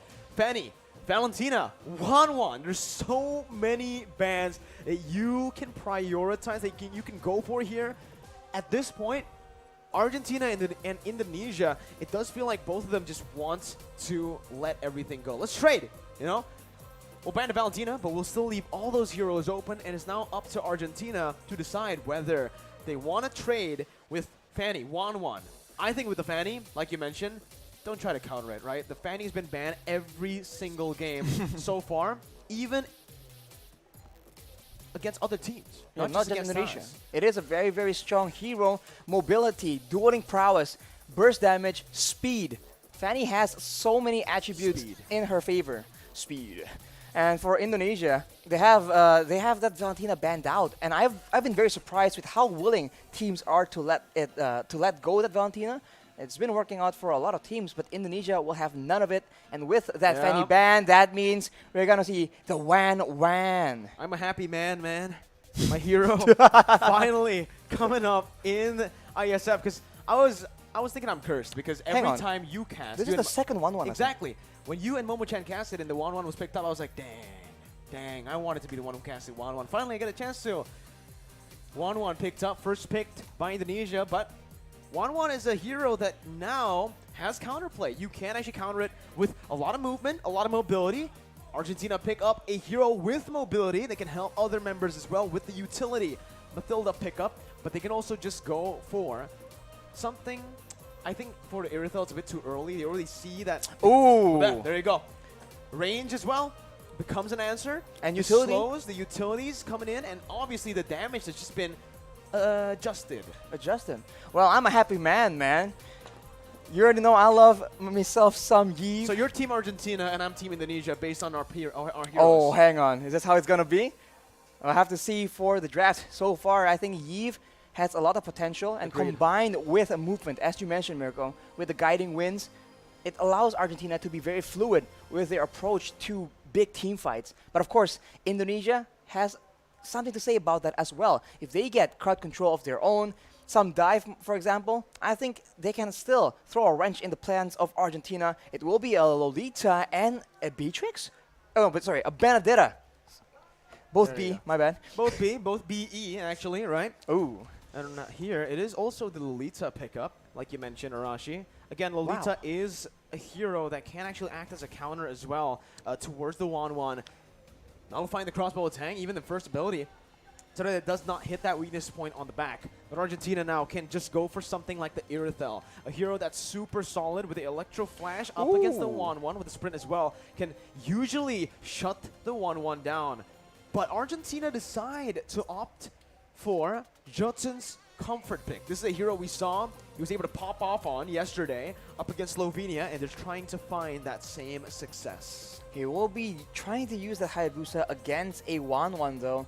A very slippery hero, a lot of mobility.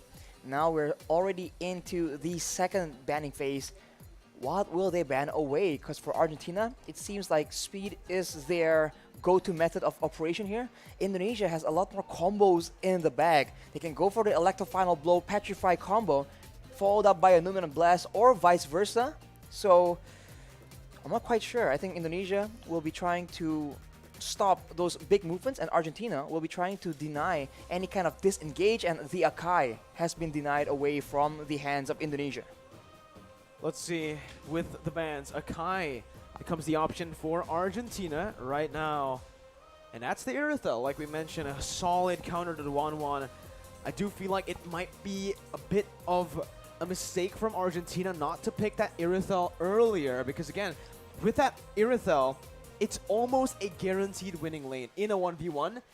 Wanwan is, oh man, if you bring Electro Flash in and your sprint, you just can't lose. I've never been able to actually win out against an Irithel alone, right? You need help, and that's the thing. If Argentina picked it up, they could have actually created more pressure or opened up more for the other lanes.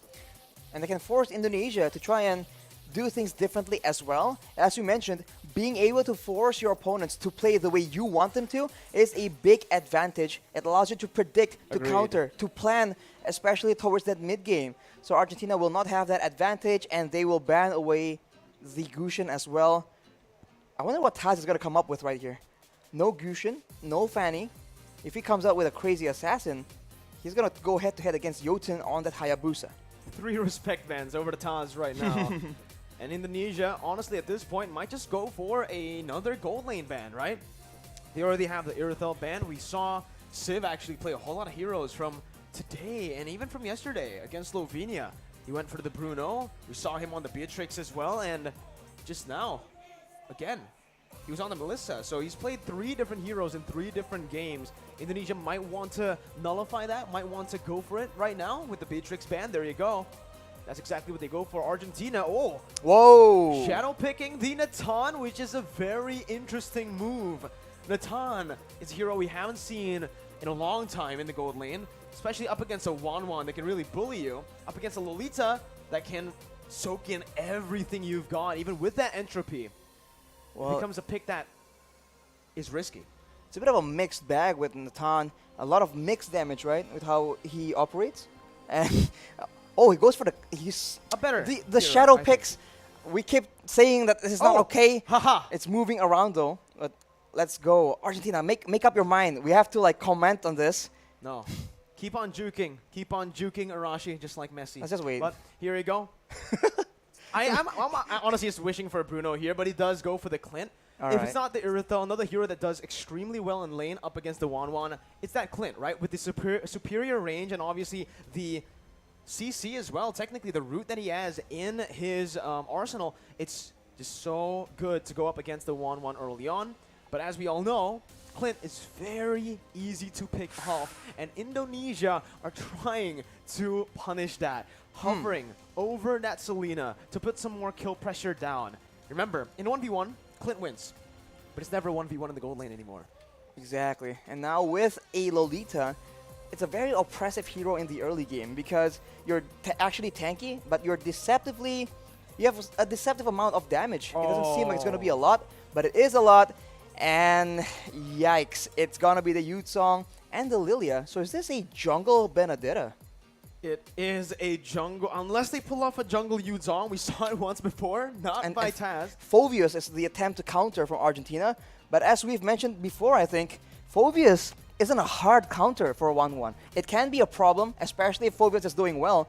But otherwise, 1-1 can absolutely outplay around that demonic force. Both heroes that Argentina are trying to counter with the Phoveus, 1-1 and Benedetta, have counterplay to the Phoveus, right? The Benedetta can just time the dashes with the demonic force, and same for the 1-1. It's the same case. 1-1 can just dash out of that demonic force range when he pops it, right? You do get another proc, but if you're brought back to the base, it will not matter in the end. And that's the thing we've mentioned many times before. But Arashi, there is a catch. If Phoveus wins in the early stage, gets to a point where he actually does so much damage, before 1-1 gets the attack speed to be able to actually get herself outside of the demonic force range, Phoveus becomes an insane counter towards 1-1. It's almost unplayable as a 1-1. And I think right now, as we enter the Land of Dawn, we might see an interesting battle spell come out from Phoveus. I was expecting a Vengeance. Oh. Because usually, you need to go for that Vengeance if you are up against a 1-1 on the Phoveus in a losing lane like this. But it is not the Benedetta that he's up against, right? It is the Yuzong. Exactly. Well, Yuzong is also a very oppressive hero in the laning phase. So we'll have to see that can Papadoc actually get an advantage, and if he does have an advantage, right, it's still up to the rest of the team to enable, to try and catch out the players before the Phoveus in the hands of Papadoc can actually make those crazy plays. So far though, it is a slow laning phase, and it will all depend on, I think, the jungler. So far we've seen that both these teams like taking it easy all the way till number 4, but in this game, it's a bit more scrapping going on. Let's see, right now, Indonesia early on, already 1-1 actually winning out in the lane up against Clint right now, and Brad is actually able to get out. Wait! In the XP lane, it's a solo, no, it's a gank. It's a gank there, from 2v1, Taz. Erwin taken very low. That's the Inspire popped in. Brands looking for that kill onto Erwin. Will not be able to find it, but it's a lot of damage, and that pressure has been alleviated off the other members. Dreams gets caught. That's going to be the shadow kill to pick up another 1-for-1. This time, Argentina with their comfort picks are doing better. Argentina strikes back in the early game. Again, you can't take this team lightly. They are a serious contender in the tournament right now. Indonesia, they need to be a bit more careful, because if they let Yutun start snowballing, that can't be good for them as well. These squishier laners are going to be quite vulnerable, but I guess Brands will be the one that will be feeling the bulk of that aggression. Indonesia, though, already first onto the neutral objective now. Picks it up. No contest from Argentina, as Jotun doesn't have that purple buff. Without the purple buff, Hayabusa is going to find it very difficult to contest or even to gank. So for Argentina, it does feel like their win condition is solely on getting the picks early on. They can't really go for the neutral objective control. Dreams there with a cheeky invade, looking for that steal. But Taz on this Demon Slayer Benedetta. I wonder if he's going to go damage or tank. I think damage must be the way to go. He has that Demon Slayer emblem, so it's a interesting hero. Able to be built quite a few different ways, hybrid, tank, full damage. But right now, we keep talking about the lane management in game number 1. In game number 2 here, I think it's no different. Indonesia has so many wave clear tools to actually work around with. Psychots, Taz, as well as Hijime can all do that, but look at that aggression coming in, and they're not done yet. Jotun able to maneuver himself out of that position, but now he's going to get caught in the stun. Doesn't have the shadow kill to play with here. The guy as well, but a Dominant Blast forces Erwin to pop that circling eagle, leaving Jotun behind for Indonesia to take. Erwin trying to dish out damage back, but again, it's Indonesia that it really feels like Indonesia has Argentina's number in the rotation game. You can see how they can just have such a good read on Argentina, because Dreams, he charged the Numenon Blast preemptively towards the top side, so they are a few steps ahead in these very messy skirmish engagements. And I think Taz is waiting. He's trying to try and steal that purple buff. Does he have backup though? That's the main question. He's all alone here. He's still looking for that retribution battle, but decides to back off, using Eye for an Eye to get out of the circling eagle. Meanwhile, in the XP lane, Hijime and Psychots finds a kill. That's the second kill over to Papa Dog, who's not having a blast on this Phobius in that XP lane, Arashi. We mentioned it, up against the Yuzong.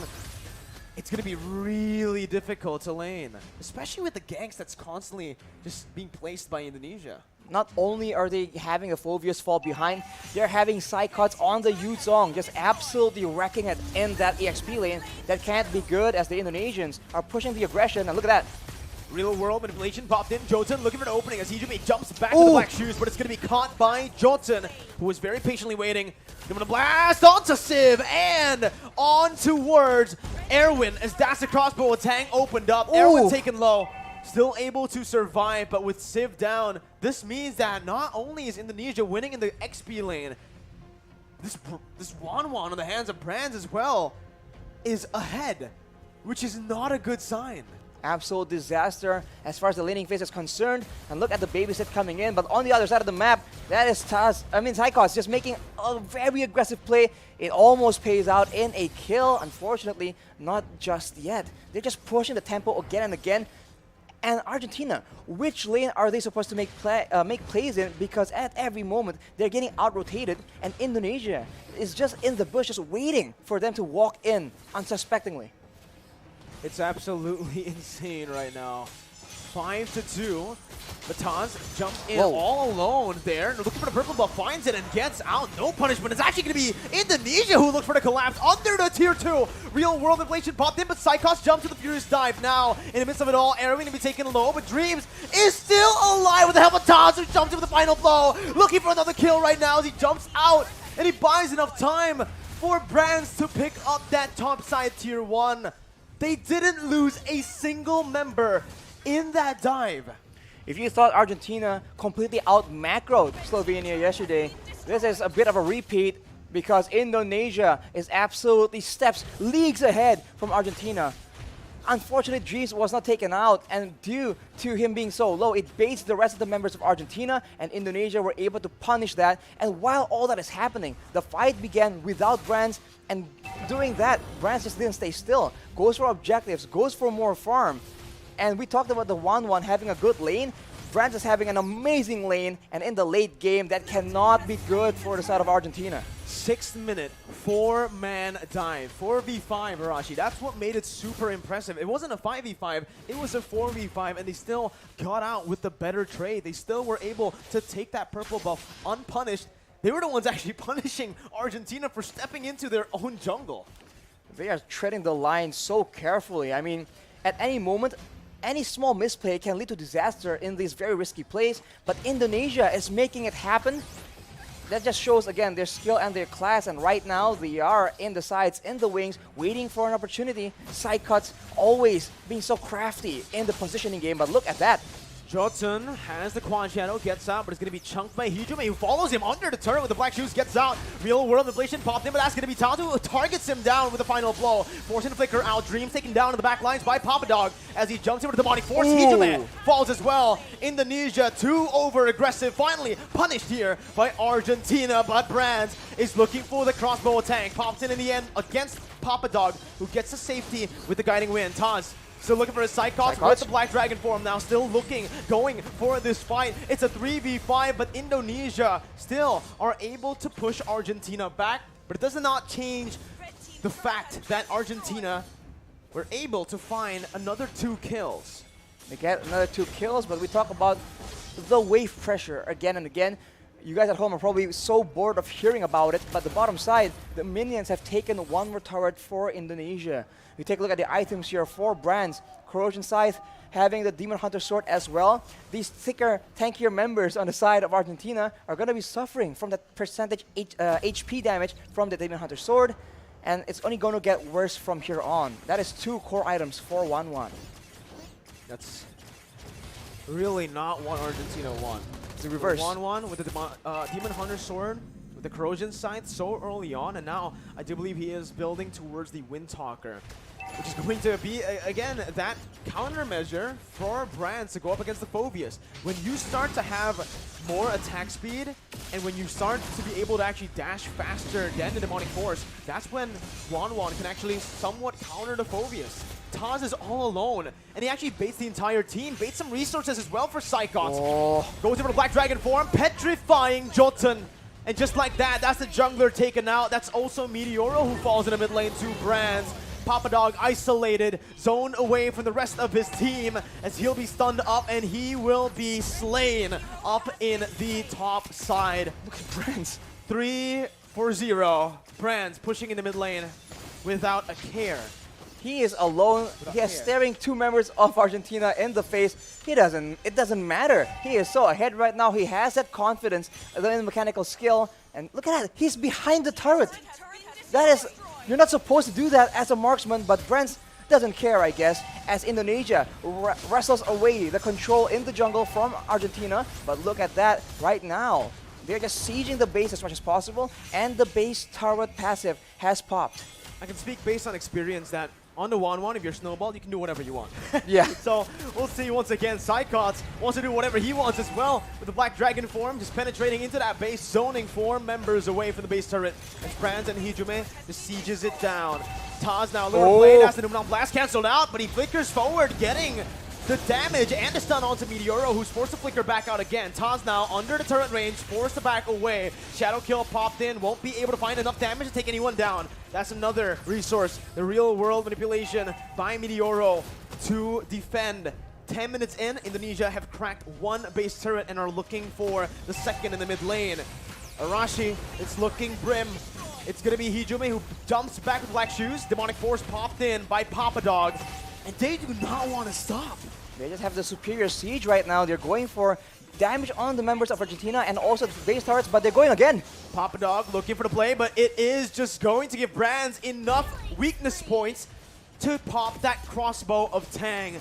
Erwin low, forced to recall, and Indonesia are looking for the end. 2-0, Psychots jumps in again with that signature Petrify on 3. Finds a double before they end the game. 2-0. Indonesia will meet up against Cambodia in the upper bracket finals.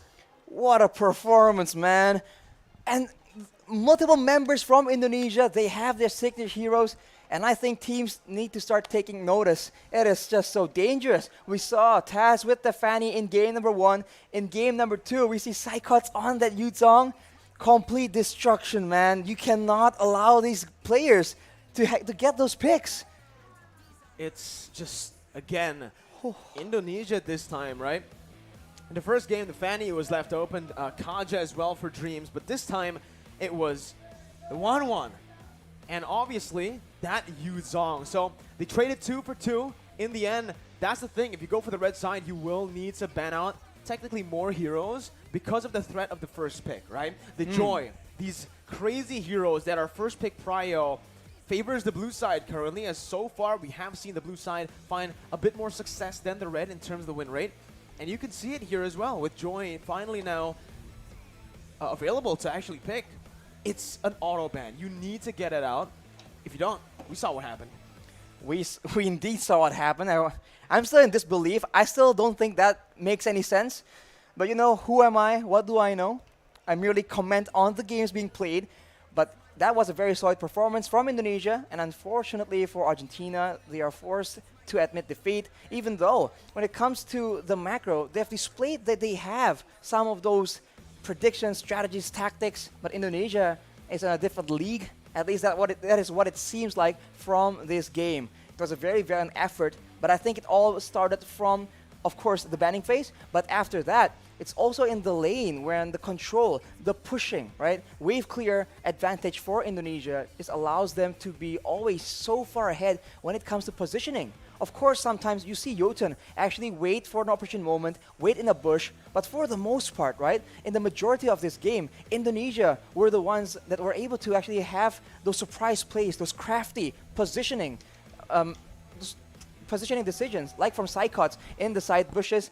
And when the fight gets going, when it's a messy fight and there's enough space, enough time for Argentina to get their damage out, they can match Indonesia. This one trade here was very favorable, actually. But in the grand scheme of things, Indonesia just calmed down. They went back to figuring out, okay, what formation, what strategy works against Argentina right now, and slowly but surely, they again show that discipline, they get the objectives, and Argentina, in an effort to try and get a different result, trying to make sure that they're still in the game, they end up getting caught out in different situations, away from their base, and Indonesia punished them, and with that advantage, slowly but surely, they are able to end that game 2-0. 2-0 in this game. Even though in terms of kills, it does feel a bit closer. It was a faster game that Indonesia were able to end it at 11 minutes. It was 11 minutes. Saikot on that Yuzong, if you give it to him, you know he's going to pick up that MVP. 5-0 and 4, 748 GPM, 33,000 damage dealt. And if you take a look at the numbers, it's not too impressive, right? Yeah. You need to take a look at what he does in the game. He's not a paper man. He's not a person that you can read just on paper, right? You need to watch his gameplay to actually see how he cuts the wave, how he actually looks for that opening, to look for that crazy flank. Because, sure, he did it against Argentina here. He did it against Philippines yesterday. Exactly. It's just the impact he has in that game that really is, I guess to some people, underappreciated for sure. But the player spotlight is going to be Hijume on that Lilia. Like we said, the wave pressure, you don't see it. It doesn't completely win you fights, but being there, being to the location earlier than your opponents, being there, preparing the ambush in the bushes, it all adds up. The reason why Dreams was able to have so many surprising Luminant blasts is also off the back of Indonesia having so much pressure in the lanes and in the rest of the map as well. If you take a look at the items here, Taz was going for that tank Benedetta. Absolute nuisance, man. No spell lifesteal from the Bloodless Axe, but just tanking so much damage and getting out. He has almost no deaths on that beat Benedetta, and that just allows the rest of the team to just go aggressively. 2-0 was the final score for Taz on that Benedetta, even though he was always the one engaging. He was always the one who was also just taking the turret aggro, actually. Or going 1v3. Going 1v3, 1v4, stealing the purple buff away, and obviously just doing what a jungler should, securing neutral objectives. And I do want to give a special shout out to Taz, right? You know, we've already seen Saikos get the MVP, Brands as well, and Hijume. Almost every member, but Taz, his Retribution game, I don't think he's missed a single Retri battle so far from the first game he's played up until this one, the fourth. Not to mention the mechanical skill, man. People need to take notice. On that Fanny, on that Benedetta, it's clean. He's clean with it. And with this kind of meta, it really does feel like it favors Taz with his hero pool. But we are going to throw it over to Masger for Uncle Ger for an interview with one of the Indonesian players. So Arashi, me and you, we're going to hand it over to Masger. Take it away.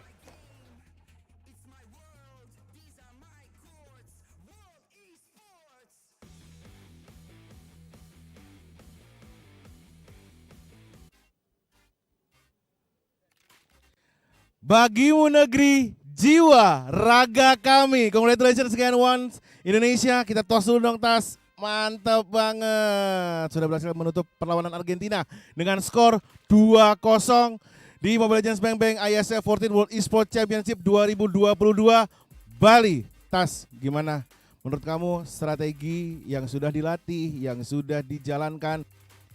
Tadi udah dimainin belum? Belum semua sih. Kayak masih banyak aja sih. Itu kayak baru sebagian kecil lah. Pasti bakal banyak kejutan juga. Masih bakalan banyak kejutan. Terus untuk nextnya, siap untuk melawan tim manapun yang akan menunggu? Pasti siap. Pasti siap. Target juara berarti ya? Ya pastilah, kita bawa merah putih di sini. Kita bawa merah putih di sini. Oke, terima kasih sekali lagi Tas sudah bisa ngobrol-ngobrol. Oke guys, we're going to the commercial break before the third match between Vietnam versus Filipina, still on IESF 14th World Esports Championship 2022 Bali.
Can you guess where I am? Yes, we are the exhibitions here.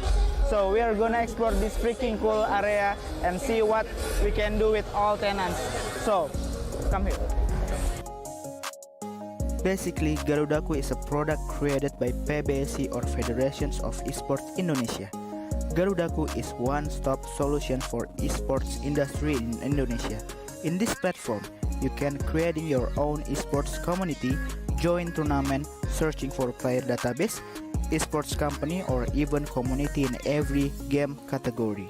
All members that registered in this platform can join many various tournaments in every game category like Dota 2, Tekken 7, Mobile Legends, PUBG, eFootball, FIFA, CSGO, Point Blank, and also Free Fire. Garudaku also has an esports academy for every non-professional players and professional players. They provide coaching clinics and all academy members can be lead to be professional players in every game category. Garudaku became one of the exhibitors at the IESF 14th World Esports Championship Bali 2022. They had a very interesting activity here. Besides, they will teach you how to use their platform and become one of their members. They provide gaming corners. Visitors can use as long as they like to play many games in PlayStation 5. You can play Tekken 7, eFootball 2023, and FIFA 2023. On the other side, they collaborated with Racing Lab to provide a racing simulator that you can try at their booth. The attendee is very helpful to give guidelines on how to use racing simulator machine. This one is very interesting because they give me an experience using a racing simulator and make me feel like I'm the real racer.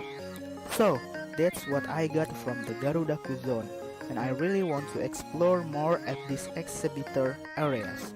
So keep following me and stay tuned.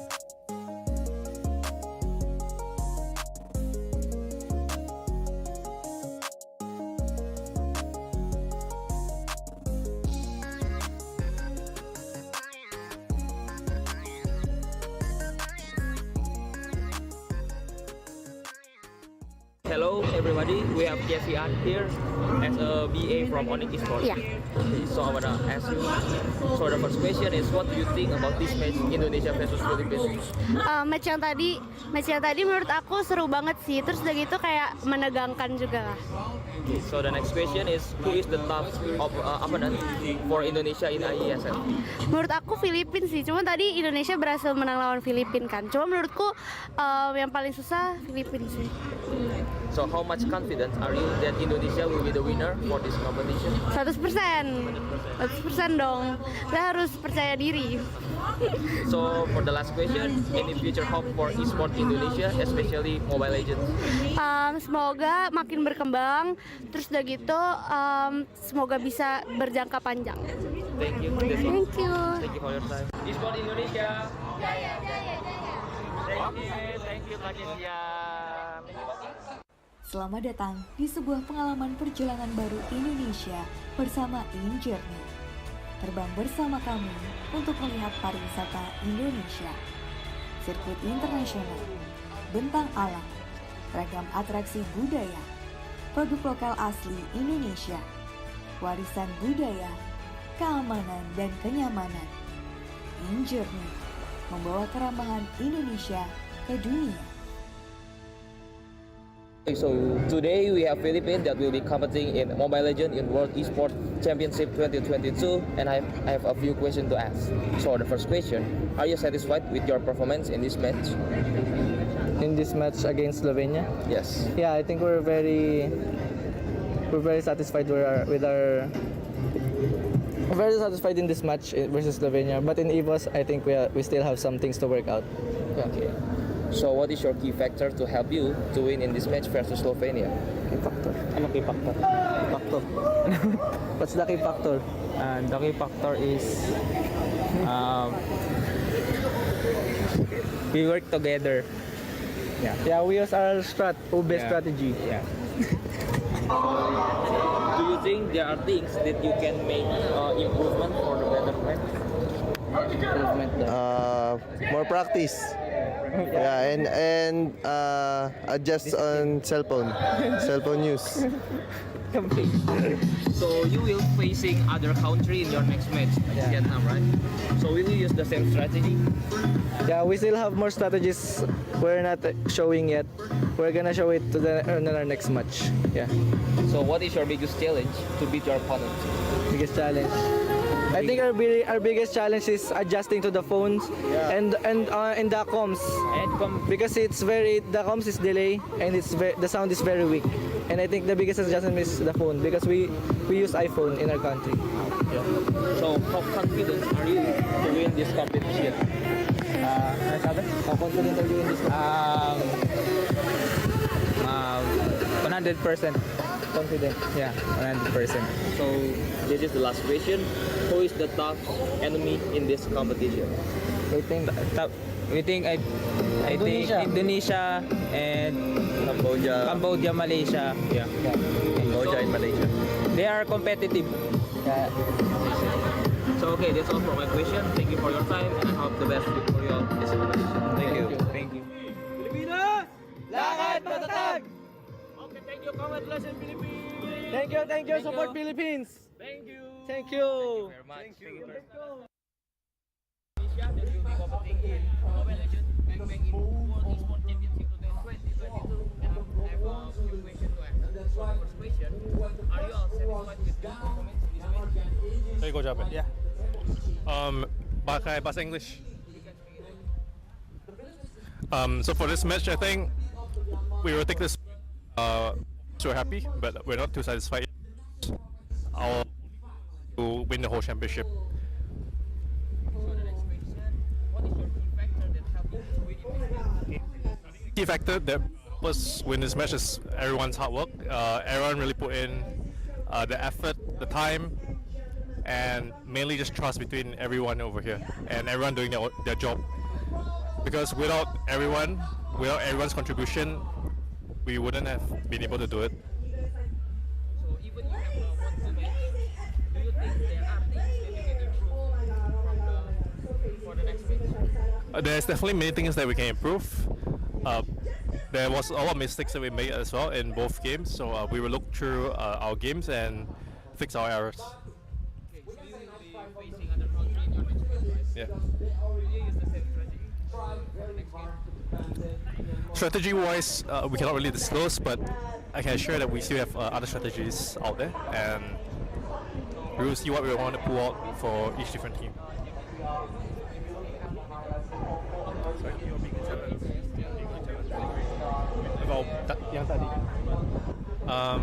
The biggest challenge was because I think Philippines is the favorites, and there's a lot of pressure because our players are all new, and this is our first time representing Indonesia itself. So I feel like the biggest challenge is just the pressure itself.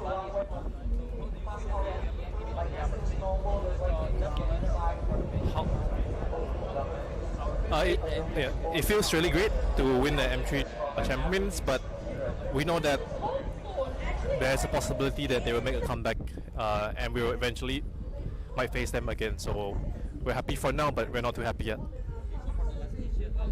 know that the weather in Bali is hot, right? And we have the game is on the upper stage. So does the weather affect for the match? I would say the setup overall is really good. The weather doesn't really affect us, and the setup, the equipment, everything covers the weather, so we don't really feel the heat. Thank you so much. Indonesia! Jaya, jaya, jaya! Okay, thank you. Congratulations, Indonesia! Thank you. Okay, so hello everyone. We have Daki here as an ex-professional Mobile Legends player from Indonesia. Okay, hello. So the first question is, what do you think about this match, Indonesia versus Philippines? Kalau match ya, pakai bahasa Indonesia aja ya. Jadi menurutku matchnya itu bagus banget, tapi menurutku Indonesia masih punya PR karena secara early Filipina lebih bagus, masih lebih bagus, tapi secara mid game mungkin tadi Filipina over PD, ada yang game 1 over PD, akhirnya Indonesia bisa balikin. Tapi maksudnya menurutku kemenangannya belum clean aja. So who is the top opponent for Indonesia in IESF? Filipina. How much confidence are you that Indonesia will be the winner for this competition? 70% ya. So for the last question, any future hope for Esports Indonesia? For Esports in Indonesia is Semoga banyak tim baru bisa masuk MPL, termasuk GPX. Okay, thank you. That's all. Thank you.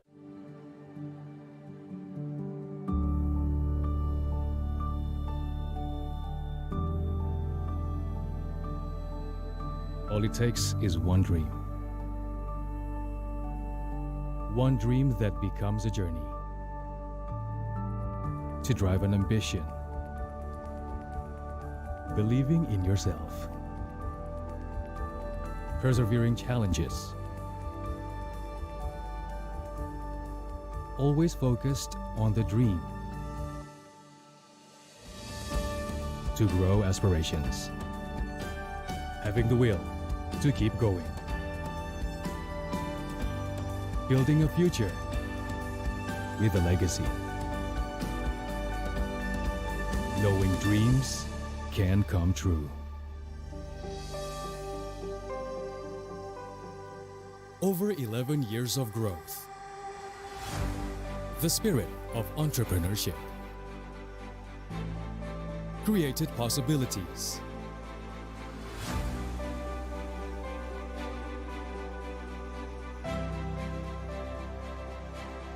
Realized new potentials.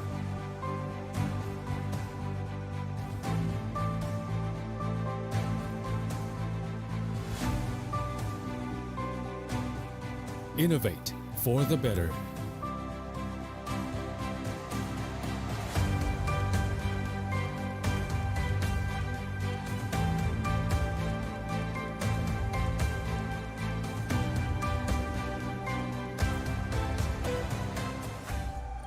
Expand horizons.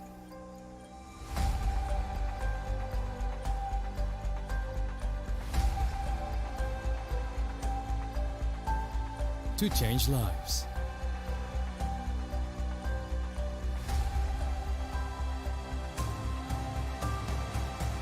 To connect new ideas.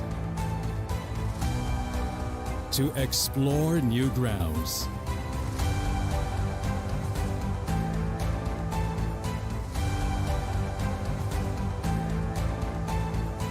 With the future in sight.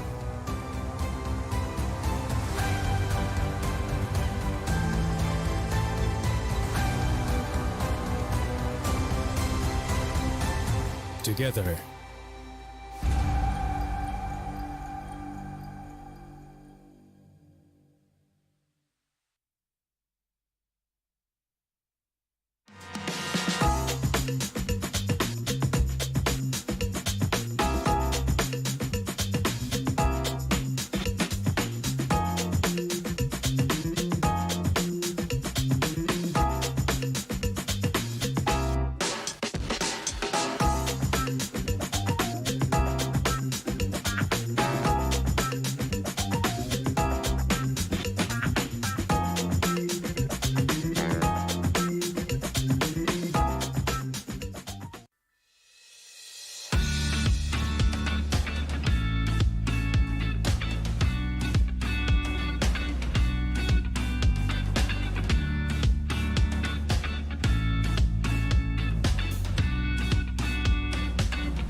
today we have Lotus from Chile, and they will be competing in the World Esports Championship 2022.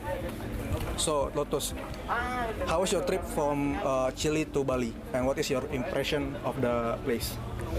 Was a very long trip. We came from Chile. We have 3 connection flights: Chile, Houston, Tokyo, Indonesia, and then Jakarta, Bali. So it was a very long trip, 2 days in a row. But it was a lot of fun. We had a lot of fun too. Totally worth it. Bali is a very beautiful place. So we are so happy to be here. We are delightful right away. So first, how was your trip from your country to Bali? What is your impression about the place? So about my trip, it was a little bit tiring, of course, from Saudi Arabia to Bali. Very long journey, but in the end, it worked out. Everything was fine, and my impression was very great. The place here is wonderful, amazing, beautiful place. Yeah. So about the competition, how do you guys prepare for this championship? Well, we are a stack from Mexico, of course. Everyone has their own team, but we kind of practice with scrims a little bit 2 weeks ago. Okay. So for this tournament, which team or participant do you think will be your biggest rival? So I think our biggest rival will be from our same region, Philippines. We're in the same group. I think they're pretty strong, and I'm hoping we can have a good match. So you've traveled so far from Maldives to Bali, Indonesia. What is your target in this competition? Actually, we look forward to be in the top 1 or 2. As we know, this is the biggest esports tournament in the world. Do you have any pressure on your shoulder, and how do you deal with them? Actually, obviously it's a tournament, right? There'll be a lot of pressures, but then I think we'll be good in handling it. Okay. So you already been through several stages of IESF qualification. What is the key of success for you in order to qualify for this tournament? Well, the key is practice a lot, have fun again. Focus on the game, study the game. The game is your life in a competition. We also know that there have been a significant growth of the esport industry for the past few years, and there are many esport fans that want to represent their country, just like you. Yeah. Do you have any advice or tips for them so they can achieve that dream? So I think we should all remember it's a team game, so we should not only focus on ourselves, and we should maybe focus on the team and how to grow as a team together, and sticking together through the thick and thin. I think that would be the greatest tip I can give. Okay, so that's all for my questions. Thank you. Thank you for your time, and I hope you the best. Thank you for this tournament. I hope the best for Mexico team. Thank you so much. We hope that too. Thanks to you, Pong. Thank you so much. Thank you.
Hi guys, back again with me, Putra Sutopo as your fellow host.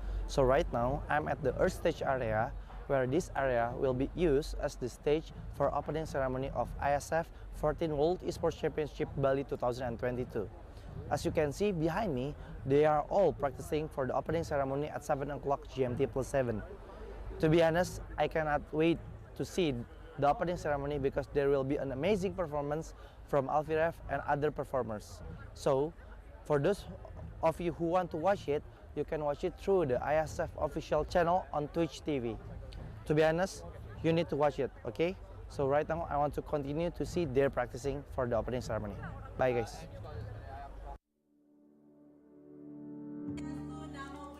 Salam kebajikan. Apa kabar teman-teman media semuanya? Luar biasa. Good afternoon ladies and gentlemen. Diri untuk menyanyikan lagu kebangsaan Indonesia Raya yang akan dilanjutkan dengan Mars PB Esports Indonesia. Indonesia tanah airku, tanah tumpah darahku. Di sanalah aku berdiri. Pertama kita juga sangat berterima kasih kepada beliaunya dari IESF yang begitu memilih negara kita sebagai penyelenggara. Sekitar 42 juta ya e-sport ya, pemain e-sport tentunya akan bisa menyebarkan ini bisa menghidupkan ekosistem daripada e-sport sendiri. Tentunya akan berpengaruh secara ekonomi dan kesehatan. For this event and hopefully Bali and Indonesia will get a really good name in the international, right? Is going to influence a positive creativity in humanity and a new way to socialize, a new way to be together, a new way to be friends. When a parent looks at a kid in the computer with headset on and talking. Salam Esports. Jaya, jaya, jaya. Okay. Okay, thank you so much.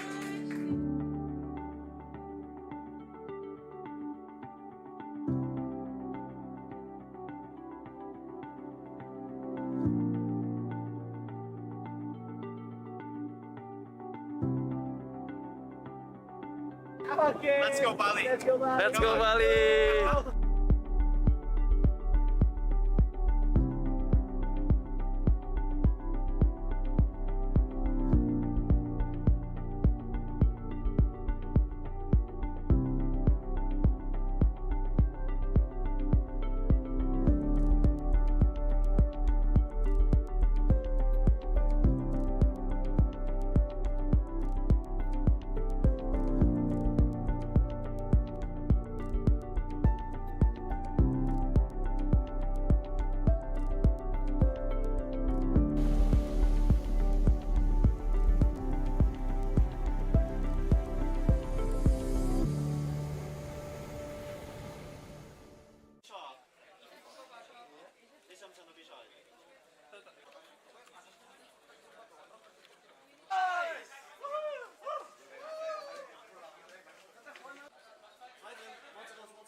Nah, setelah hari ini kita bahas berbagai macam match, mulai dari match yang ada di Ice Stage ataupun yang ada di Fire Stage.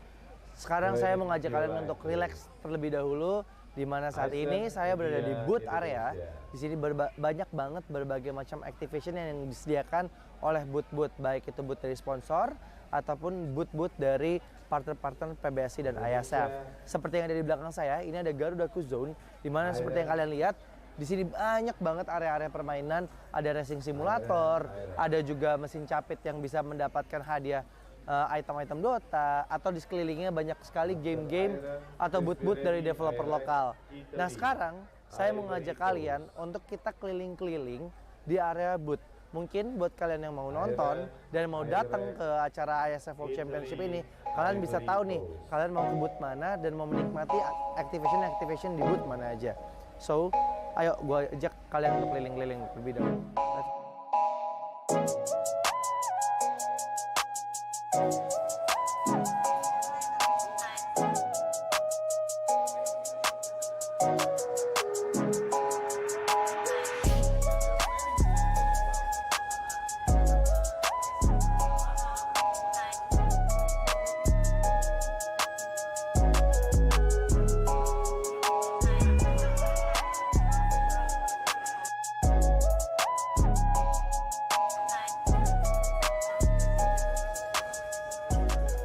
Nah, sekarang kita lagi ada di booth-nya Battle of Guardian, di mana ini merupakan booth developer lokal asal Indonesia yang menciptakan fighting game pertama di Indonesia. Nah, keseruannya nih di sini kayaknya kita bisa main game nih. Kita bisa mencoba trial untuk main game Battle of Guardian. Nah, gue juga penasaran ada apa aja sih di booth Battle of Guardian. Jadi yuk kita coba aja samperin langsung ke booth-nya Battle of Guardian. Let's go.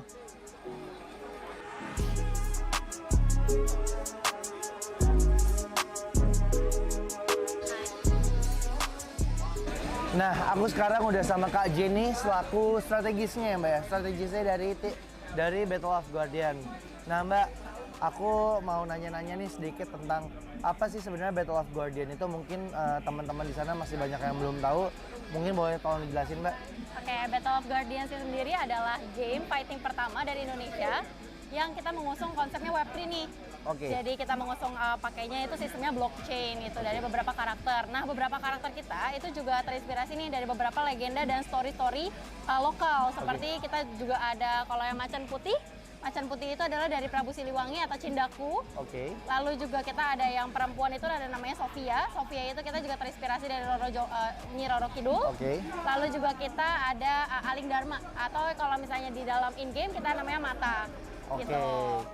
Kalau di dalam in-game-nya sendiri kan aku lihat ini ada banyak fighter ya Mbak. Iya. Nah sebenarnya apakah ini ada jenis-jenis fighternya gitu nggak sih? Apa semuanya tuh kategorinya sama gitu? Ada, kita ada 3 kategori fighters di game kita. Ada dari Guardians, ada dari Demon, dan juga dari Human. Tapi kalau Human di sini adalah ceritanya tuh udah cyborg. Jadi setengah human, setengah robot. Oh, gitu. Jadi mereka memiliki special skill sendiri nih. Oke. Kira-kira total ada berapa karakter sih Mbak yang udah ada sekarang atau yang mungkin rencananya bakalan ada nih di Battle of Guardian? Sekarang ini untuk in-game kita udah keluarin 40 plus karakter. Oke. Tapi kita juga akan tetap develop sih. Kita ada beberapa yang masih kita on hold gitu. Oke. Nah ini nih guys, seru banget. Berarti ini bisa dimainin di mana Mbak nih? Ini kita akan ada di PC Games. Oke. Ini only PC Games, tapi langsung ke website kita aja Battle of Guardians. Dari situ kalian bisa download game ini di PC kalian sendiri. Udah bisa main sama, mungkin aku mau main sama temen aku yang ada di luar kota gitu, atau ini baru bisa offline gitu Mbak? Bisa, kita ada 2 mode, ada offline mode sama ada turnamen mode. Kita juga ada PvP. Oke. PvP jadi secara online, kita akan nyari match secara online gitu. Jadi bisa dari nggak cuma dari luar kota, tapi bisa juga dari luar negeri gitu. Nah, buat kalian yang suka main fighter game, cobain Battle of Guardian. Ini karya lokal loh. Ini fighter game dari Indonesia pertama kali berarti ya Mbak ya? Iya. Dan Battle of Guardian ini juga udah dipertandingkan sebagai kompetisi eksebisi ya kemarin di Piala Presiden ya Mbak ya? Nah sekarang aku penasaran Mbak, ada apa aja sih di dalam booth-nya Battle of Guardian di acara IESF ini, dan sekiranya kalau penonton mau kesini tuh ya tadi mereka bisa ngapain aja dan mungkin ada hadiah-hadiah gitu nggak sih? Ada banget. Kita akan ngadain turnamen. Sebenarnya nanti turnamen kita akan ada di water stage. Oke. Itu akan di tanggal 3, 4, sama 9. Itu prize pool-nya akan ada di 10 juta. Kita akan bagi-bagi nih. Nah, tapi di sini juga kita ada fun match. Jadi di sini kalian bisa coba game-game kita. Ada tiga ini. Kalian bisa coba pakai arcade games, bisa juga pakai joystick nih untuk mencoba beberapa experience-nya beda-beda nih. Benar. Nah, kalau arcade games tuh yang kayak pro player gitu kan? Iya benar. Gitu. Jadi ada pakai arcade-nya sendiri, mesin arcade-nya sendiri. Nah, selain kita showcase game kita sendiri, kita juga ada nih beberapa merchandise yang kita eksklusif banget nih untuk IESF. Seperti jersey, terus baju yang aku pakai nih sekarang, kaos yang aku pakai. Lalu kita juga ada karakter, jadi ada 3D printing karakter. Kita juga ada figur, ada juga keychain gitu. Nah, boleh nggak aku isi nih Mungkin buat teman-teman di sana juga penasaran gimana sih game Battle of Guardian. Aku izin main dulu boleh nggak Mbak? Boleh, boleh banget. Yuk, Oke. kita main yuk. Siap. Yuk. Yuk.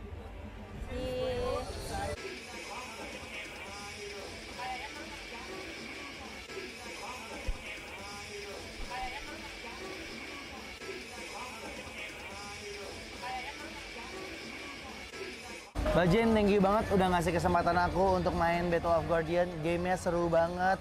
Ini sih buat kalian yang suka main fight game bakal ketagihan banget ya Mbak ya. Oke kalau kayak gitu. Mbak Jen, aku pamit. Thank you ya Mbak Jen ya. Thank you. Oke. Energi. Selalu ada dimanapun itu. Membawa yang baik menjadi hebat. Karena tidak ada lagi batas. Kemanapun lintasan masa membawa hingga ke masa depan. Sejauh mana kamu bisa bermimpi? Jawabannya, sejauh yang hati kamu inginkan. Dengan energi yang menggerakkan kamu dan kamu. Pertamina, energizing you.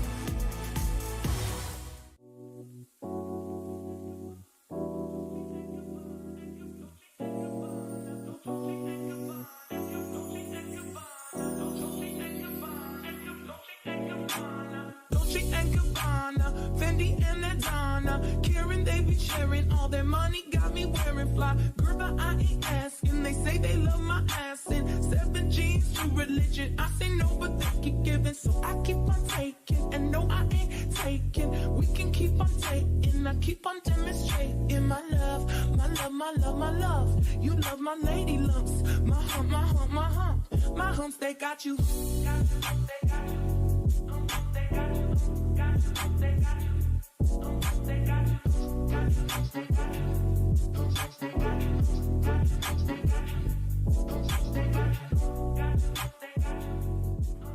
Dolce and Gabbana, Fendi and Adana, Karen, they be sharing all their money, got me wearing fly. Girl by IES, and they say they love my ass. And 7 G's to religion. I say no, but they keep giving, so I keep on taking. And no, I ain't taking. We can keep on taking. I keep on demonstrating my love, my love, my love, my love. You love my lady lumps.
So today we have Lotus from Chile, and they will be competing in the World Esports Championship 2022. So Lotus, how was your trip from Chile to Bali, and what is your impression of the place? It was a very long trip. We came from Chile. We have 3 connection flights: Chile, Houston, Tokyo, Indonesia, Jakarta, Bali. So it was a very long trip, 2 days in a row. But it was a lot of fun. We had a lot of fun too. Totally worth it. Bali is a very beautiful place. So we are so happy to be here. We are delightful right away. So first, how was your trip from your country to Bali? What is your impression about the place? So about my trip, it was a little bit tiring, of course, from Saudi Arabia to Bali. Very long journey, but in the end, it worked out. Everything was fine, and my impression was very great. The place here is wonderful, amazing, beautiful place.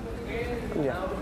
So about the competition, how do you guys prepare for this championship? Well, we are a stack from Mexico, of course. Everyone has their own team, but we kind of practice with scrims a little bit 2 weeks ago. Okay.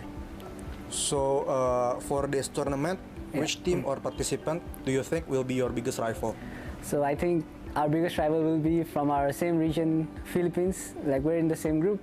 Like I think they're pretty strong, and I'm hoping we can have a good match. So you've traveled so far from Maldives to Bali, Indonesia. What is your target in this competition? Actually, we look forward to be in the top 1 or 2. As we know, this is the biggest esport tournament in the world. Do you have any pressure on your shoulder, and how do you deal with them? Actually, obviously it's a tournament, right? There'll be a lot of pressures, but then I think we'll be good in handling it. Okay. So you already been through several stages of IESF qualification. What is the key of success for you in order to qualify for this tournament? Well, the key is practice a lot, have fun again. I mean, focus on the game, study the game. The game is your life in a competition. We also know that there have been a significant growth of the esport industry for the past few years, and there are many esport fans that want to represent their country, just like you. Yeah. Do you have any advice or tips for them so they can achieve that dream? So I think we should all remember, like, it's a team game, so we should solely not only focus on ourselves, and we should maybe focus on the team and how to grow as a team together, and sticking together through the thick and thin. I think that would be the greatest tip I can give. Okay, so that's all for my questions. Thank you. Thank you for your time, and I hope you the best. Thank you, for this tournament. I hope the best for Mexico team. Thank you so much. We hope that too. Thanks to you, Pong. Thank you so much. Thank you.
Hi guys, back again with me, Putra Sutopo as your fellow host. So right now, I'm at the Earth Stage area, where this area will be used as the stage for opening ceremony of IESF 14th World Esports Championship Bali 2022.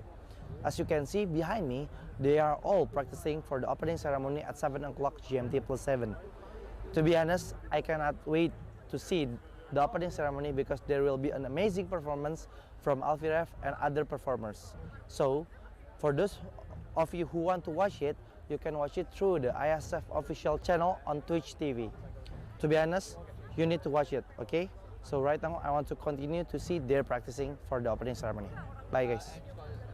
Iklan Pop Mie, stuck gitu-gitu aja. Pop Mie, ransel, Pop Mie. Biar seru nggak terputus, Pop Mie dus. Topping cangki sama gurihnya itu sob. Beuh, yuk sob, sikat Pop Mie. Seru terus kuy. Iklan Pop Mie, stuck gitu-gitu aja. Pop Mie, ransel, Pop Mie. Biar seru nggak terputus, Pop Mie dus. Topping cangki sama gurihnya itu sob. Beuh, yuk sob, sikat Pop Mie. Seru terus kuy.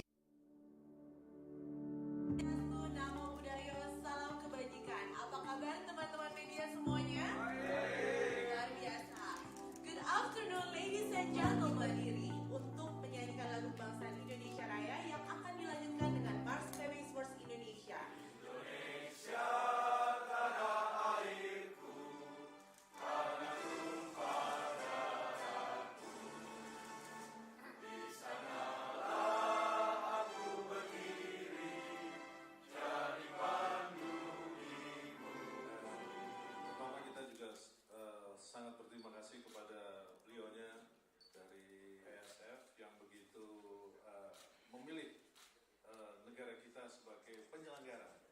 Sekitar 42 juta ya e-sport ya, pemain e-sport tentunya akan bisa menyebarkan ini, bisa menghidupkan ekosistem daripada e-sport itu sendiri. Tentunya akan berpengaruh secara ekonomi dan kesehatan. For this event, and hopefully Bali and Indonesia will get a really good name in the international, right?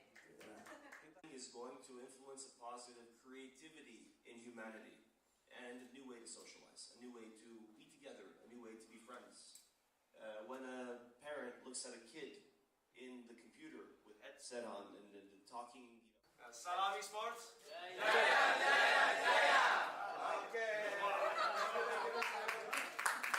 Okay, thank you so much.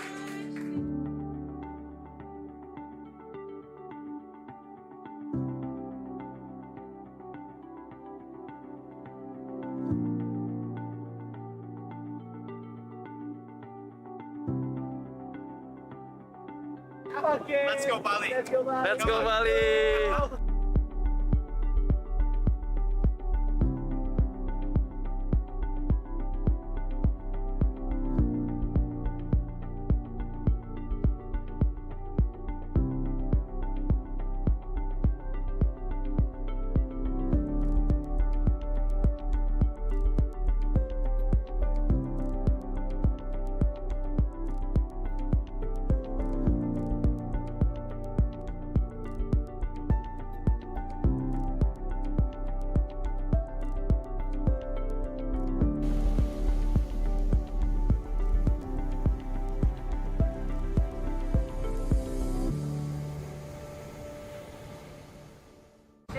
So, welcome to the IESF 15th World Esports Championships Bali 2022 with me Sigit as your field host.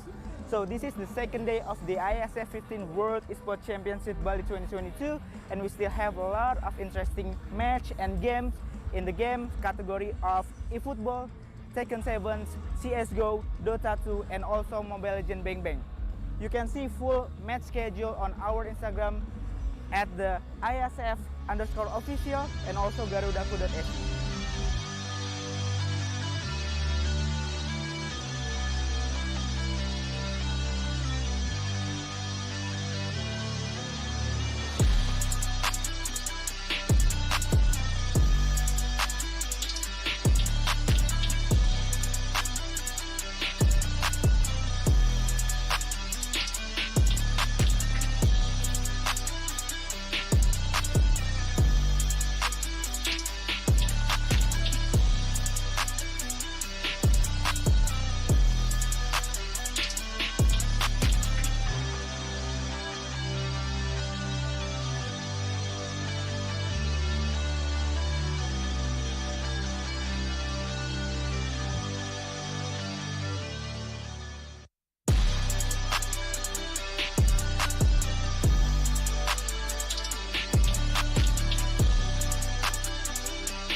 before we go, did any of you miss the excitement of the day one? Don't worry, here's the recap day one of the IESF 15th World Esports Championship Bali 2022. Enjoy!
Saya membuka secara resmi 14th World Esports Championship.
Hydro Coco.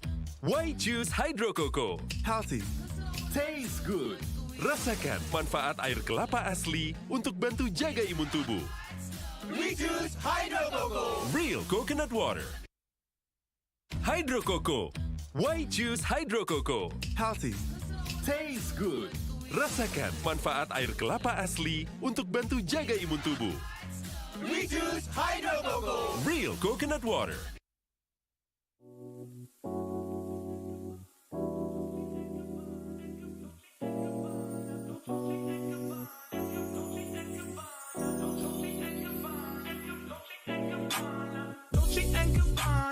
Fendi and Adana, Karen, they be sharing all their money, got me wearing fly. Girl by IES, and they say they love my ass. And 7 G's to religion, I say no, but they keep giving, so I keep on taking. And no, I ain't taking. We can keep on taking, I keep on demonstrating my love, my love, my love, my love. You love my lady lumps, my hump, my hump, my hump, my humps. They got you. They got you. They got you. They got you. They got you.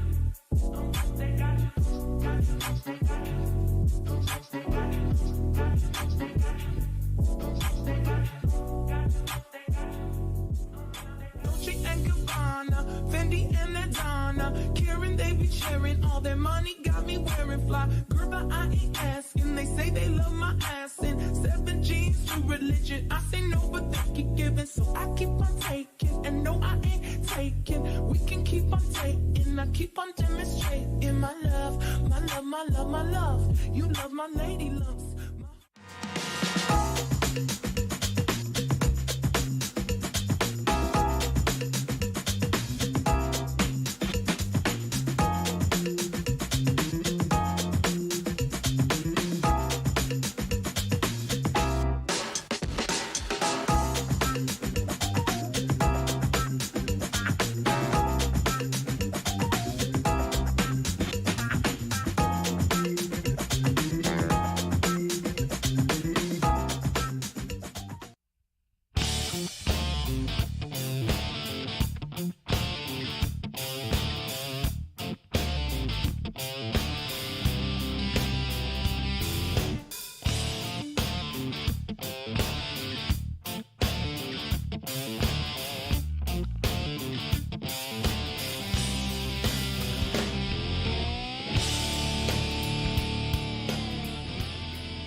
So today we have Lotus from Chile, and they will be competing in the World Esports Championship 2022.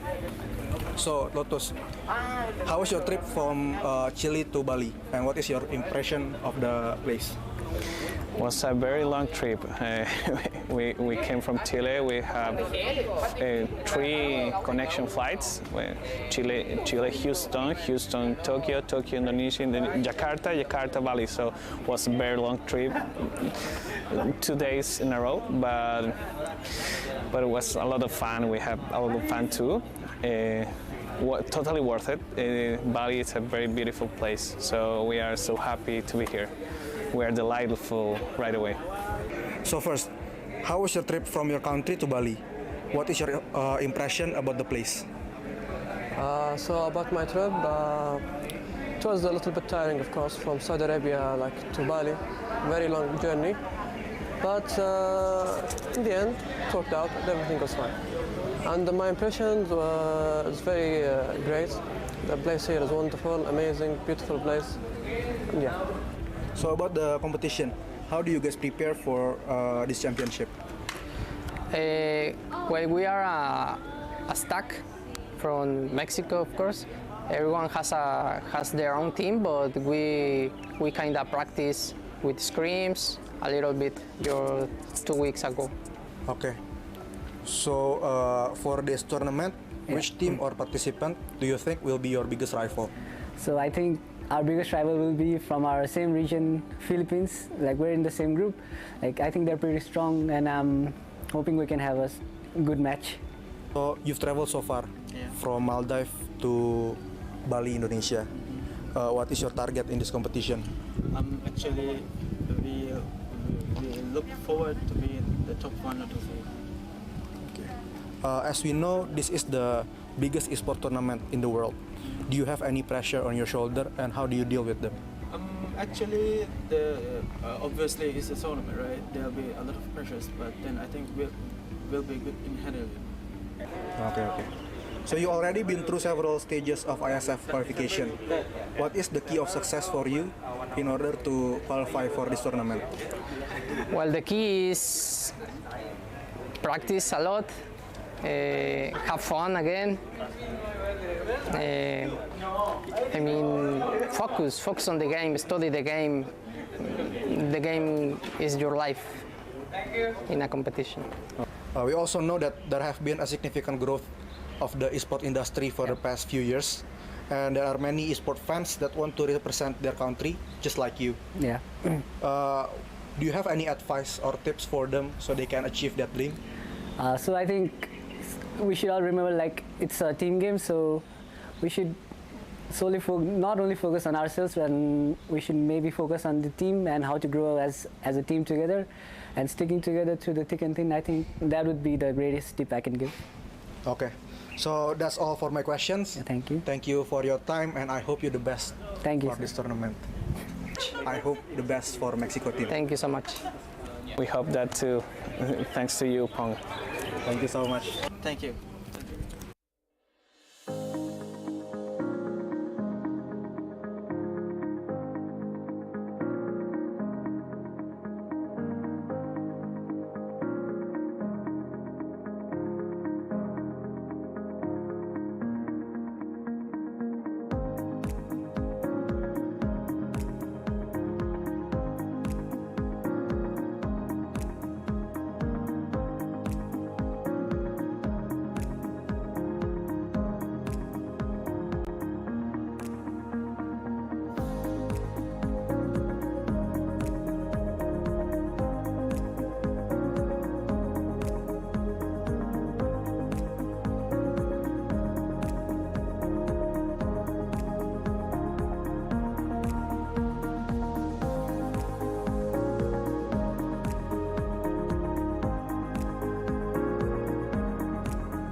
Nah, setelah hari ini kita bahas berbagai macam match, mulai dari match yang ada di Ice Stage ataupun yang ada di Fire Stage. Sekarang saya mengajak kalian untuk relax terlebih dahulu, di mana saat ini saya berada di booth area. Di sini banyak banget berbagai macam activation yang disediakan oleh booth-booth, baik itu booth dari sponsor ataupun booth-booth dari partner-partner PBSI dan IESF. Seperti yang ada di belakang saya, ini ada Garuda Zone, di mana seperti yang kalian lihat, di sini banyak banget area-area permainan, ada racing simulator, ada juga mesin capit yang bisa mendapatkan hadiah item-item Dota, atau di sekelilingnya banyak sekali game-game atau booth-booth dari developer lokal. Nah, sekarang saya mengajak kalian untuk kita keliling-keliling di area booth. Mungkin buat kalian yang mau nonton dan mau datang ke acara IESF World Championship ini, kalian bisa tahu nih, kalian mau ke booth mana dan mau menikmati activation di booth mana aja. So, ayo gue ajak kalian untuk keliling-keliling lebih dahulu.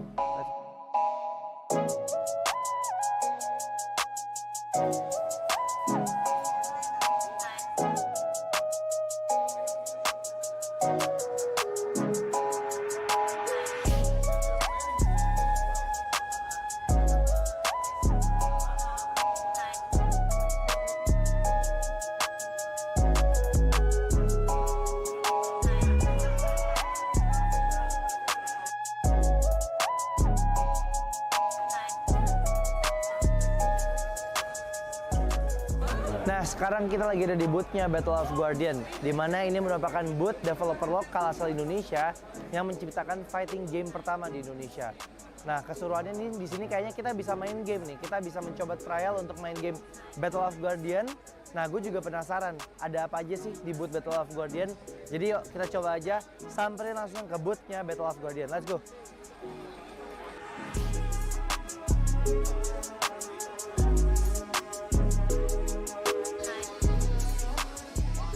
Nah, aku sekarang udah sama Kak Jenny selaku strategisnya ya Mbak ya, strategisnya dari Battle of Guardian. Nah Mbak, aku mau nanya-nanya nih sedikit tentang apa sih sebenarnya Battle of Guardian itu. Mungkin teman-teman di sana masih banyak yang belum tahu, mungkin boleh tolong dijelasin Mbak. Oke, Battle of Guardian sendiri adalah game fighting pertama dari Indonesia yang kita mengusung konsepnya Web3 nih. Oke. Jadi kita mengusung pakainya itu sistemnya blockchain itu dari beberapa karakter. Nah, beberapa karakter kita itu juga terinspirasi nih dari beberapa legenda dan story-story lokal. Seperti kita juga ada kalau yang macan putih. Macan putih itu adalah dari Prabu Siliwangi atau Cindaku. Oke. Lalu juga kita ada yang perempuan itu ada namanya Sofia. Sofia itu kita juga terinspirasi dari Nyi Roro Kidul. Oke. Lalu juga kita ada Aling Dharma atau kalau misalnya di dalam in-game kita namanya Mata. Oke. Gitu.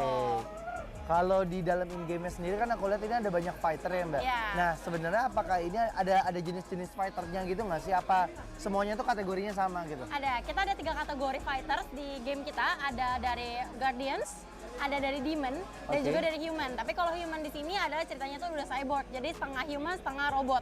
Oh, gitu. Jadi mereka memiliki special skill sendiri nih. Oke. Kira-kira total ada berapa karakter sih Mbak yang udah ada sekarang atau yang mungkin rencananya bakalan ada nih di Battle of Guardian? Sekarang ini untuk in-game kita udah keluarin 40 plus karakter. Oke. Tapi kita juga akan tetap develop sih. Kita ada beberapa yang masih kita on hold gitu. Oke. Nah, ini nih guys, seru banget. Berarti ini bisa dimainin di mana Mbak nih? Ini kita akan ada di PC Games. Oke. Ini only PC Games, tapi langsung ke website kita aja Battle of Guardians. Dari situ kalian bisa download game ini di PC kalian sendiri. Udah bisa main sama, mungkin aku mau main sama temen aku yang ada di luar kota gitu, atau ini baru bisa offline gitu Mbak? Bisa, kita ada 2 mode, ada offline mode sama ada turnamen mode. Kita juga ada PVP. Oke. PVP jadi secara online, kita akan nyari match secara online gitu. Jadi bisa dari nggak cuma dari luar kota, tapi bisa juga dari luar negeri gitu. Nah, buat kalian yang suka main fighter game, cobain Battle of Guardian. Ini karya lokal loh. Ini fighter game dari Indonesia pertama kali berarti ya Mbak ya? Iya. Dan Battle of Guardian ini juga udah dipertandingkan sebagai kompetisi eksebisi ya kemarin di Piala Presiden ya Mbak ya? Nah, sekarang aku penasaran Mbak, ada apa aja sih di dalam booth-nya Battle of Guardian di acara IESF ini, dan sekiranya kalau penonton mau kesini tuh ya tadi mereka bisa ngapain aja dan mungkin ada hadiah-hadiah gitu nggak sih? Ada banget. Kita akan ngadain turnamen. Sebenarnya nanti turnamen kita akan ada di water stage. Oke. Itu akan di tanggal 3, 4, sama 9. Itu prize pool-nya akan ada di 10 juta. Kita akan bagi-bagi nih. Nah, tapi di sini juga kita ada fun match. Jadi di sini kalian bisa coba game-game kita. ada tiga ini. Kalian bisa coba pakai arcade games, bisa juga pakai joystick nih untuk mencoba beberapa experience-nya beda-beda nih. Benar. Nah, Kalau arcade games tuh yang kayak pro player gitu kan. Iya benar. Gitu. Oke. Jadi ada pakai arcade-nya sendiri, mesin arcade-nya sendiri. Nah, selain kita showcase game kita sendiri, kita juga ada nih beberapa merchandise yang kita eksklusif banget nih untuk IESF. Seperti jersey, terus baju yang aku pakai nih sekarang, kaos yang aku pakai. Lalu kita juga ada karakter, jadi ada 3D printing karakter. Kita juga ada figur, ada juga keychain gitu. Nah, boleh nggak aku izin nih? Mungkin buat teman-teman di sana juga penasaran gimana sih game Battle of Guardian. Aku izin main dulu, boleh nggak Mbak? Boleh banget. Yuk, kita main yuk. Siap. Yuk.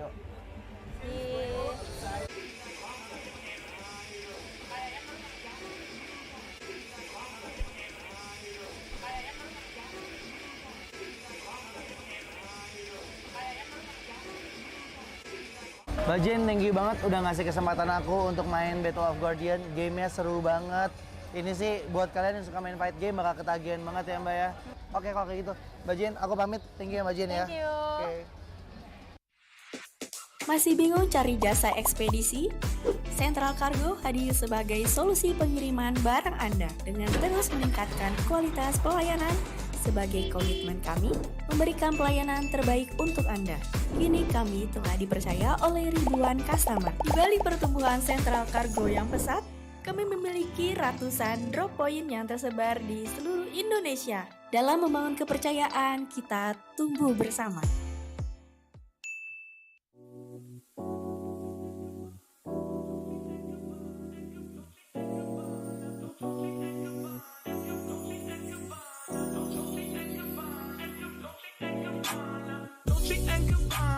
Fendi and Adana, Karen, they be sharing all their money, got me wearing fly. Girl, but I ain't asking. They say they love my ass and 7 G's to religion. I say no, but they keep giving, so I keep on taking. And no, I ain't taking. We can keep on taking. I keep on demonstrating my love, my love, my love, my love. You love my lady lumps, my hump, my hump, my hump. My humps, they got you. They got you. They got you. They got you. They got you.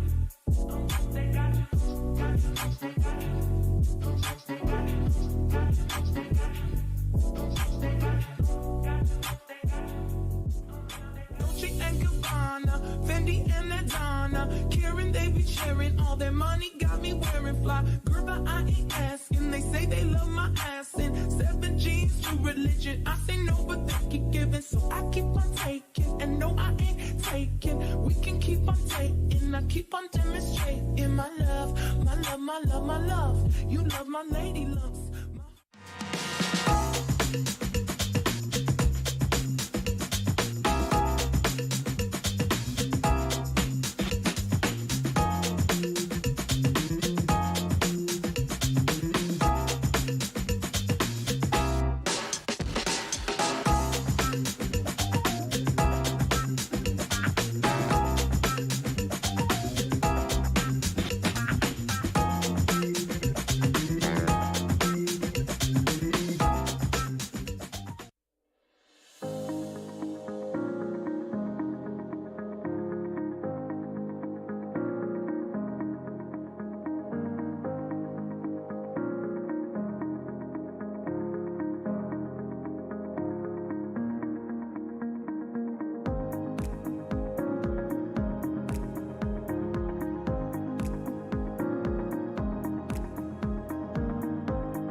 Go do it! Welcome to Mobile Legends!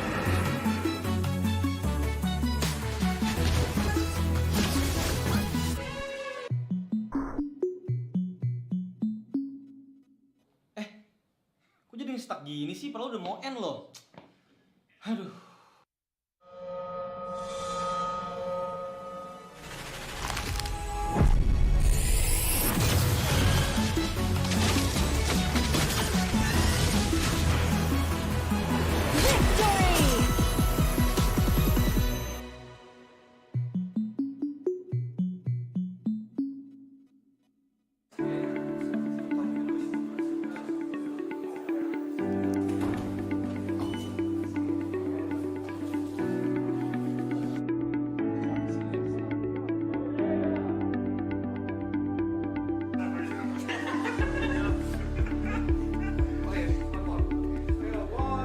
So today we have Lotus from Chile, and they will be competing in the World Esports Championship 2022.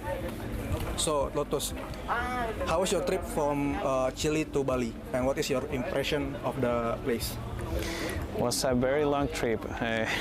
We came from Chile. We have 3 connection flights: Chile, Houston, Tokyo, Indonesia, Jakarta, Bali. So it was a very long trip, 2 days in a row. But it was a lot of fun. We had a lot of fun too. Totally worth it. Bali is a very beautiful place. So we are so happy to be here. We are delightful right away. So first, how was your trip from your country to Bali? What is your impression about the place? So about my trip, it was a little bit tiring, of course, from Saudi Arabia to Bali.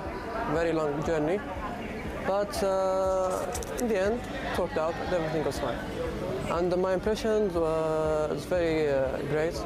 The place here is wonderful, amazing, beautiful place. And yeah. So about the competition, how do you guys prepare for this championship? Well, we are a stack from Mexico, of course. Everyone has their own team, but we kind of practice with scrims a little bit 2 weeks ago. Okay. So for this tournament, which team or participant do you think will be your biggest rival? So I think our biggest rival will be from our same region, Philippines. We're in the same group. I think they're pretty strong, and I'm hoping we can have a good match. So you've traveled so far from Maldives to Bali, Indonesia. What is your target in this competition? Actually, we look forward to be in the top 1 or 2. Okay. As we know, this is the biggest esports tournament in the world. Do you have any pressure on your shoulder, and how do you deal with them? Actually, obviously it's a tournament, right? There'll be a lot of pressures, but then I think we'll be good in handling it. Okay. So you already been through several stages of IESF qualification. What is the key of success for you in order to qualify for this tournament? Well, the key is practice a lot, have fun again. Focus on the game, study the game. The game is your life in a competition. We also know that there have been a significant growth of the esports industry for the past few years, and there are many esports fans that want to represent their country, just like you. Yeah. Do you have any advice or tips for them so they can achieve that dream? So I think we should all remember, it's a team game, so we should solely not only focus on ourselves, and we should maybe focus on the team and how to grow as a team together, and sticking together through the thick and thin. I think that would be the greatest tip I can give. Okay, so that's all for my questions. Yeah, thank you. Thank you for your time, and I hope you the best. Thank you for this tournament. I hope the best for Mexico team. Thank you so much. We hope that too. Thanks to you, Pong. Thank you so much. Thank you. Hi guys, back again with me, Putra Sutopo, as your fellow host. So right now, I'm at the Earth Stage area, where this area will be used as the stage for opening ceremony of IESF 14th World Esports Championship Bali 2022. As you can see behind me, they are all practicing for the opening ceremony at 7 o'clock GMT+7. To be honest, I cannot wait to see the opening ceremony because there will be an amazing performance from Alfiref and other performers. So, for those of you who want to watch it, you can watch it through the IESF official channel on Twitch TV. To be honest, you need to watch it, okay? So right now, I want to continue to see their practicing for the opening ceremony. Bye guys. Ada sebuah cerita tentang mereka yang bangkit dari keterpurukan, melawan keterbatasan, merajut karya untuk berdaya bersama, membuka jalan kemudahan dan rasa percaya akan masa depan. Di tengah tantangan, mereka suarakan harapan, bergerak untuk perubahan. IndiHome, aktivitas tanpa batas. Nama budaya, salam kebajikan. Apa kabar teman-teman media semuanya? Luar biasa. Good afternoon ladies and gentlemen. Diri untuk menyanyikan lagu kebangsaan Indonesia Raya yang akan dilanjutkan dengan Mars PB Esports Indonesia. Indonesia tanah airku, tanah tumpah darahku. Di sanalah aku berdiri, jadi pandu ibu. Pertama kita juga sangat berterima kasih kepada beliaunya dari IESF yang begitu memilih negara kita sebagai penyelenggara. Sekitar 42 juta ya e-sport ya, pemain e-sport tentunya akan bisa menyebarkan ini, bisa menghidupkan ekosistem daripada e-sport itu sendiri. Tentunya akan berpengaruh secara ekonomi dan kesehatan. For this event, and hopefully Bali and Indonesia will get a really good name in the international, right? Is going to influence a positive creativity in humanity and a new way to socialize, a new way to be together, a new way to be friends. When a parent looks at a kid in the computer with headset on and talking. Salam Esports.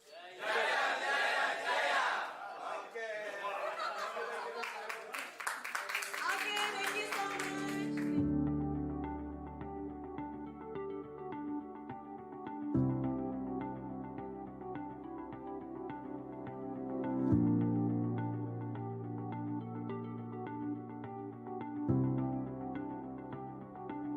Okay. Let's go Bali. Let's go Bali.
Selamat datang di sebuah pengalaman perjalanan baru Indonesia bersama InJourney.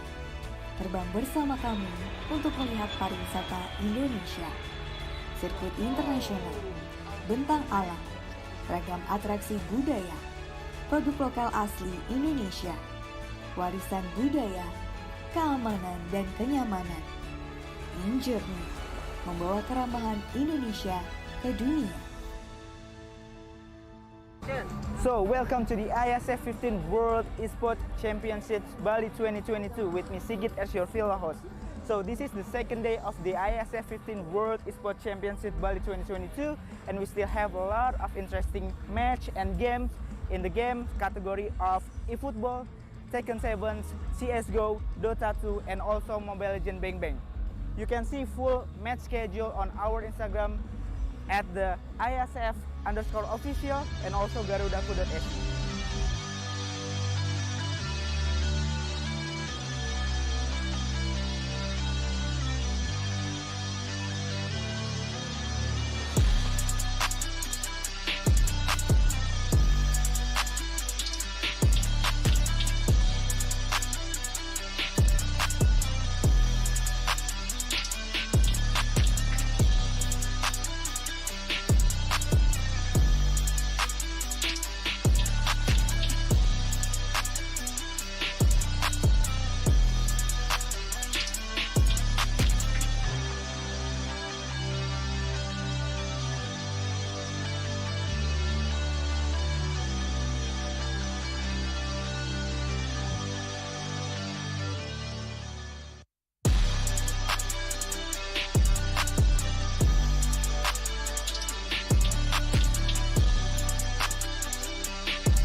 So, before we go, did any of you miss the excitement of the day one?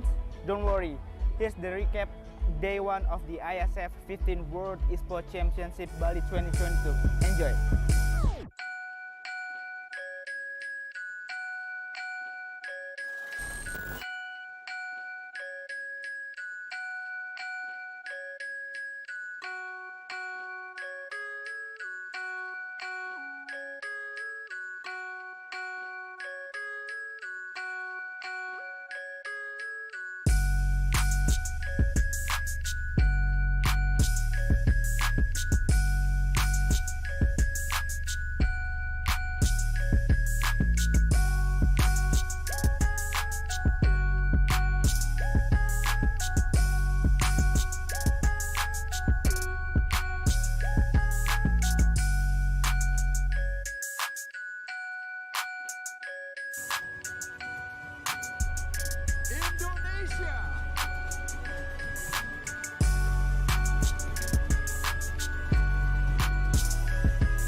Saya membuka secara resmi 14th World Esports Championship.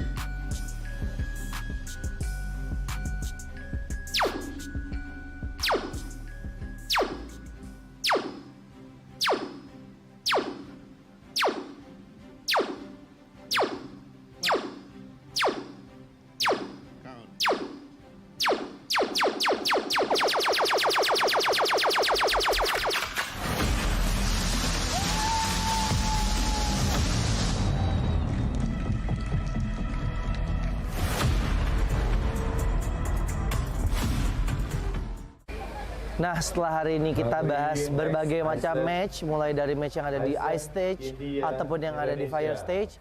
Sekarang saya mau ngajak kalian untuk relax terlebih dahulu, di mana saat ini saya berada di booth area.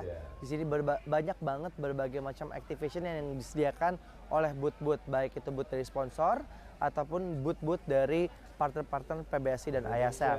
Seperti yang ada di belakang saya, ini ada Garudaku Zone, di mana seperti yang kalian lihat, di sini banyak banget area-area permainan, ada racing simulator, ada juga mesin capit yang bisa mendapatkan hadiah item-item Dota, atau di sekelilingnya banyak sekali game-game atau booth-booth dari developer lokal. Nah, sekarang saya mau ngajak kalian untuk kita keliling-keliling di area booth. Mungkin buat kalian yang mau nonton dan mau datang ke acara IESF World Championship ini, kalian bisa tahu nih, kalian mau ke booth mana dan mau menikmati activation di booth mana aja. So, ayo gue ajak kalian untuk keliling-keliling lebih dahulu.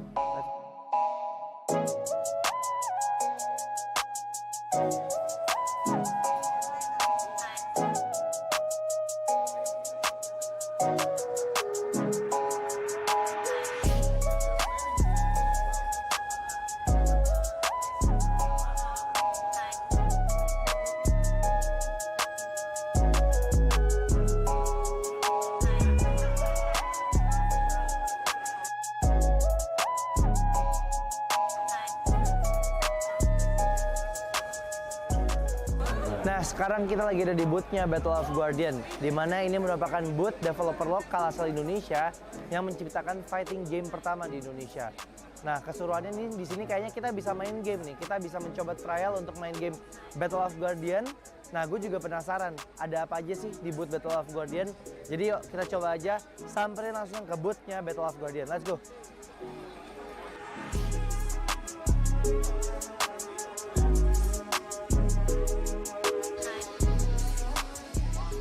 Nah, aku sekarang udah sama Kak Jenny selaku strategisnya ya Mbak ya. Strategisnya dari Battle of Guardian. Nah Mbak, aku mau nanya-nanya nih sedikit tentang apa sih sebenarnya Battle of Guardian itu. Mungkin teman-teman di sana masih banyak yang belum tahu. Mungkin boleh tolong dijelasin Mbak. Oke, Battle of Guardians sendiri adalah game fighting pertama dari Indonesia yang kita mengusung konsepnya Web3 nih.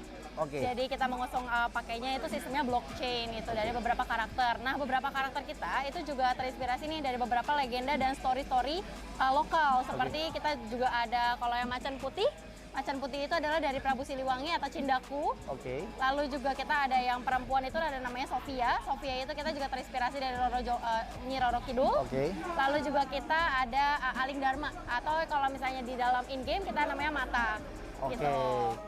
Kalau di dalam in-game-nya sendiri kan aku lihat ini ada banyak fighter ya Mbak. Iya. Nah sebenarnya apakah ini ada jenis-jenis fighternya gitu nggak sih? Apa semuanya tuh kategorinya sama gitu? Ada, kita ada 3 kategori fighters di game kita. Ada dari Guardians, ada dari Demon, dan juga dari Human. Tapi kalau Human di sini adalah ceritanya tuh udah cyborg, jadi setengah human, setengah robot. Oh, gitu. Jadi mereka memiliki special skill sendiri nih. Oke.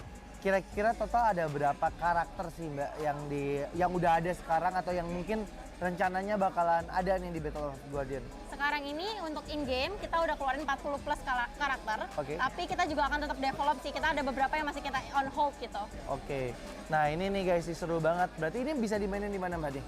Ini kita akan ada di PC Games. Oke. Ini only PC Games, tapi langsung ke website kita aja Battle of Guardians. Dari situ kalian bisa download game ini di PC kalian sendiri. Udah bisa main sama, mungkin aku mau main sama temen aku yang ada di luar kota gitu, atau ini baru bisa offline gitu Mbak? Bisa, kita ada 2 mode, ada offline mode sama ada turnamen mode. Kita juga ada PVP.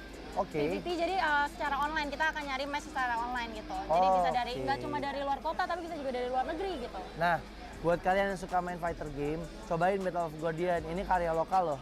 Ini fighter game dari Indonesia pertama kali berarti ya Mbak ya? Iya. Dan Battle of Guardian ini juga udah dipertandingkan sebagai kompetisi eksebisi ya kemarin di Piala Presiden ya Mbak ya? Nah sekarang aku penasaran Mbak, ada apa aja sih di dalam booth-nya Battle of Guardian di acara IESF ini, dan sekiranya kalau penonton mau kesini tuh ya tadi mereka bisa ngapain aja dan mungkin ada hadiah-hadiah gitu nggak sih? Ada banget. Kita akan ngadain turnamen. Sebenarnya nanti turnamen kita akan ada di water stage. Oke. Itu akan di tanggal 3, 4, sama 9. Itu prize pool-nya akan ada di 10 juta. Kita akan bagi-bagi nih. Nah, tapi di sini juga kita ada fun match. Jadi di sini kalian bisa coba game-game kita.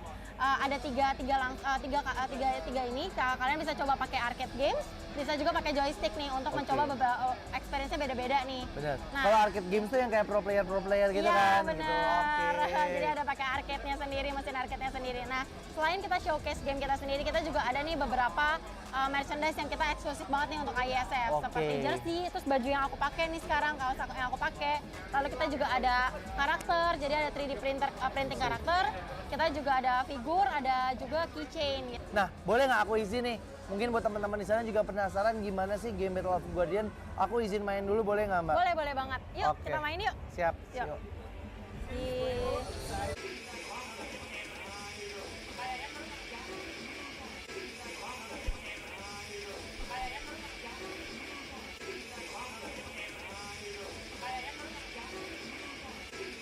Mbak Jen, thank you banget udah ngasih kesempatan aku untuk main Battle of Guardian. Gamenya seru banget.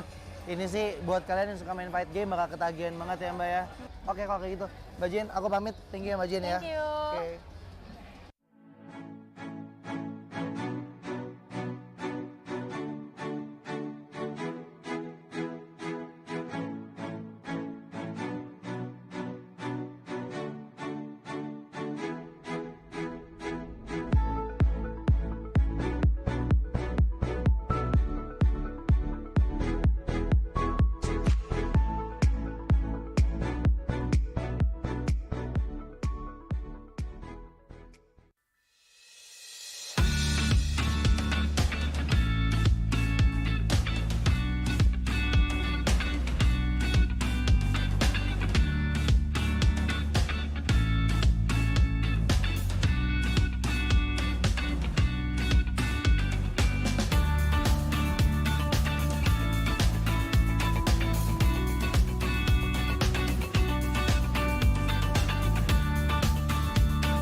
Fendi and that Donna, Karen, they be sharing all their money, got me wearing fly. Girl, but I ain't asking. They say they love my ass and 7 G's to religion. I say no, but they keep giving, so I keep on taking. And no, I ain't taking. We can keep on taking. I keep on demonstrating my love, my love, my love, my love. You love my lady lumps, my hump, my hump, my hump. My humps, they got you.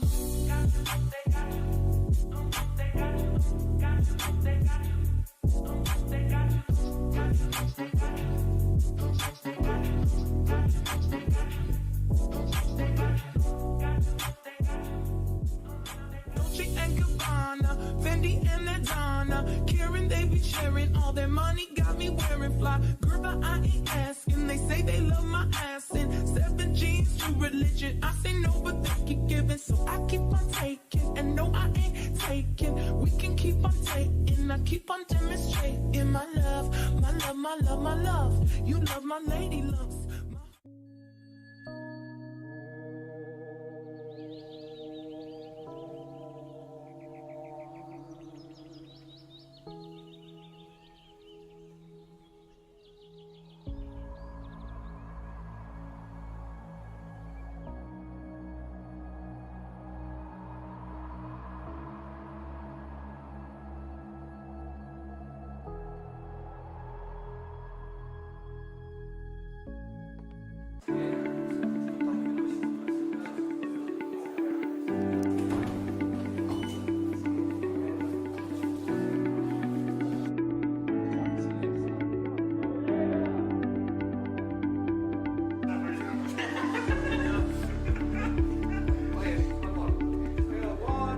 So today we have Lotus from Chile, and they will be competing in the World Esports Championship 2022.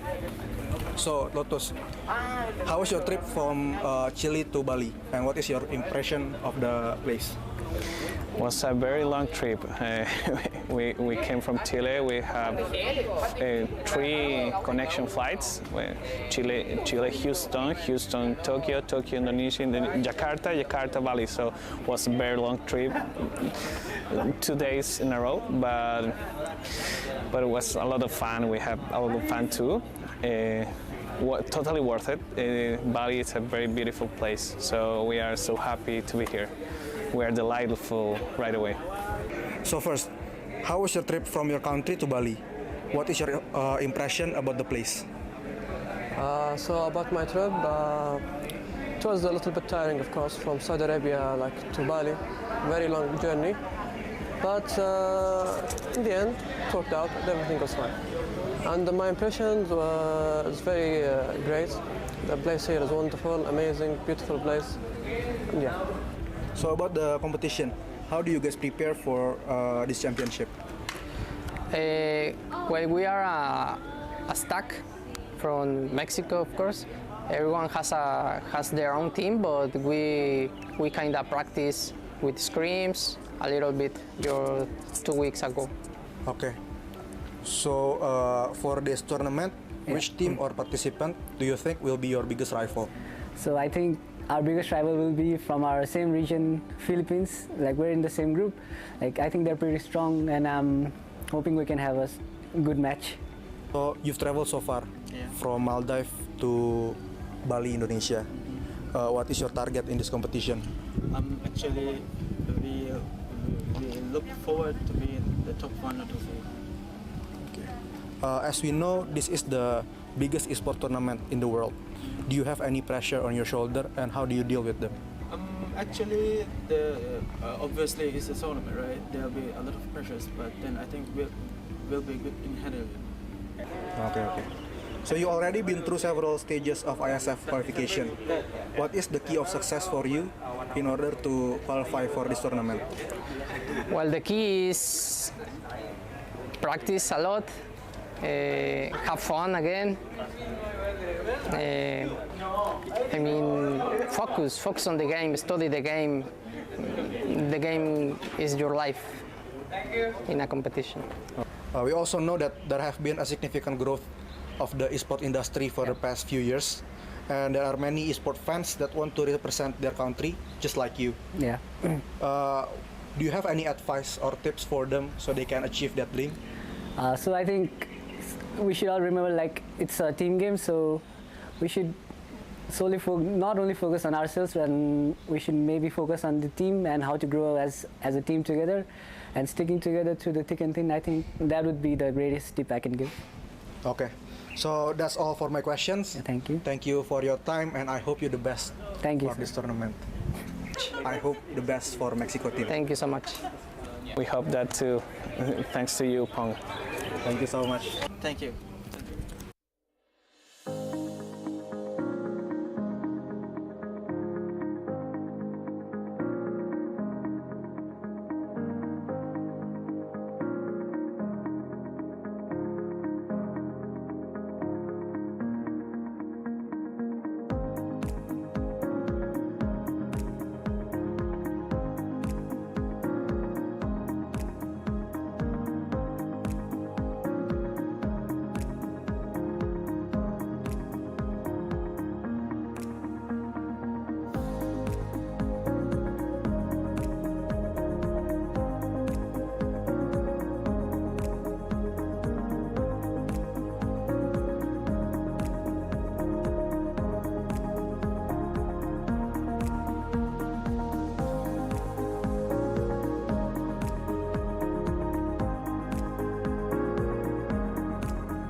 Hi guys, back again with me, Putra Sutopo as your fellow host. So right now, I'm at the Earth Stage area, where this area will be used as the stage for opening ceremony of IESF 14th World Esports Championship Bali 2022. As you can see behind me, they are all practicing for the opening ceremony at 7 o'clock GMT+7. To be honest, I cannot wait to see the opening ceremony because there will be an amazing performance from Alfiref and other performers. So, for those of you who want to watch it, you can watch it through the IESF official channel on Twitch TV. To be honest, you need to watch it, okay? So right now, I want to continue to see their practicing for the opening ceremony. Bye guys.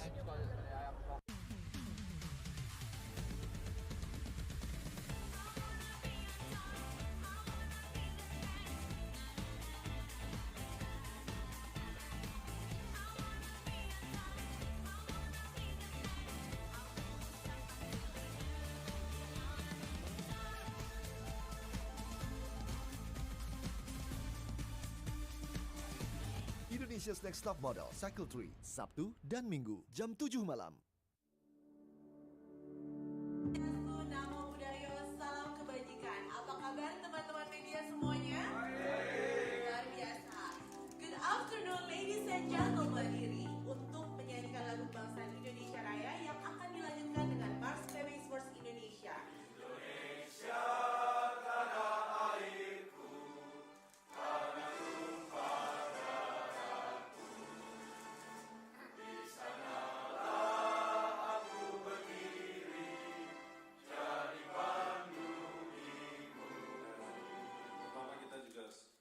Sangat berterima kasih kepada beliaunya dari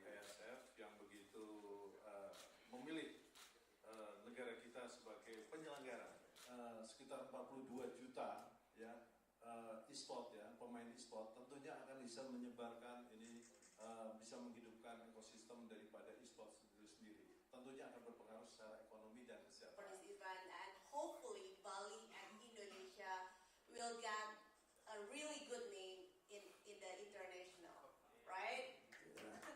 Is going to influence a positive creativity in humanity and a new way to socialize, a new way to be together, a new way to be friends. When a parent looks at a kid in the computer with headset on and talking. Salam Esports. Okay,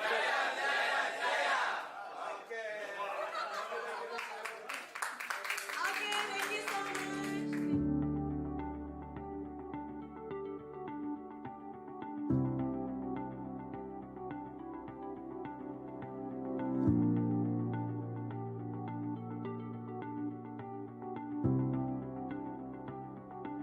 Okay. Let's go Bali. Let's go Bali.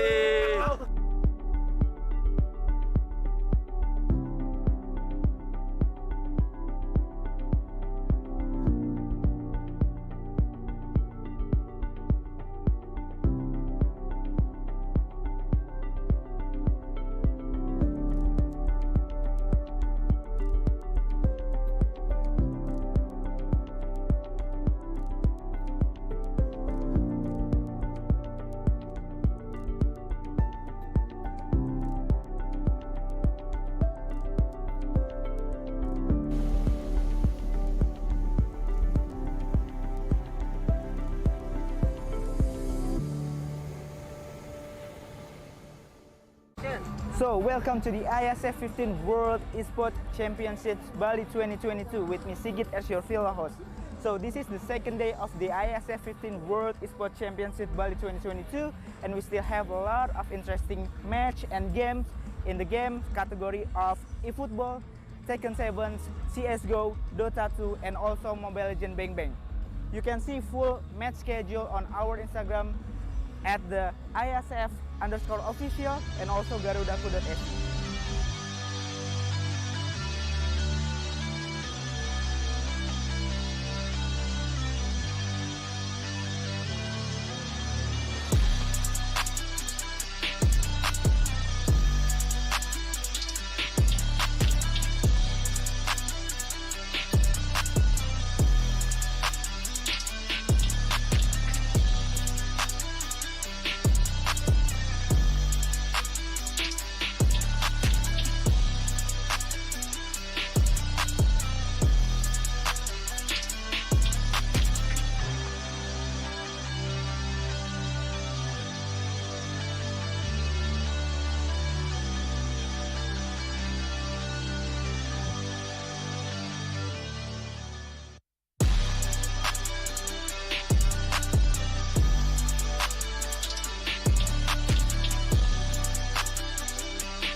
So, before we go, did any of you miss the excitement of the day one? Don't worry, here's the recap day one of the IESF 15th World Esports Championship Bali 2022. Enjoy!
Saya membuka secara resmi 14th World Esports Championship.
Nah, setelah hari ini kita bahas berbagai macam match, mulai dari match yang ada di Ice Stage ataupun yang ada di Fire Stage.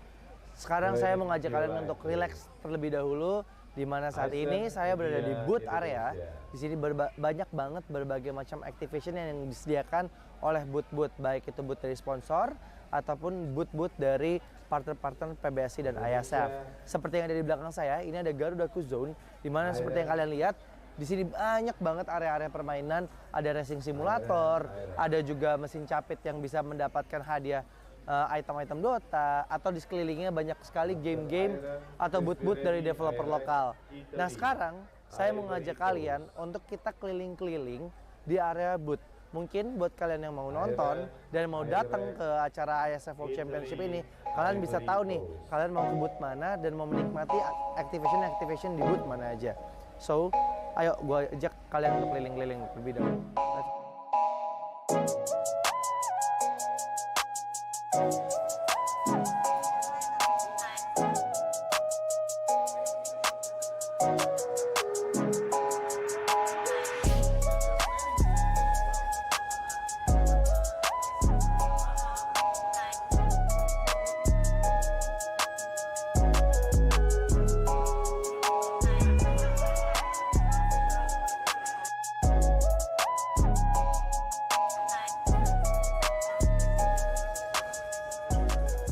Nah, sekarang kita lagi ada di booth-nya Battle of Guardian, di mana ini merupakan booth developer lokal asal Indonesia yang menciptakan fighting game pertama di Indonesia. Nah, keseruannya nih di sini kayaknya kita bisa main game nih. Kita bisa mencoba trial untuk main game Battle of Guardian. Nah, gue juga penasaran ada apa aja sih di booth Battle of Guardian. Jadi yuk kita coba aja samperin langsung ke booth-nya Battle of Guardian. Let's go.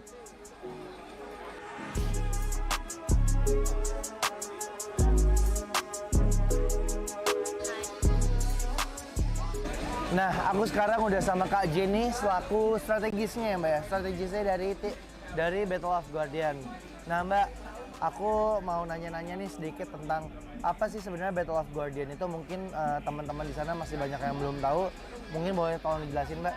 Oke, Battle of Guardian sendiri adalah game fighting pertama dari Indonesia yang kita mengusung konsepnya Web3 nih. Oke. Jadi kita mengusung pakainya itu sistemnya blockchain gitu dari beberapa karakter. Nah, beberapa karakter kita itu juga terinspirasi nih dari beberapa legenda dan story-story lokal. Seperti kita juga ada kalau yang Macan Putih. Macan Putih itu adalah dari Prabu Siliwangi atau Cindaku. Oke. Lalu juga kita ada yang perempuan itu ada namanya Sofia. Sofia itu kita juga terinspirasi dari Nyi Roro Kidul. Oke. Lalu juga kita ada Aling Dharma atau kalau misalnya di dalam in-game kita namanya Mata. Oke. Gitu. Kalau di dalam in-game-nya sendiri kan aku lihat ini ada banyak fighter ya Mbak. Yeah. Nah, sebenarnya apakah ini ada jenis-jenis fighternya gitu nggak sih? Apa semuanya tuh kategorinya sama gitu? Ada, kita ada 3 kategori fighters di game kita. Ada dari Guardians, ada dari Demon, dan juga dari Human. Tapi kalau Human di sini adalah ceritanya tuh udah cyborg, jadi setengah human, setengah robot. Oh, gitu. Jadi mereka memiliki special skill sendiri nih. Oke. Kira-kira total ada berapa karakter sih Mbak yang udah ada sekarang atau yang mungkin rencananya bakalan ada nih di Battle of Guardian? Sekarang ini untuk in-game kita udah keluarin 40 plus karakter, tapi kita juga akan tetap develop sih. Kita ada beberapa yang masih kita on hold gitu. Oke. Nah ini nih guys, seru banget. Berarti ini bisa dimainin di mana Mbak nih? Ini kita akan ada di PC Games. Oke. Ini only PC Games, tapi langsung ke website kita aja Battle of Guardians. Dari situ kalian bisa download game ini di PC kalian sendiri. Udah bisa main sama, mungkin aku mau main sama temen aku yang ada di luar kota gitu, atau ini baru bisa offline gitu Mbak? Bisa, kita ada 2 mode, ada offline mode sama ada turnamen mode. Kita juga ada PVP. Oke. PVP jadi secara online, kita akan nyari match secara online gitu. Jadi bisa dari nggak cuma dari luar kota, tapi bisa juga dari luar negeri gitu. Nah, buat kalian yang suka main fighter game, cobain Battle of Guardian. Ini karya lokal loh. Ini fighter game dari Indonesia pertama kali berarti ya Mbak ya? Iya. Dan Battle of Guardian ini juga udah dipertandingkan sebagai kompetisi eksebisi ya kemarin di Piala Presiden ya Mbak ya? Nah sekarang aku penasaran Mbak, ada apa aja sih di dalam booth-nya Battle of Guardian di acara IESF ini, dan sekiranya kalau penonton mau kesini tuh ya tadi mereka bisa ngapain aja dan mungkin ada hadiah-hadiah gitu nggak sih? Ada banget. Kita akan ngadain turnamen. Sebenarnya nanti turnamen kita akan ada di water stage. Oke. Itu akan di tanggal 3, 4, sama 9. Itu prize pool-nya akan ada di 10 juta. Kita akan bagi-bagi nih. Nah, tapi di sini juga kita ada fun match. Jadi di sini kalian bisa coba game-game kita. Ada tiga ini. Kalian bisa coba pakai arcade games, bisa juga pakai joystick nih untuk mencoba beberapa experience-nya beda-beda nih. Benar. Nah, Kalau arcade games tuh yang kayak pro player gitu iya, kan. benar. Gitu. Oke. Jadi ada pakai arcade-nya sendiri, mesin arcade-nya sendiri. Nah, selain kita showcase game kita sendiri, kita juga ada nih beberapa merchandise yang kita eksklusif banget nih untuk IESF. Seperti jersey, terus baju yang aku pakai nih sekarang, kaos yang aku pakai. Lalu kita juga ada karakter, jadi ada 3D printing karakter. Kita juga ada figur, ada juga keychain. Nah, boleh nggak aku izin nih?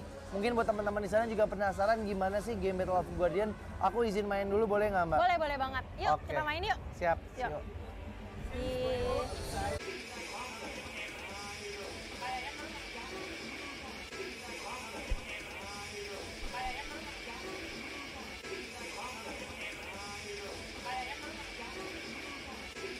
Mbak Jen, thank you banget udah ngasih kesempatan aku untuk main Battle of Guardian. Gamenya seru banget. Ini sih buat kalian yang suka main fight game bakal ketagihan banget ya Mbak ya. Oke kalau kayak gitu. Mbak Jen, aku pamit. Thank you ya Mbak Jen ya. Thank you. Oke. Berani melawan keterbatasan demi memberitakan kebenaran. Terus berjalan menghadapi perubahan, berinovasi menjawab tantangan zaman. Menjadi tempat informasi terpercaya yang cepat, berimbang, dan akurat. Tak sekadar memberi wawasan, namun juga membuka pikiran. Orang cerdas membaca tuntas hanya di detik.com.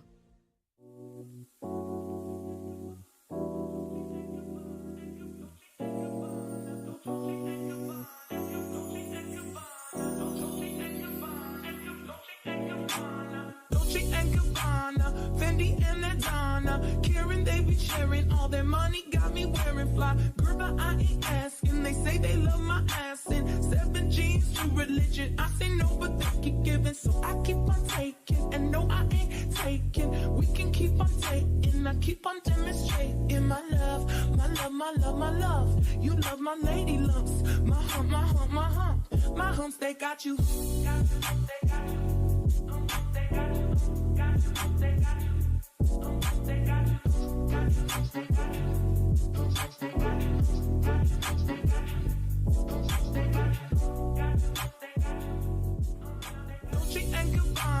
Fendi and Adana, Karen, they be sharing all their money, got me wearing fly. Girl, but I ain't asking, they say they love my ass in 7 jeans to religion. I say no, but they keep giving, so I keep on taking. And no, I ain't taking, we can keep on taking. I keep on demonstrating my love, my love, my love, my love. You love my lady lumps.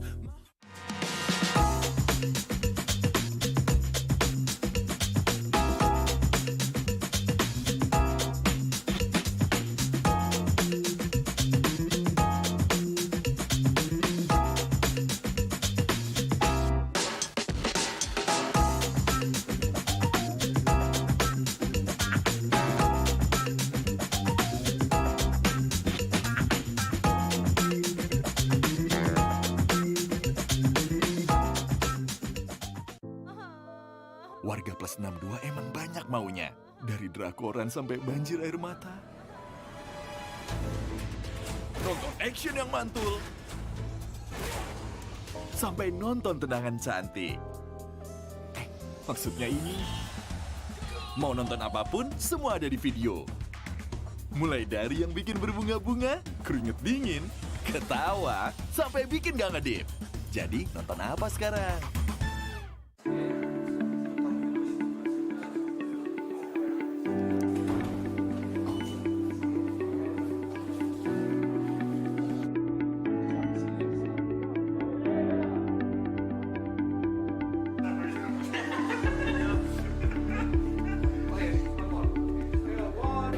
So today we have Lotus from Chile, and they will be competing in the World Esports Championship 2022.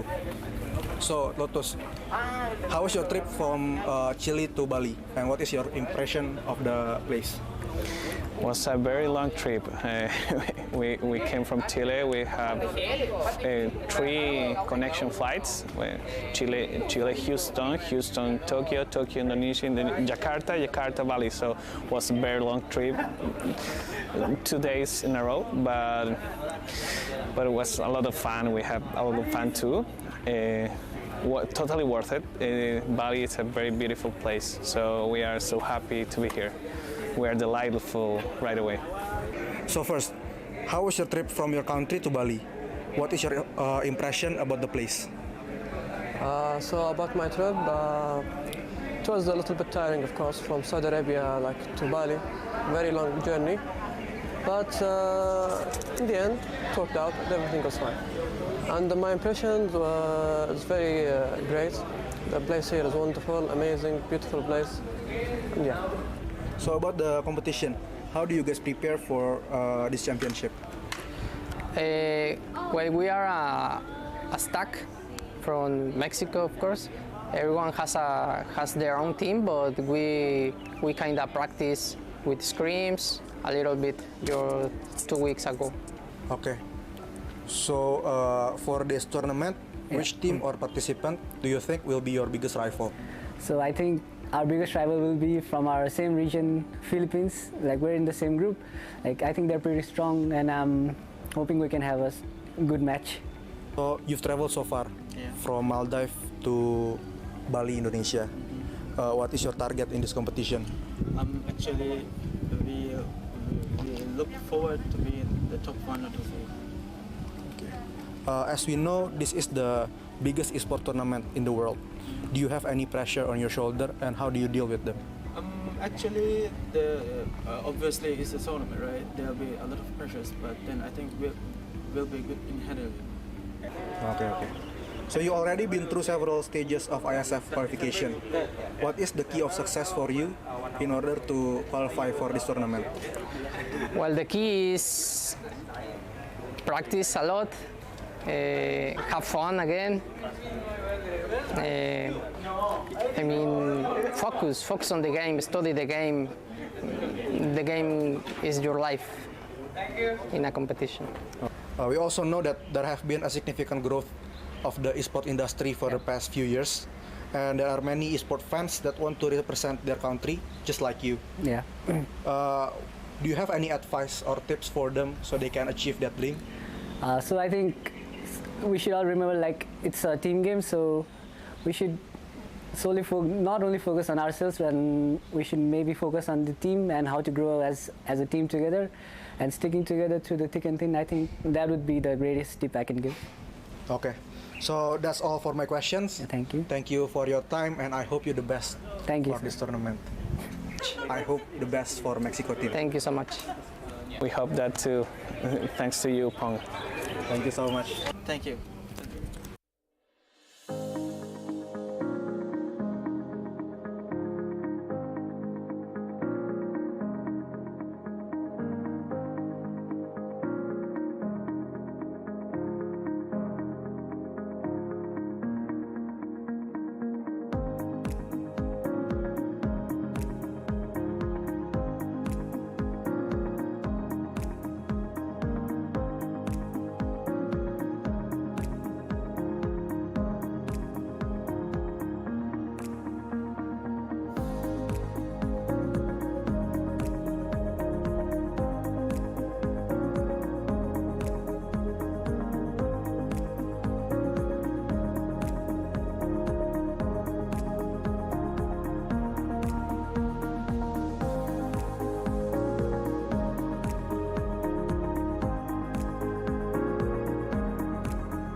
Jangan yang aku bekerja. Jangan suntik-menyuntik. Kamu mau belajar sendiri, Sen? Saya sih lebih belajar otodidak, nontonin pro player luar, habis itu pelajarin. Dari 1 sampai 10 ya, seberapa jago kamu main? Tukang apa yang kalau dipanggil tengoknya ke atas? Langsung main di bawah. Satu, buah apa yang durhaka? Aku, Bang. FF. Kalian keras nih, Bos. Itu sih masih pemanasan sih di MPL season yang ke-8. Juga ya.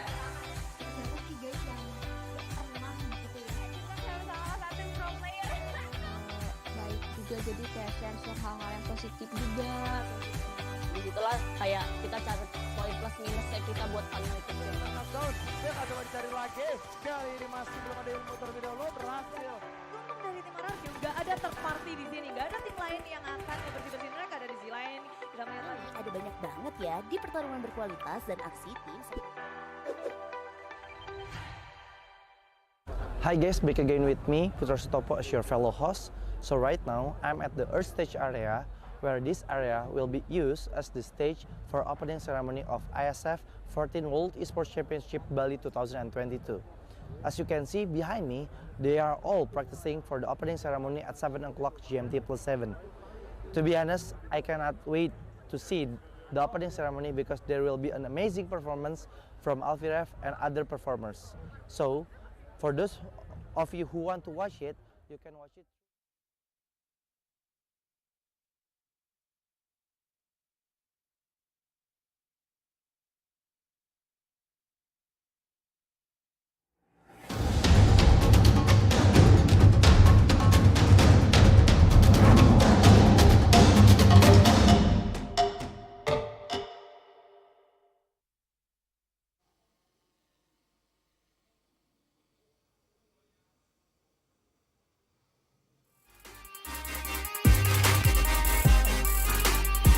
All right. Welcome back again on IESF 14th World Esports Championship Bali 2022. We are on Air Stage!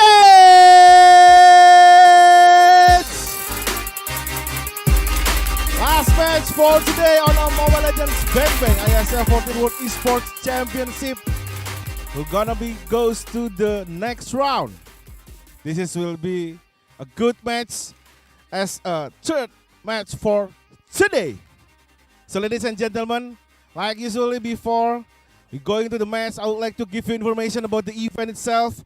The IESF 14th World Esports Championship will be a part of the Indonesia Esports Summit 2022, an annual celebration of the country's esports ecosystem initiated by IESF and PBSI, with the goal to involve all esports stakeholders in Indonesia, including game publishers, game developers, pro teams, athletes, influencers, brand, community, and media in the country. Here, we have more than 600 international athletes, 106 countries, and 596 offline matches. Will make the IESF the esport event with the most nationality competing offline and the largest outdoor esports competition in Southeast Asia. With 4 marvelous thematic stages, we have Earth Stage, Air Stage, Ice Stage, and Fire Stage, just like Avatar. And here we have 6 games include CSGO, Dota 2, Mobile Legends Bang Bang, PUBG Mobile, eFootball 2023, and Tekken 7. And especially for CSGO, there is not only a CSGO male, we also have the first CSGO female tournament of the year. Alright, ladies and gentlemen, let us invite 2 teams that will compete for the third match of today, Mobile Legends Bang Bang. First, we have Malaysia!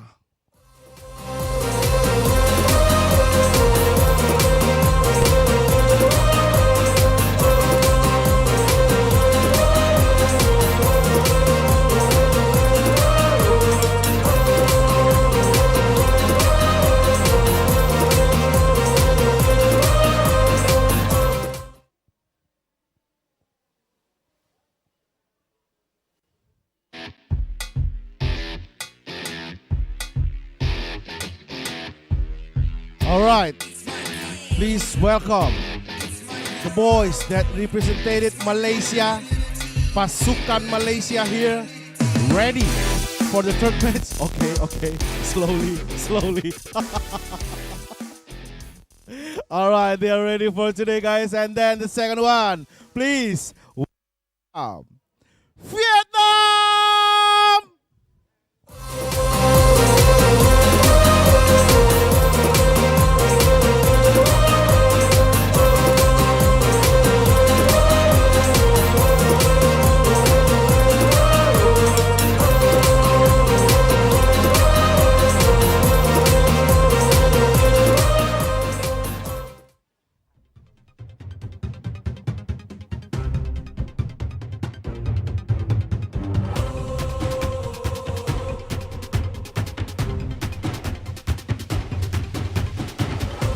This is it. The Vietnam squad for today. Ready for the match for Mobile Legends Bang Bang on IESF 14th World Esports Championship. Okay, guys, are you ready? Ready. All right. How about you? Are you ready? Ready. Ready. Both of the team is ready, and please handshake each other. Good luck. Selamat berjaya. Berjaya. All right. Okay, guys, let's start the game and take to the caster that will lead the third match of today. Please welcome once again Mirko and Momo-chan.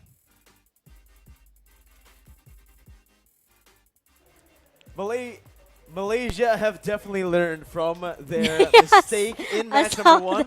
You saw that? You saw the little message they wrote down. Bad joy was what they Obviously, wrote down. yes. And yeah, I think that was the main mistake that Team Malaysia did in the first match. But welcome back again to the caster desk with Mirko and Momo-chan. Oh, it's Arashi. So, what's up, Arashi? How are you doing? No, actually. No? Oh, no. My bad. Sorry. What's up, Momo-chan? Okay, so we are in the another lower bracket match for today, right? So it's gonna be interesting because there will be another team that will say goodbye today. It's pretty sad, but obviously this Always. is the nature of competition. There's always going to be the victors, and there's always going to be the losers who will be sent home. And unfortunately, Malaysia, even after they were able to beat Vietnam in the first match of the upper brackets, they're still going to be able to meet them again here, a rematch. Yeah. And Vietnam have definitely learned as well since their loss towards Team Malaysia. They're definitely coming here with that preparation, and they're going to be a bit tougher to beat. They almost beat Malaysia the first time around. Yeah, almost bring the first 3 games for Malaysia on our first day, but luckily, no, maybe I cannot say luckily, but solidly, Malaysia, they close it with 2-0 only. So yeah, there's no third game between Malaysia and Vietnam, but we don't know about another matches, a rematch between Malaysia and also Vietnam, because Vietnam, maybe like Mirko said earlier, Malaysia, they already learned their mistake just now by showing us the ban joy word. But the problem, I'm pretty sure that Vietnam also done their homework by losing from Malaysia in the upper bracket. Exactly. So with that data, with the information that they have coming into this game, it's going to be very interesting to see how they actually perform. But ladies and gentlemen, hello gamers, to all you people out there. Are you having speed problems with your smartphone? Because let me tell you, right here you can see on the desk, it's the Samsung Galaxy A335 5G and the Galaxy A53 5G, and also the Galaxy A73 5G. And you guys can go ahead and check it out right now because it has awesome specs, right, Momo-chan? Yes, that's right, because you know we have 8 GB RAM and 256 GB memory, Super AMOLED Plus screen, and refresh rate. You know, the refresh rate is already up to 120 Hertz. So it's very, very smooth. There's no lag at all when you play Mobile Legends, and I'm pretty sure that this smartphone already 5G, like Mirko said. So bye-bye to not responding, bye-bye to lag, and make sure you guys can check their website, samsung.co.id.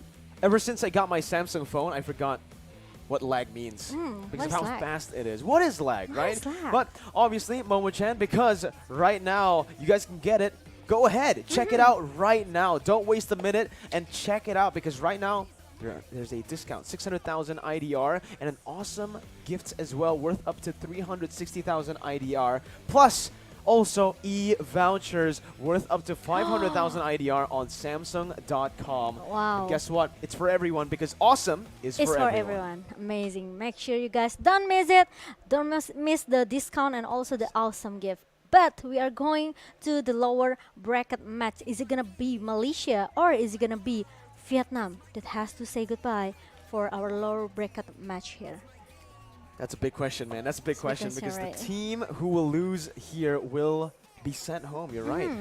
No more chances left. There are no more opportunities to lose out here for both of these teams. They need to go all out. No more saving those strategies that they maybe were trying to do to get to the grand finals first. Yeah, they have to let out their A card here between Malaysia and also Vietnam. Meanwhile, we are taking take a look with our update playoff bracket here. Malaysia versus Vietnam in the lower bracket, and we also have Argentina versus Philippines.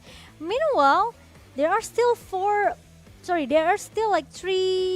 two. So Indonesia already stay in the upper final. They will meet Cambodia tomorrow, right? 2-0, Indonesia were able to beat Argentina. Cambodia took a bit more time to take down Malaysia, 2-1, and those games were actually going on for quite some time. But we do have the two teams that are now going to be placed into that lower bracket. Like you mentioned, Momo-chan, it's Argentina up against Philippines. Yep. And obviously the match we have now, Vietnam up against Malaysia. The team versus screen is right here. We're going to be taking a look at both of the roamers, Gnart and Yums. Gnart and Yums. I could say maybe for Yums, he likes to, sometimes trying to make some outplay with the Digi, or maybe, he likes to even pick Franco. So there's some initiation or there's some engage that actually Yums always do for a Malaysian team here. But it depends actually. It depends on the playstyle that Malaysia wants to bring us for the lower bracket. But from the player head-to-head between Hehe and also Momo as the gold laner, it's quite, I can say maybe a little bit, a little bit chaotic here because Hehe with the playstyle that's very, very aggressive. He has a good KD, a good goal per minute if you compare to rather than Momo. And also the kill per game and also with the kill point here. Maybe not too much differences between these two players.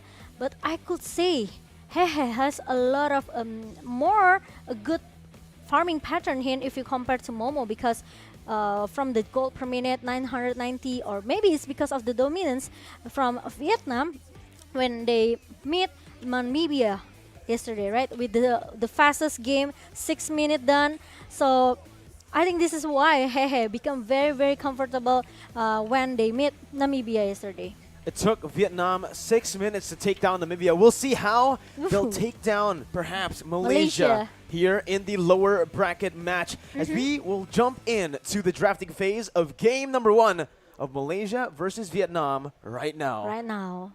There you go. Let's see. Joy, I think it will be automatically being banned out by Malaysia here. I don't think they want to let the chance for Vietnam to take the Joy. Yeah, for sure. I think we're definitely not going to see the Joy opened up again. It went 16-0 up against Malaysia.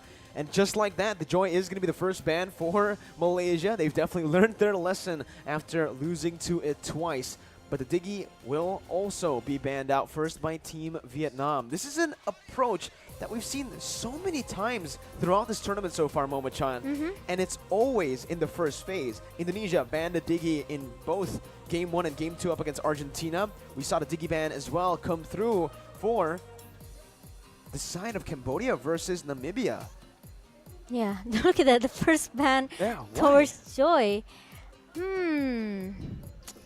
I don't know, maybe Vietnam here, they have another, approach for the ban phase, but there's no Leomord as well. I think they can try to secure it Valentina if they want to. They can definitely look for that. Yeah, so they can ban out the Martis or maybe Benedetta here, or maybe even Kaja. Or Ooh. maybe they can take that Kaja as the first pick here. You're right. The first pick is still on the hands of Vietnam. They Yep. can choose to play the Valentina, pick it up for themselves. They can Yes. also go for, like you mentioned, the Kaja, the Kaja. Martis as well, that we've seen banned out, but we haven't seen played or picked yet in IESF 2022, which is quite interesting because this hero has just gone a buff, and we've seen a whole lot of it early on in the patch, right? We'll see once again here for Team Malaysia as they are going to be banning here. That's the Kaja coming out, the hero we just mentioned. Yep. So there's no Kaja, there's no Divine Judgment. There's still 1-1 left as well, right? 1-1 as well. We also know that right now Fanny is up for grabs. Oh yeah, we saw Fanny from Indonesia just now in the hand of Tas, and Pretty scary. it's so scary though. And I think whoever teams that against Indonesia, they have to really respect Tas Fanny here. But no win-win as well for our first game. So it's gonna be another contest for Leomord and also Valentina. Leomord already banned out by Team Vietnam. The Martis, the Valentina, Oh, sorry, two yeah. heroes Valentina. still up for grabs. We've also And seen Martis, that. Well, yes. technically, Momo-chan, you would think these prio heroes would be the prio, but for Team Malaysia, we saw a whole lot of crazy last time. Yeah, we I picked know. Franco and Minsathar, and the Franco went to the jungle. So, Chiku guys, this is a man that we've come to know just loves crazy picks. I think Yeah. crazy is an understatement at this point. He's just a mad genius, right? Sometimes it works, sometimes it doesn't though. It's a very coin flippy style of play. And Malaysia have opted to go and ban the Phobius, leaving the Valentina up for Team Vietnam. And Martis even though. So is it gonna be Martis or is it gonna be Valentina? I think Valentina is a bit I think it's better. Valentina, yeah. Malaysia, they can take another hero such as 2 OP hero. Maybe it's gonna be Martis or an Eve or Benedetta for 4 Mace or Eve Lapu-Lapu if they want to. There's Lapu-Lapu as well, right? We know how strong 4 Mace with this Lapu-Lapu. Because even though they banned out this Digi, at least Malaysia, they don't have to worry about the super aggressive and like additional movements with they coming from Joy, right? With the electrifying bits here, they won't meet Joy in the first game. So is it gonna be Lapu-Lapu or Matilda as a shadow pick from Malaysia side with Martis, or it's gonna be Batrix. So there's no Martis as well. Interesting. Yeah, now the big question for me is, why did Malaysia ban out that Phobius? It's definitely to set up for a pick for themselves. I but think there's some kind of a respect ban because from the first meeting with Vietnam, they also banned out the Phobius.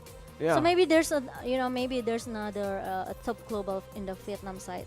Maybe, perhaps, Maybe, right? yeah. We'll see, but also definitely they are trying to set up for a dash hero for themselves.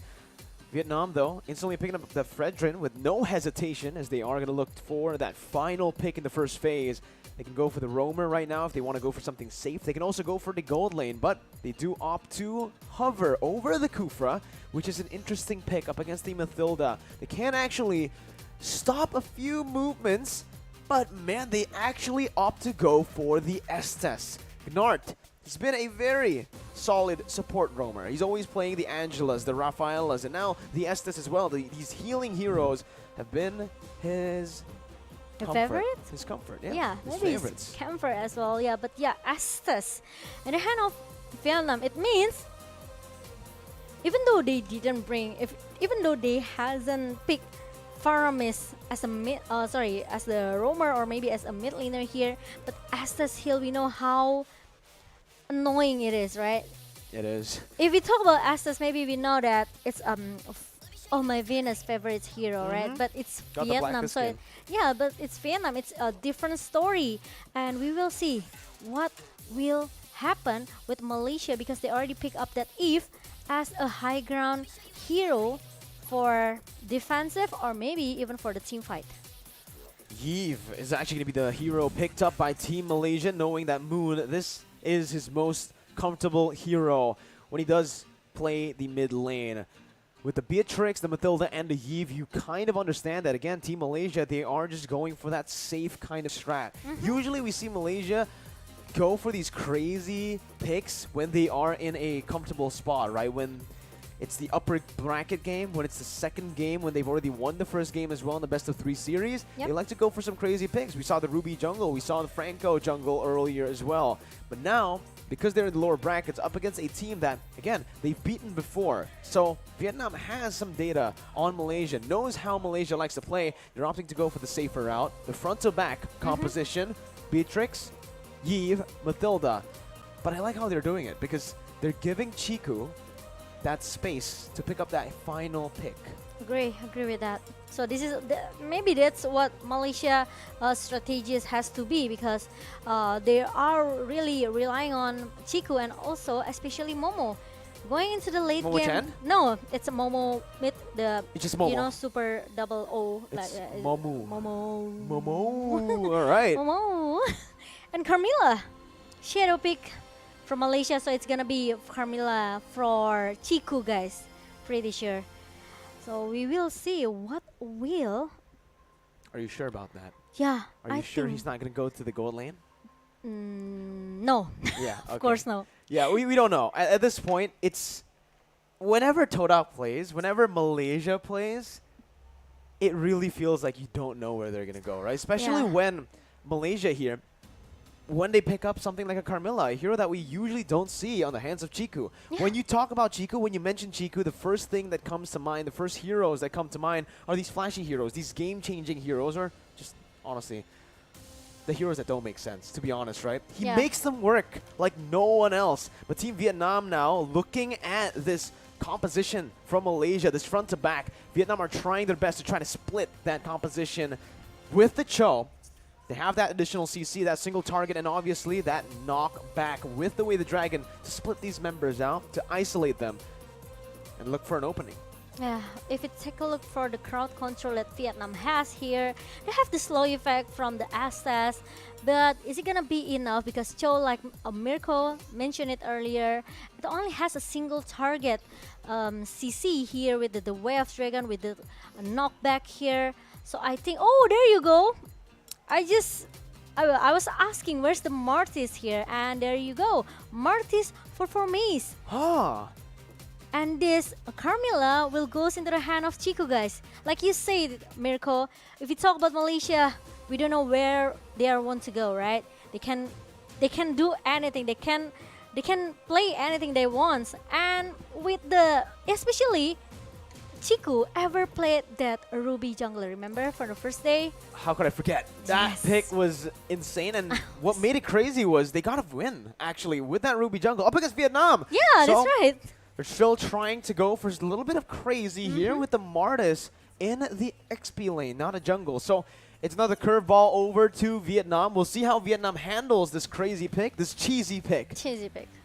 But what do you think about the draft? I don't know. I'm so curious about the Astas pick here. I would like it will be effective, especially for the big team fight for Vietnam, but all the best for both of teams. Well, let's jump into the Land of Dawn for game number 1 of Vietnam versus Malaysia. The second time meeting here, this time in the lower brackets, an elimination match with Chiku starting on the orange buff and Joga on the purple buff. Yums already trying his best to invade the enemy jungle to force that retribution so that Chiku can look for a bit more in the enemy orange buff. Yums jumps in. Retribution not popped up though. Joga now just hitting Yums back. Okay, but the purple boss will be taken by Gunnar right now, and Yums need to use the flicker to flick out because there are 3 members who chase him around. That's super unfortunate, right? Gnart was the one who actually got the purple buff. Yeah, but at least it's not in the hand of Yums, right? True. It's not in the hands of the enemy team, but still, you know, right now Chiku will definitely have a bit of an advantage when it comes down to the farm and the XP game. As you can see, already Chiku going so aggressive into the enemy jungle. 3 members from the side of Vietnam have already rotated in. Chiku still going for it, committing onto it, and finds the retribution Oh! Looking for more. Nart going to be immobilized, but decides to back off with the guiding wind popped up by Yums. It's enough for Chiku. At least he can get the orange buff here, but Joga trying to giving a pressure in the lane for Momo here. But meanwhile, the slow effect from Nart is just, I find it really disturbing, you know? It's very disturbing. It's very disturbing. It's very slow. I think maybe around 70% slow effect, I think. It's an absurd number, honestly, right? Yeah, I know, right? As an Estes as well, early on, getting that purple buff will somewhat will help you, definitely. But it's gone so fast right now for Nart. He doesn't have it anymore. Turtle has spawned in, and like I mentioned, Chiku will have a bit of an advantage here. 1 level, about to be 2 levels once he secures this turtle for free. A good choice by Vietnam, though, a wise choice as they decide to not contest. But because of that now, with a 2-level lead, Chiku is going for the purple buff, steals it away from Joga, who's still level 3. And Joga's just not having a good time here in his own jungle. Oh my god, it's gonna be a disaster. And the first blood for me suddenly punished with Vietnam here. Meanwhile, there's gonna be a one real manipulation towards the player from Malaysia. I need my help, really need some help, really need a backup follow up coming from the Vietnam. But Yums is gonna stop, and he still have the guiding winds to make him to stay alive. Clean movement by Yums here, and you can see they bought so much time and so much pressure is alleviated off of that bottom side where Chiku can actually go and steal away that orange buff, invading the enemy jungle and putting some more pressure on the Claude that's currently already behind of Momo on that Beatrix. And with the first blood goes into the hand of Vietnam. Now Malaysia, even though they play so aggressive, they trying to invade all of the jungler that Vietnam has, they have to come with the better strategy, I think, or maybe a better team fight here, because if they keep losing from the damage here, I think it's gonna be a disaster because Vietnam will keep snowballing and snowballing. That was painful, man. The Praisers wrath, but Forme still decides to actually walk up to lane. Joga was in that XP lane, looking to go for that lane gank, but will not decide to commit. You can see Chiku, guys, look at his positioning here already, trying to go for the purple buff, knowing that he is, again, ahead. But look at the bottom side. River here, his head is going to be caught down, gunned down by Momo on the Nibiru. Meanwhile, Chiku, guys, he steals it again. Joga hasn't gotten a single buff this game. Maybe Malaysia, they realize Vietnam, they don't have any proper tanker, you know. Yeah. There's no really a very tanky hero that can try to cover the jungler here. Especially Joga needs some item for the damage here for Chao. And now Formis and Chiku will play a bit objective here, taking the first turtle, and the king try to contest it, but it's gonna be a little bit fail for the king. Well, look at the bright side, right? The king wasn't able to steal it away, but that did give Joga a bit more space to actually claim his first buff of the game. The orange buff was secured by Joga in that bottom side. It's insane. 5 minutes, and he's only taken 1 buff because of the amount of pressure that Malaysia have been able to put onto Vietnam's jungle side. But look at the bottom side. Chiku once again caught on the 1v3, but it's actually going to be Vietnam who's going to be caught around Malaysia's collapse. Nart going to be jumped on here with real world inflation as well. Blazing duet to the back lines, but it does not deal enough damage. IMU popped in, Momo jumping in as well, but it's a 1-for-1 trade, a 2-for-1 trade as Momo and Moon are caught down. That's going to be a 4-man Malaysian team that's taken down in that bottom side, and a triple kill for Need My Help. Okay, they got 2 members in the first, you know, from the team fight in the bottom lane here. Nart was being able to be shouted down by the player from Malaysia, but after Hehe comes, look at that. He's trying to go in and go back with the battle mirror image that he has, and also very good the way of Dragon coming from Joga. It makes all of the members from Malaysia suddenly being shut down by Vietnam. Crazy. Again, you could see that for Malaysia, they actually used all their resources on Nart, the roamer, which enabled the rest of Vietnam to really punish Malaysia. With Need My Help getting free space, they were able to get that triple kill on him, and on a Valentina, that's a snowball here as well. 2 ultimates burnt up in that bottom side. Meanwhile, Forme is already having a tough time up against the Claude and Estes combo. And it should be another siege for Vietnam for free up top. Okay, and now Momo still under pressure, still having an under pressure in the bottom lane.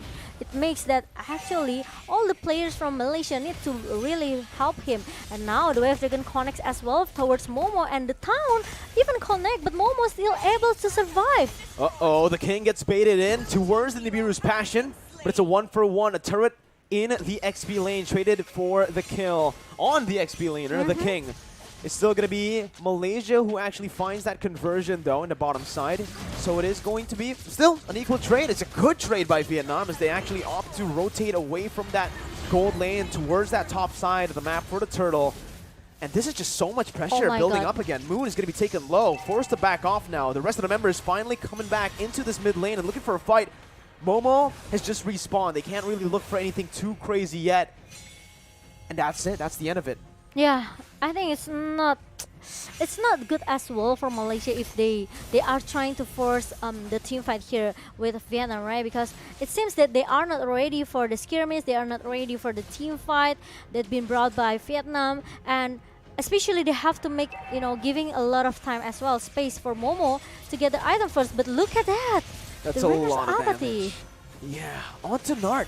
Yeah. So much damage here, but again, he is an Estes right now, and that's going to be the Circling Eagle. Onto Need My Help, who isn't going to be threatened here, as Chiku has rotated up top. There's a lot of sustainability and tanky members. Joga going to be caught here, gunned down by Momo. Still has a lot of HP, and he gets out with the help of the healing coming in from Nart. Blazing Duet by Hehehe, but he's going to be caught in the real world manipulation and the damage from Momo. Chiku taken low, Need My Help, looking for the damage, but the snipe from Momo all the way from that top side. Blind into the bush, finds its mark, and Malaysia are here. They coin flip back to a lead.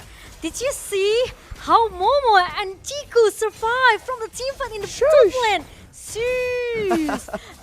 Let's take a look at the replay, okay? Finally, Chiku actually almost be able to shut down Joga, but Joga still able to be healed by Jannard. But when the Blazing Duet comes in, and the real world manipulation from Moon helps the member from Malaysia here. Meanwhile, Momo with the Renner's Apathy, the sniper, he knows that he was there. It's just a brilliant read, and it's a brilliant team fight by Malaysia. It's a feeling, It shouldn't be. It's a hunting feeling. Yeah. It shouldn't be a brilliant fight for Malaysia, knowing that Vietnam had the lead. The fact that they were able to outplay that based on just mechanics, micro, just shows the Langar style that this Malaysian side has with the Todak roster. As Formaze rotates back into that mid lane, they are looking for mid control before contesting for the Lord. Okay, and now they are trying to make some team fight here with a heal that's coming from Jannard. The Blazing of Moon Goddess connects to 5-member, but hey, suddenly got shut it down. Real world manipulation versus real world manipulation. Meanwhile, Moon and also Momo with the Renner's Apathy. And now the Circling Eagle connect as well from Yums, trying to shut down the King as a frontliner of Vietnam, and it's gonna be the double kill for Moon here. Oh my god, 3 members from Vietnam suddenly disappear. I thought they were going to go for the setup. They cleared out the mid wave, and nope, they didn't set up before they cleared off the mid wave. That last minion wasn't necessary. They just went straight on towards Vietnam, and even Vietnam were not prepared for that engage. It came out of nowhere, and you can see, again, the items now being built up by Malaysia as they progress and increase their lead. Momo picks up that top side turret as well, the tier 2. And Momo-chan. This is just insane, right? Malaysia, the way they play is they throw a curveball at you 24/7. You think they're going to set up. You think they won't take fights, and they always do the opposite. Yeah, and Momo already got his level 12 here. Meanwhile, there's going to be a little bit skirmish in the bottom lane. The King trying to defend the bottom lane here, but Joga will try to clear the minion as soon as possible. Meanwhile, Hehe is not really in a good positioning here, but Chiku again and again trying to force to take the orange buff here, not let Joga to get any physical damage additional coming from the buff. Chiku has got to be the most annoying player to go up against. He goes to the orange buff, and he instantly rotates towards the purple buff. He doesn't care about the Lord. He doesn't care about the turret. He only cares about his friends. Yeah, he doesn't care about his friends. He only cares about making Joga's time in the Land of Dawn horrible. The Blazing Duet was used up there, but look at the damage coming from Nibiru's Passion, my sniping God. him down, gutting him down, even though he wasn't in range. He flickered out late. Malaysia have found 3 again with no setup. They just barge in that mid lane. The base turret wide open, vulnerable for Todak Malaysia to take. Now the base wide open. Joga trying his best to clear the minions out. Malaysia will just opt to go for that top side base turret. And here it is, that bottom side as well. Chiku, guys, is hunting Joga down. Oh my God. As long as Joga doesn't get to play the game, Chiku's going to be satisfied. The snipe by Momo. And Chiku, he's not letting go. He keeps on going. He hates Joga, man. He has his eyes on Joga, and look at that. There's no recall. There's no going back to your home, Joga. And now look at that. 3 members from Soda. They are chasing into their own base. And oh my God, Joga, what are you doing? Now he's trying to survive. Meanwhile, it's gonna be a slow effect coming from Moon, and Moon will take the point kill. And what a buying time coming from Joga, right? Try to at least make some time for his friend to show up. I have no idea here why Joga's always targeted down, but Need My Help is going to be taken down by Formaze here. As you can see, Chiku, guys, backing off. Formaze bringing them back together for Chiku to come through. Momo with the snipes, looking for it, finds the king, but it is going to be Hehe who jumps out with the battle mirror image. Chiku still solo. Going to be taken down by the Appraiser's Wrath. Another 3 for 1 as Gnart is going to be targeted down. The base wide open with the mini waves pushing in that mid lane. Now with Joga respawning back in, they're looking to defend, and they will be able to. But Momo-chan, what the heck did Joga do to Malaysia to be chased down like that? I think that's personal, though, actually. Yeah. Yeah, right? If this is not personal, I don't think that they will trying to chase him until the base of Malaysia, right? And now Malaysia, even though they tried 2 times, tried to finish this game as soon as possible, right? But they failed. So they have to wait for the next Lord. If they want to finish this game, they need the help coming from Lord. But if you take a look from the item, Hehe, it's already have the win of nature. But the team fight, I think Malaysia can try to bait this Lord. Uh-oh, circling Eagle onto Hehe, but there's no follow-up right now. They're going to melt the king down, who is trying his best to sustain around the Lord, but Vietnam backs off. It's a 1-for-0, and it looks like it's a free Lord for Malaysia. There's some distractions from Mace in the top lane, so this is why all the Vietnam players, they have to back off a little bit. Another orange buff still will be done by Malaysia. And now Vietnam, they have to survive. They have to protect their base, and it's gonna be hard for Vietnam because no one can touch Momo. No one can touch Momo No one or can Moon. touch me. Oh, Sorry. Momo-chan is on the caster desk. How are you playing and casting at the same time? That's a question I've always wanted to ask you, but we'll find that answer very, very soon, as it looks like Malaysia just wants to siege the turret down, wants to end the game right here with Chiku, guys, in the midst of it all, in front of it all, just taking all of the damage. Meanwhile, Formaze and the Lord will just target the base down like it's nothing. It's a 1-0 start for Malaysia in the lower brackets. Wow, the first game was how to put it in the word? Was dominant. It's dominant from the Malaysia, but it also interesting to watch, you know, right? Very interesting. And Vietnam, even though they almost got their early tempo here, but the problem is Malaysia, they, like you said earlier, they always try to create a space and also time for Moon or maybe for Momo or even Chiku here, right? With trying to play aggressive in the early minutes. Chiku, guys, managed to steal that buff from Joga, and it makes Joga really, you know, really so hard to catch up with the level, with the gold as well. And this is what makes actually Carmilla looks very, very annoying, because he has the curse of blood, right? He has the slow effect as well, so it's not easy for Vietnam to just run away from it. It's just very tough for Vietnam to do tough. anything in that game, right?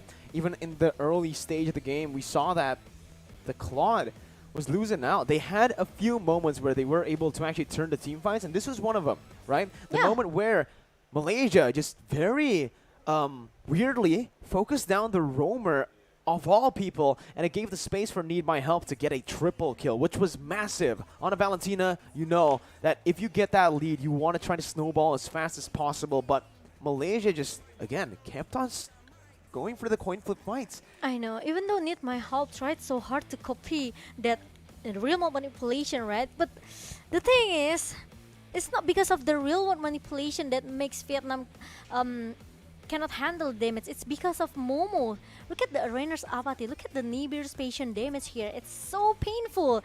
And Vietnam, even though they have this Astas and the slow evac, 90% slow evac coming from domain of Moon Goddess, the thing is, they cannot handle the damage. They don't have enough item here. With the gold lead that Malaysia hold, I think it's kind of a little bit cheeky as well for Vietnam, because they need some space and Malaysia didn't give the chance of it. So this is why the game number 1 becomes very, very dominant for Malaysia. It's crazy, right? It was a shaky game at first. I thought it was going to be a long game. We expected it to be close here after Vietnam were able to actually match that aggression early on, getting that triple kill and out team fighting Malaysia, which is very rare to see. But again, in true Malaysian fashion, they always just team fight, Surprise coin us. flip, go for it, and they always throw that curveball, which is what's really impressive about this team, right? They play in such a unique way that's also so impressive, because I don't think any other team plays this way. Match MVP though, it's Momo on the Beatrix, staying consistent from the early game, only dying once. 92k damage still from Momo. Look, Those snipes, man, those Renner shots. how free he is, okay? How free he was in the first game just now with the Nibirs, even the Renner's apathy shot. No one, maybe, you know, it's because of the gold lane instinct here for Momo. So he knows where's the opponent actually stay inside the bush here. But it's not only Momo who giving a big impact for Malaysia. I think it's because of the Matilda as well from Yams, and also the real manipulation coming from Moon as our player spotlight for our first game with the 11 assists here. And also he deal a lot of damage, almost 91k. If Momo can give 92k, Moon also can give almost 91k damage still. What's crazy about Which Moon is very crazy, yeah. on a Eve is the fact that he's building utility. He's not building pure damage. He doesn't have a Holy Crystal. It's a glowing wand. It's a genius wand. There's a whole lot of penetration, and we can see it here. No Holy Crystal. He went for, man, what? It's just an enchanted talisman, a glowing wand, and an Ice Queen wand. So not even a genius wand, and he's dealt 90,000 damage with 3 utility items and a brute force breastplate. Yeah, I think that's because of the item as well, with the glowing one for the burn effect here. The slow effect is very, very annoying. So annoying. It's very annoying. I just found out maybe it's because you know, Vietnam can get this game. Actually, they could get this game because of they bring this assets, right? It will make the team fight more sustained for Vietnam. But unfortunately, Malaysia, they really counter it. They did.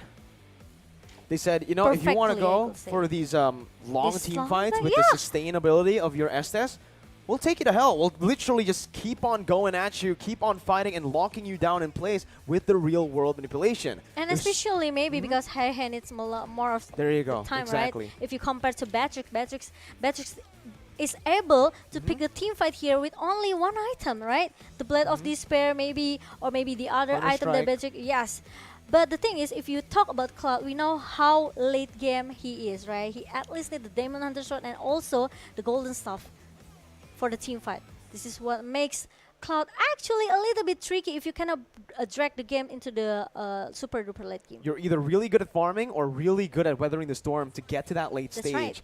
And I agree, you know, the Beatrix right now in the current meta as well just has more opportunities to deal out damage and has a more pretty solid escape too, right? Because right now, as a Claude in this burst meta, it's gonna be a tough time for the Claw. You jump in with a Battle Mirror image and you're completely vulnerable. Sure, you do a lot of damage, but if you don't have a win in nature, or if the enemy team has a mixed burst damage source, you're not going to have a good time either way. Even if you have a Wind of Nature, that magic damage burst can certainly come through and burst you down. The 90k damage really coming Exactly. from Moon, right? There you go, exactly. Maybe that's the second problem here for Vietnam, but it's okay. This is the best of 3 series. They'll learn.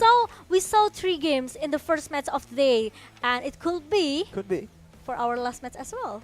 Hey, maybe, right? Again, Vietnam have definitely learned. We saw that in this match early on, it was a bit closer already than it was in the first time they met early in the second match of this tournament. But again, it comes down, Momo-chan, to how the draft will go. Because Vietnam, I believe right now, that they have that info, that they have learned from their mistake in the first match. They should just try to control the early stage against Malaysia, put them in that uncomfortable position. But we're going to jump straight into the drafts for game number 2 to see these adaptations come into play, put into practice by both Vietnam and Malaysia. Here we go. 100 for sure there's no joy in this game. Are you okay? Yes, I am Frederick? okay. Okay. You look very excited. I am for this game, right? Oh, they swapped sides, Momo-chan. Of course, Malaysia now being the first pick here. Oh yeah. Oh yeah, right now, let's see. Oh yeah. This is, okay, so, you know they said ban Joy? Uh-huh. What about pick Joy? What about that, right? Now they can actually force Vietnam to let that go by And not now, banning a lot. I have another, I have a different thoughts when you said it. Okay, what is it? Hit me. Maybe it's a clue from Malaysia when they show the ban Joy to the camera. It may be a warning for Vietnam. But there you go. There you go. Yep. Ban out the Joy, man. Ban out the Joy, Malaysia, ban out the Phobia. So as Vietnam, you're like, hey, this Yo. is a setup for Joy. It has to be ban that Joy, right? But it also can be a setup for 1-1 that Chiku can play, that Momo can play. But that's the thing. Whenever Malaysia picks a hero, we don't know where it's going to go. And I think for Vietnam right now, looking at their games yesterday and looking at their first game up against Toda, Joga is very comfortable on that Carmilla. I think you need to try to prioritize that if you're Vietnam currently, because for Malaysia, Chiku can literally play anything at this point, right? Vietnam needs to try to utilize their comfort heroes, not steer away too much, like going for the Cho there. It does feel like in that game, Joga did not find any comfort whatsoever on the Cho. He got out-jungled, and he didn't get a buff up until the 5th minute of the game. So picking up a solid farmer like a Carmilla who can clear out waves and clear out the jungle creep super fast and roam around map, I think that's his style. Maybe. Or if they want to, they can pick that Valentina. True. Again, if they want to in the second game here, but there's no Leomord. So, I think Wen will be the next ban from Vietnam. Yep, it is. The Wan was banned out here. Joy and Wan, 2 heroes that you can kind of say gets countered a bit by that Phovius. The Phovius and Leomord ban from Malaysia, though, means that they're still trying their best to get that Valentina first pick. Or maybe Kaja first pick. Kaja, Valentina, they're banning the Fanny, so they're both those heroes are up for grabs. And now it comes down to Vietnam. Do they want to coin flip it? Do they want to go for a trade? Or do they want to give Malaysia that Kaja or the Valentina? They need to choose here. Because if they ban the Valentina, it's free Kaja. If they ban a Kaja, free Valentina. I think so actually it's either can go both way, right? Yeah. Because I think if they you need to pick- trade. Yeah, I think they have just try to contest it. If Vietnam ban that Valentina, it means they can pick the Digi or maybe Martis as well as the second pick later. Because it's quite interesting to see that Vietnam quite comfortable with the Valentina pick. So there you go. It's gonna be Digi. Whoa! So there's gonna be wait, what? Kaja is very, very open, and there you go. Kaja. Of course.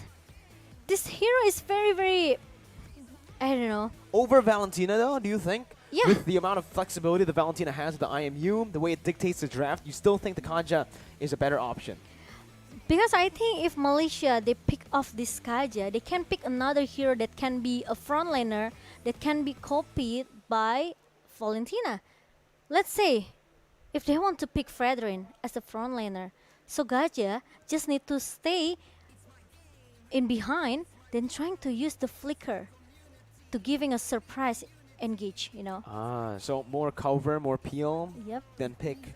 All right, we'll see how that works out, because now that Malaysia picked up that Kaja, Valentina will have access to the same ultimate. That Divine Judgment Yeah, becomes agree. accessible to Vietnam with the Beatrix pick as well. This is a solid pickup for He. But Malaysia are going to go for the Yuzong. This was a hero that gave Soriano's Beatrix a whole lot of trouble when Psychots was on that Yuzong, and it's going to be the Irithel as well for Momo up against Vietnam here. Vietnam with the final pick in the draft. So far, with the Beatrix, with the Valentina, they can still opt to go for two styles. They can go for some dive, or they could just stick with that front to back. The composition that worked so well for Malaysia in Game 1, and they decide to choose the middle. Mathilda, a great Mathilda. option that has so many chances, Maybe so many win conditions. as Yeah, well. if we talk about Matilda, maybe not a lot of teams prior this hero, right? Because they know it's not really.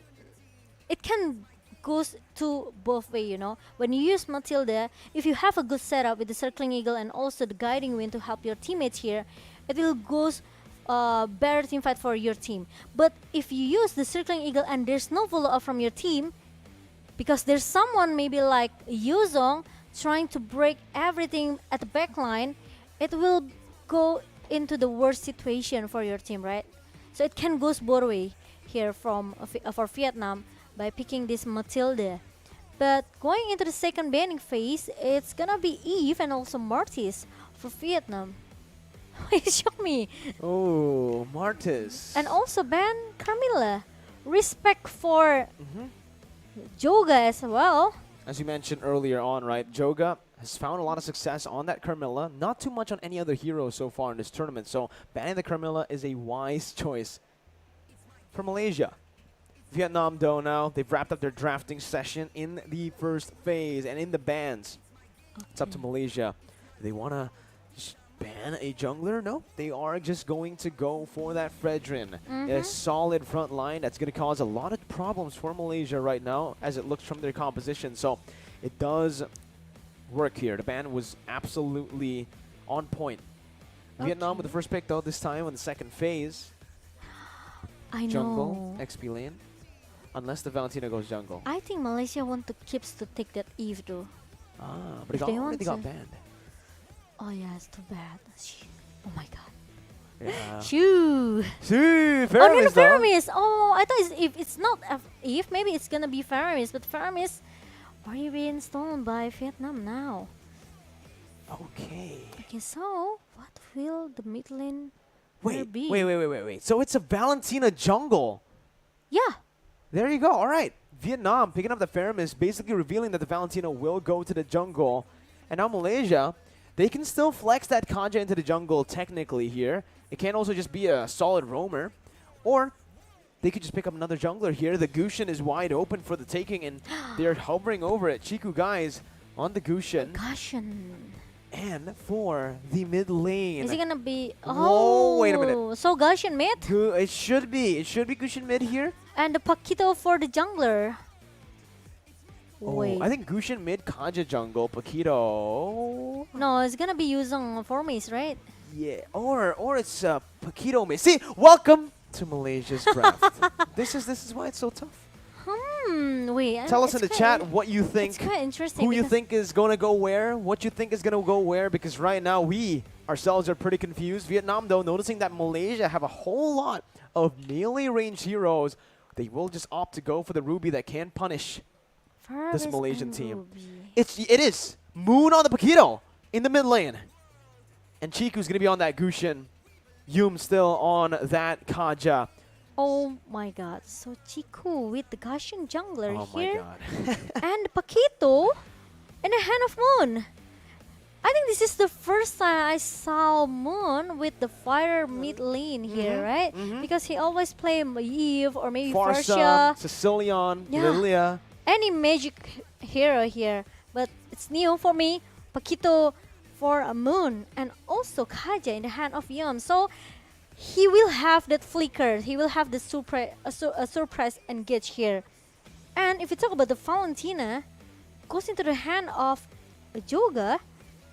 He can copy anyone though. He can copy the Gushin, can copy the Kaja as well.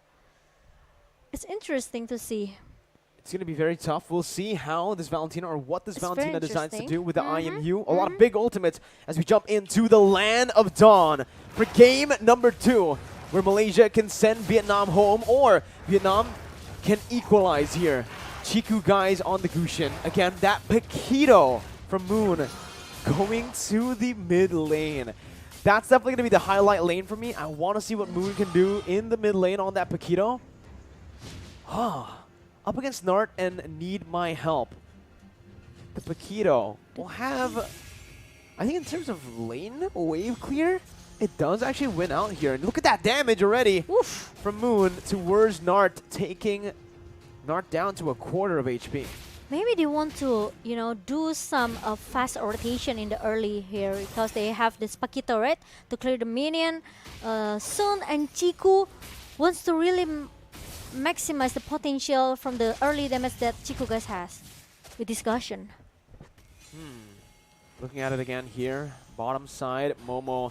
Oh, top side, Formaze is going to be caught here as Joga jumps in with the damage of the Valentina. Has the Black Dragon form as well, and Formaze will fall to the hands of Joga. First blood over to Team Vietnam as Malaysia try their best to look for a trade in that gold lane. Finds everything. Chiku, guys, with the fast hand play to get the kill over to Nart. 1 for 1. And Malaysia are looking to convert onto the gold turret. You know, when you play Gushin, it means that you really have to very super active, right? Yep. With the ultimate, with the dagger as well, with the sword spike here. So if you cannot connect the sword spike into your enemy, it's gonna be a little bit disaster. The combo one goes perfectly for the Gushin. We'll see if he is going to be able to find that here. Moon jumps in with a knockout strike. Nart is still able to get out there. A lot of damage placed in, but it's just to bait the Cult Altar out. Yums doesn't have a Divine Judgment. It's actually going to be Joga who pulls Yums back, but Moon jumps in as well with the jabs. Now the Black Dragon form from up in the XP lane as Chiku joins back in. Nart going to be taken down, slain. Formaze jumps on the Joga, dishing some damage, and that's a Divine Judgment over to the King for Chiku to pick up a double kill. For them to lead here early on, 3-1. Wow, wow, wow. Look at that Malaysia playstyle, you know. When they try to, you know, going in and out, buying some time to make sure the cover and the cover coming from the top lane here. This is what makes Malaysia actually quite powerful because they know they can play with the timing here. Ooh. That style of play Kinda reminds me of a certain someone. Kinda smart though. Kinda smart, you know. You know who it reminds me of, Momo-chan? What is it? The crazy just go in, Johnny. So that's like a boom bang bada bing moment, right? It's like, hold up. Hold up. Hold up. We're But going yeah, to let's talk a little bit about the game. Again, Yes. Momo-chan, Yums here, waiting in the midst. Doesn't have the Divine Judgment, so he decides to just go for some damage. But now it is up to Malaysia to play it slow again, wait for those neutral objectives. But honestly, looking at Malaysia, even if they go for the crazy fights with this lead, kind of good. Kind of good, yeah. But now the tempo a little bit slow down here. Meanwhile, there's gonna be a rotation coming from Malaysia and the Divine Judgment connect. And look at that, Nart.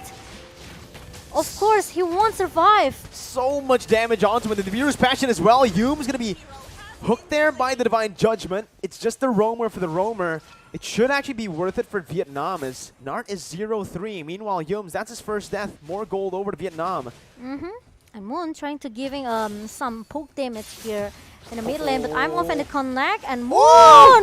Look at that! The Grossbuster connect from Need My Help, and Moon's still able! No! Oh my god, because there's a follow-up coming from Janart with the Soul Bloom. That was so good by Vietnam. The initial pull by the I'm Offended with the flicker by the King, and the instant response, the follow-up from Need My Help on that Shadow Stampede. Basically rendering Moon's flicker completely useless as they try to put some more pressure down below in the gold lane where Momo has been free farming. Tries his best to clear out the waves. Will be able to do so here with a 1-level lead as he takes Nart down so low. And meanwhile on the top side, it's a 3-man gank over in that XP lane for a kill to go over to Malaysia. Moon though, gonna fall again right as he respawns in that mid lane. Yeah, I know, right? And the 5 minutes over right now for both of the teams. We've seen that a lot of trade. They're coming from different lanes here. One really focused on the top lane. Meanwhile, Momo in the bottom lane almost shut down this Junard. Maybe he has a huge basic damage with this Erythel because, you know, again and again, Malaysia, they keep giving up space for Momo. But meanwhile, Formace trying to survive with the Black Dragon form here, trying to run away from member for Vietnam in the top lane. That's a good disengage by Malaysia, but they do give over the position to Vietnam. Yum's now caught. He's trying his best to open it up for Chiku, guys, but it is going to be a free turtle over to Vietnam. Yums and Moon caught once again. Need my help on the Shadow Stampede, bringing Moon back. Moon going to be slain here by the King, as in that bottom side river. Chiku, guys, has already positioned himself in a very, very good flank. He's looking for some damage. Need my help. Finds him with a Shadow Stampede. Chiku, guys, jumps out, but he's going to be caught in the Circling Eagle. Chiku getting the HP back, but it's going to be Hehehe who finds the kill onto Yums. There's another Shadow Stampede with a flicker now. Momo forced to pop that sprint defensively, and it is Vietnam equalizing in the 6th minute of the game. Oh my god, now Vietnam, I feel that they already find their tempo right now in the 6 minutes game. But the thing is, they really have to be careful with Momo because they didn't make any rotation towards the bottom lane. Okay, I would just say it, but now they're going to do it. With the Rainers up at connect to the Formace, and Junard's already being solved with the Circling Eagles connect to Yums. But the problem is Formace, he didn't realize there's more member who is hiding inside the bush just now. He really didn't. You know, Formace got caught, and again, Vietnam, they've established a lead here in terms of kills. Still equal in gold. Moon, though, again, going to be caught there. Still is able to jump out. The King not going to use that I'm offended, but they will try to siege this mid lane turret with one turret, with one minion. It's an amazing Divine Judgment over to Yums there, and that's an instant delete. The snipe here from Hehe not connecting. Chiku, guys, trying his best to zone and to defend this mid lane. As Malaysia are looking for a counter setup, Moon jumps in, opening up that side of the map for Maze. Now with Black Dragon 4, finds the Petrify onto 2, and it's Hehe and Nart. Chiku instantly with a follow-up. Here is the King is trying to run away with the flicker. Gets out to the top side, tier 2. And Malaysia, once again, are able to take that gold lead back into their hands. Joga, though, with the Black Dragon form, popping it instantly, not finding the rotation he wanted to. Okay, and now there's some information that actually Joga has. Malaysia, they keep giving the counter back, you know, the counter threat back here coming from Malaysia. And the problem is if Vietnam, they cannot dominate too fast here because Todak, now they already secure the middle target here. Meanwhile, there's gonna be a 4-1 formation from both of the teams, which is there's gonna be a split push, there's gonna be some distraction. Because we already seen that Momo have done it before in the top lane before the team fight in the middle. Uh-oh, Yums though, here with Divine Judgment. Joga going to be pulled back to the tier 1. Moon still able to escape. Formace now with the Black Dragon form, looking for that re-engage as Chiku, guys, jumps in onto Hehe. Completely on point, onto the man who can deal out the most damage. Formace in the midst of it all right now as Momo jumps in with a sprint and the ultimate to gun them down. Look at the heavy It's a double kill for the side of Todok's, Malaysia's Todak here. And it is Momo, who's absolutely insane. It's really, the timing is so perfect for Momo. And look at that. Again and again, Malaysia, they hold Vietnam here with only one initiation coming from Formace with the Black Dragon form. He knows that actually there's no another cult altar because it's already being used. And it's the timing from Momo when he comes. He just swept up everyone. It's a good bait, and it was such a good execution on the team fight. Chiku found that little gap between the marksman and the roamer. Mundo going to be caught in the I'm Offended and the Divine Judgment. Pulled back, but he still gets out for a bit before Yums tries to help him out and gets himself in the crossfire here. Momo, though, jumps in again, dealing a whole lot of damage. The Cold Ulcer plays down. Yums still surviving here. Yums is still alive with the backup, and he buys enough time for the rest of the members to come down on Vietnam. The snipe for Hehe not connecting, but Chiku finding the first ability on towards Hehe, who's still able to get out. There's not much more commitment, and they will just jump over to the Lord. Yep, and now it's gonna be a free lord for Malaysia because 3 members from Vietnam has been shut down. And let's take a look to the item that Malaysia has. 8.7k gold in the hand of Momo. Meanwhile, Hehe is struggling to get and even trying to catch up from the gold here. Meanwhile, Vietnam, they try to clear the minion as soon as possible because even though the Lord hasn't show up, but the thing is, they don't want to let Malaysia to secure more objective turret here because they already have 5 turrets in the hand of Malaysia. Nart again opening up that side of the map as Malaysia takes control of this Lord. Looking for some base turrets this time around. We usually know that the value of the first Lord, the value you can find usually is just the tier 2s, but I think right now Malaysia definitely has the lead, enough of that lead to go for more. The King stopping Yums from going in to find that Divine Judgment. Malaysia trying their best to shove in the waves in the bottom side and in the mid lane. Meanwhile, that top lane is just slow pushing into Vietnam's base. As Vietnam waits patiently for the siege to collapse onto them, Momo tries to go in, micromanaging Yums, jumps in with the Divine Judgment, finds the King, and it's an instant engage for the side of Malaysia. Momo gets Divine Judgment as well, but it's going to be Moon who jumps in to deal so much damage, and Chiku bursts Nart down to very low HP.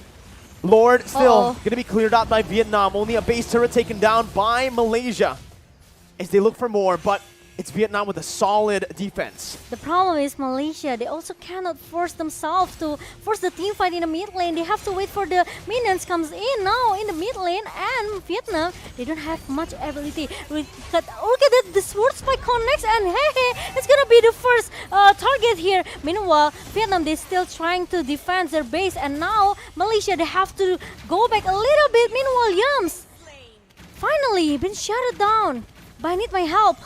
And now Vietnam they still want to chase them away. They don't want to give a chance. They don't want to make Formies able to stay alive, but they don't want to force it as well. So both of the teams, they have to reset it again and again, even though Malaysia are still be able to hold, to help by Vietnam here. But the problem is they don't have the best threat in the mid lane and of course in the top lane. It's constantly going to be pushing down towards Vietnam now, but you could see that fight. It gave them a little bit more momentum and a little bit more gold to play around. I just feel that Chiku, guys, this guy... He's crazy! He jumps in 1v5 under the base. He just uses the winner's truncheon. He expects his team to follow up, and they did, but it did not work in the end. Now Moon... They are 3 members strong. There's not a lot of follow-up here. Moon going to be taken down with the Circling Eagle and the Blue. Look at now Formies jumps in the midst of it all. Has the Petrify, but will not use it just yet with the Divine Judgment placed onto him. Jumps in with the Fierce Dive and the Petrify. Momo comes in as well. Formies chasing Hehe down as Momo chases Nart down. The King as well. It's just all the battles happening everywhere simultaneously, but on different parts of the map. But this is Malaysia's playground. This is what they like to go Meanwhile, for. Momo does not care about what's going on the other side. He goes for the base. Oh my god. And with Need My Help, solo here trying to defend, it does not seem like it's going to be enough. Malaysia with the final kill onto Need My Help wipes out Vietnam and sends them home from IESF 2022. Wow. Wow. What a match, what a team fight from Vietnam. Even though I can feel that Vietnam, they refuse to lose in this game because it's only their chance to stay in the IESF, right? But it's not easy because we know how strong Malaysia from the team fight here, 2-0 without any sweet revenge that Not Vietnam a game, can yeah. do. Yeah. It's definitely unfortunately. It's a well-played game though. In game 2 again, Vietnam, every single game they got closer and closer, right? Towards getting that position, towards getting the victory over Malaysia. But unfortunately, Malaysia here today were the better team right now, and you could see in the highlights how they were able to execute this style of play, this Paquito in the mid lane. The composition that they went for was still crazy, and it all started here with Chiku flying across the map. I know. He was like Matilda, with the guiding win here. But yeah, Chiku guys, this guy remind me of Sally Boy from Alter Ego, Ooh. This kid really like to play aggressive and brutally, right? He doesn't care about the damage turret here. He doesn't care about his friends. He just want to go in. Yeah, I don't care, guys. I just want to dive in. I don't care about you guys. You guys just need to follow me. But the problem is sometimes it just didn't work for you, Chiku. You just need to slow down a little bit here. Hey, if they win, it works, right? Okay. That's how Chiku looks at games. It was like if I was Malaysia, I will say to Chiku, right?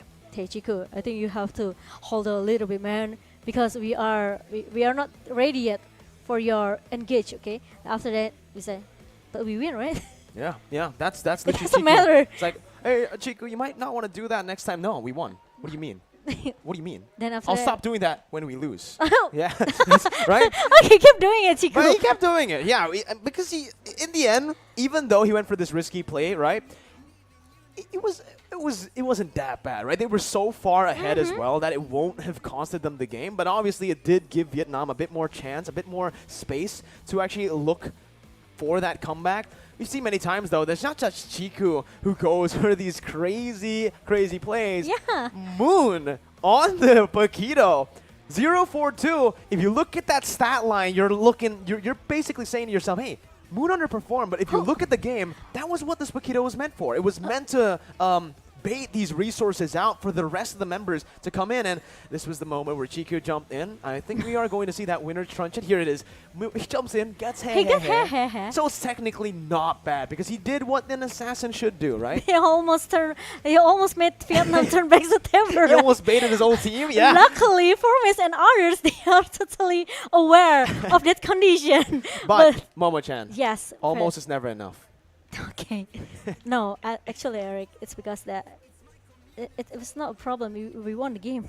Yeah, exactly. That's going through the minds I of, know, right? of Malaysia. This is how this roster likes to play, right? I know how strong Malaysia, especially if you talk about yeah. Todak, right? About Todak roster roster. here. But I don't expect that this Chiku will go that crazy. Oh. With This- 13 kills. This isn't even this is like a safe Chiku. This is how Chiku plays when he's playing safe. Yeah. I've seen how Chiku plays when he goes crazy, man. And Malaysia becomes very, I can say maybe even crazier once they stay in the lower bracket because it's their last chance. Exactly. So they don't want to go home, okay? They want to stay in Bali They do. They want to stay. until the end. Hopefully, right? Obviously, Hopefully. every single country wants to go for that first place, but Chiku, guys.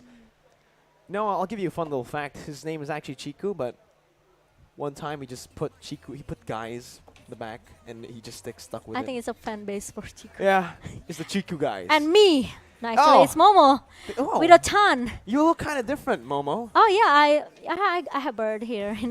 You just got My up here. bad. All right, so Yeah, bad. congratulations, Thank Momo, you. for the player spotlight. This man, Mhm. again, another solid performance on the marksman. That Irithel, if it was up to me, man, he was the most consistent member. He farmed up really well. He sieged the turrets down. He did everything you want a gold laner to do. And he came in the perfect timing. Yeah, out every time. Every time. Even though Moon, it's okay.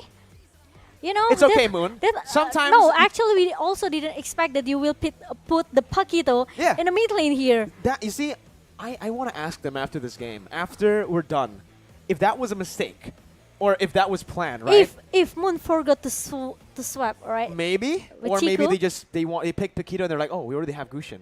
Okay, but sometimes it's all right. Let's Momo-chan. ask. Let's ask. Sometimes this is my stat line. My team wins, but I go and I get the bronze medal, right? Yeah, it's all sometimes good you- for the team. Yeah, it's fine. It's fine. I mean, brought the attention to me, right? So Oh. my team gets to carry the game, and this is exactly what Moon did. Oh, so you got my attention. I got your attention now, right? Exactly. So this is what maybe works for for Malaysia because The we Todak know roster. yeah, because we know how crazy Malaysia. It could be anything. They just want to, it's their box and they want whatever they want to put it inside. It just always work for Malaysia. But yeah, Vietnam really nice play, really good game, well play for Vietnam. But we have to say goodbye for Vietnam. They already tried their best until day number 3 of IESF 2022 Bali. But we will see Malaysia in the next match. Is it gonna be another Argentina? Ooh, Argentina right? versus Philippines. Right. So the winner of the next match, Argentina versus Philippines, will be facing off against Malaysia tomorrow, which is going to be an interesting matchup. But ladies and gentlemen, obviously here with IESF 14th World Esports Championships, it is supported by wonderful Indonesia, Kemenpora, NOC, and Connie. We would also want to give a special thank you to all our sponsors: JHL Group, JHL Auto, NusaPay, DAS, Gudang Crypto, Pertamina, Taiwan Excellence, Hydro Coco, IndyHome, Telkomsel, HIN. We also have Episode Hotel with this beautiful venue, Merusaka Nusa Dua, Mineski Global, Indonesia, Football E-League, and ESID and Lemon ID. Yeah, and thank you for our media partner here. We have Net TV, Trans7, Detikcom, Esport ID, Video.com, Dunia Games, Dance TV, Dance Play, Merah Putih, Bola Score, and also Kami Bijak. There you go. Thank you so much again, because without the help of the sponsors, without the support of all these wonderful, wonderful people, we would not be here. And IESF would not be as amazing as it is. But hey, I'm hearing right now that Masger is ready with a Malaysian player to get an interview. I don't know who it is, but Masger, take it away.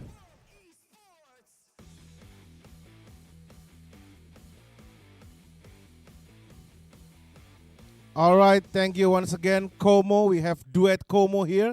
Como, it means Mirko and Momo. All right. Okay, congratulations again, my friend from Malaysia. So I would like to ask you a few questions. How do you feel about your game today and how your team? First kali alhamdulillah sebab kita orang Louder. First kali alhamdulillah kita orang menang game pada petang ni, tapi rasa sedih sikit lah sebab game pagi tadi kita orang kalah. Okay, so 50-50 yeah. A little bit sad, but in the end, you're happy, yeah.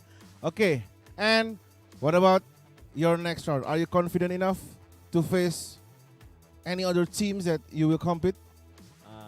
Kita orang akan confident sebab kita orang memang nak menang, dan insyaAllah kita orang akan buat lagi terbaik lah dan pergi ke final lah.